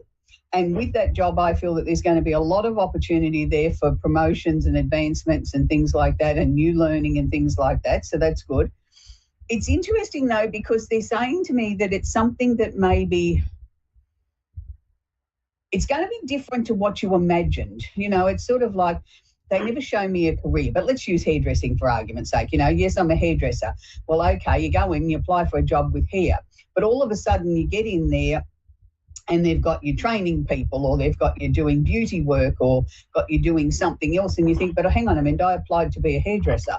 And it's like, well, there's other skills that are going to be brought in, or you're going to be trained up for with the role that you're getting. So for them to show me a job that was in the present and you're not currently working means it's almost immediate. It's right around you, because spirit sometimes gets a bit ahead of themselves and they talk about things that they think we already know about, because in their mind, well, that's where it is and we've already moved on. We've moved on to the next stage, and they were already on to the next stage of a promotion. That was what they were getting excited about, was you're saying we haven't even got the job yet, so that's great. So the next job that you get, I think it will be close to home. I feel it's going to be something that you're going to be happy with, but also I think it's going to stretch you. There's going to be some further learning on the job, which is good. And, you know, the company themselves seem to be a nice size. It's not too big and it's not too small. Okay. It doesn't seem to be work though that you can do from home. No, they never show me the type of work, sweetie. That's something that, because so many jobs have different skill sets or have different labels, it'd take me a long time to zone into every single thing. But what they were showing me was this was a job that couldn't be done from home, like you can't work remotely. You need to go into the job. They were showing me it was about 10 minutes drive from where you are, and the fact that whatever you take on board, there's going to be further learning or new skills that you'll be taught along the way with the job. And I think within the first 6 months, you will actually have a substantial pay increase and some extra duties, whether or not they actually call that a promotion or whether it's just on your job performance that this is the reward that you get, that they're so happy with you that they give you a pay increase and some extra duties. But I actually feel the next job fits like a glove. So was there some particular area of work that you were aiming to get into? No, I've been in the industry for 25 years, and I always wanted to do something else, but never knew what I should do. And this is my first time in 18 years I took a break. So I was just curious, will I get to the same field, or is there something else out there that I should be doing? No, I think it's going to be what you want it to be, because to me you seemed very happy with what you were doing, and that might be why they're sort of showing me that there were still new skills to learn, because if this is an area that you've never been in before, been employed in before, well, then it is going to feel new, isn't it? It's going to feel like you're a little bit out of your comfort zone with some things. And that's good, because it's going to challenge you. It's going to make you feel excited to get up and go to work. And, everybody that you're working with seems really nice, really professional, and, it's busy. I'm not saying it's not busy, but you come home from work happy, tired. You're happy to come home at the end of the day and feel like you've really given it your all and you're really enjoying it, and it's good. I don't feel uncomfortable with it at all. Are you not moving? They keep showing me changes around where you're living. No. Are you making changes to around? the home though? No, I'm not moving. No, but you're making changes, are you? Because they're showing me question marks around it. The patient at home? Yeah, if you're making changes, like you might be hanging a new set of drapes or buying a new couch or whatever, it's the same symbolism that they show me. They just always show me a question mark around where you're living. So that's why I never know whether it means, we're making some changes or we're actually moving location. So obviously, if you've got some more money coming in, there might be things that you might want to do. I hope so. There's more money coming in. Yeah, and that's what I mean. Okay, that's where we're going to leave it, Lisa. So it's really nice to talk to Lisa. It's nice to see people embarking on a new career at this stage in their lives, and it's a time for everybody to sort of really get out there and make things happen that they really want to happen in their lives, as we spoke about in the astrology report. This week I want to leave you with a song that goes way back to my teenage years, and it seems to be every week, or it seems to be almost like every week, we're talking about somebody that's just passed away, somebody that we've lost that really shaped a lot of us, that people sort of can relate to the music. It was the music of the time, and over the years you sort of you glance back and you listen to that particular track or some of their other music or some of their albums, and you think, yes, I really did connect with that person. And then when the news comes through that they've passed away, it's almost like a part of your teenage years or your innocence has gone with them, because you sort of think, I suppose is showing us that we're all getting a little bit older each day, and nobody's immortal. Everybody has an expiry date. But we don't tend to think of that, of the people that we love so much and the people's music that inspired us throughout our lifetime, that we tend to think that they're going to live on forever. Well, yes, they will with their music, but we tend to think physically that they don't get any older than what we remember seeing them in concert or buying their album and their picture was on the cover. So this week we lost the one and only Melanie. And, you know, Melanie had many, many, many big hits, many hits here in Australia. But my favourite out of all of those was Lay Down, Candles in the Rain. And it was just one of those really upbeat songs, even though she, you know, the words weren't as upbeat, but the music itself was upbeat. And, you know, she sang lots of beautiful songs, and lots of them had very deep meanings. And I think a lot of people sort of just looked at her as a poppy sort of artist that, you know, attended Woodstock and things like that. And she sang with the Edwin Hawkins singers. And, you know, she was a really motivational sort of person. She was always bright and positive and always happy. So I'm going to leave you with one of my favourite tracks of hers, which is called Lay Down, Candle in the Rain. So until next week, bye for now.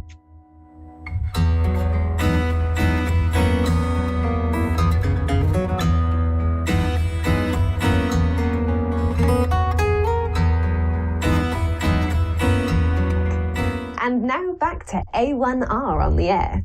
Psychic Talk Radio now on Moonstruck TV.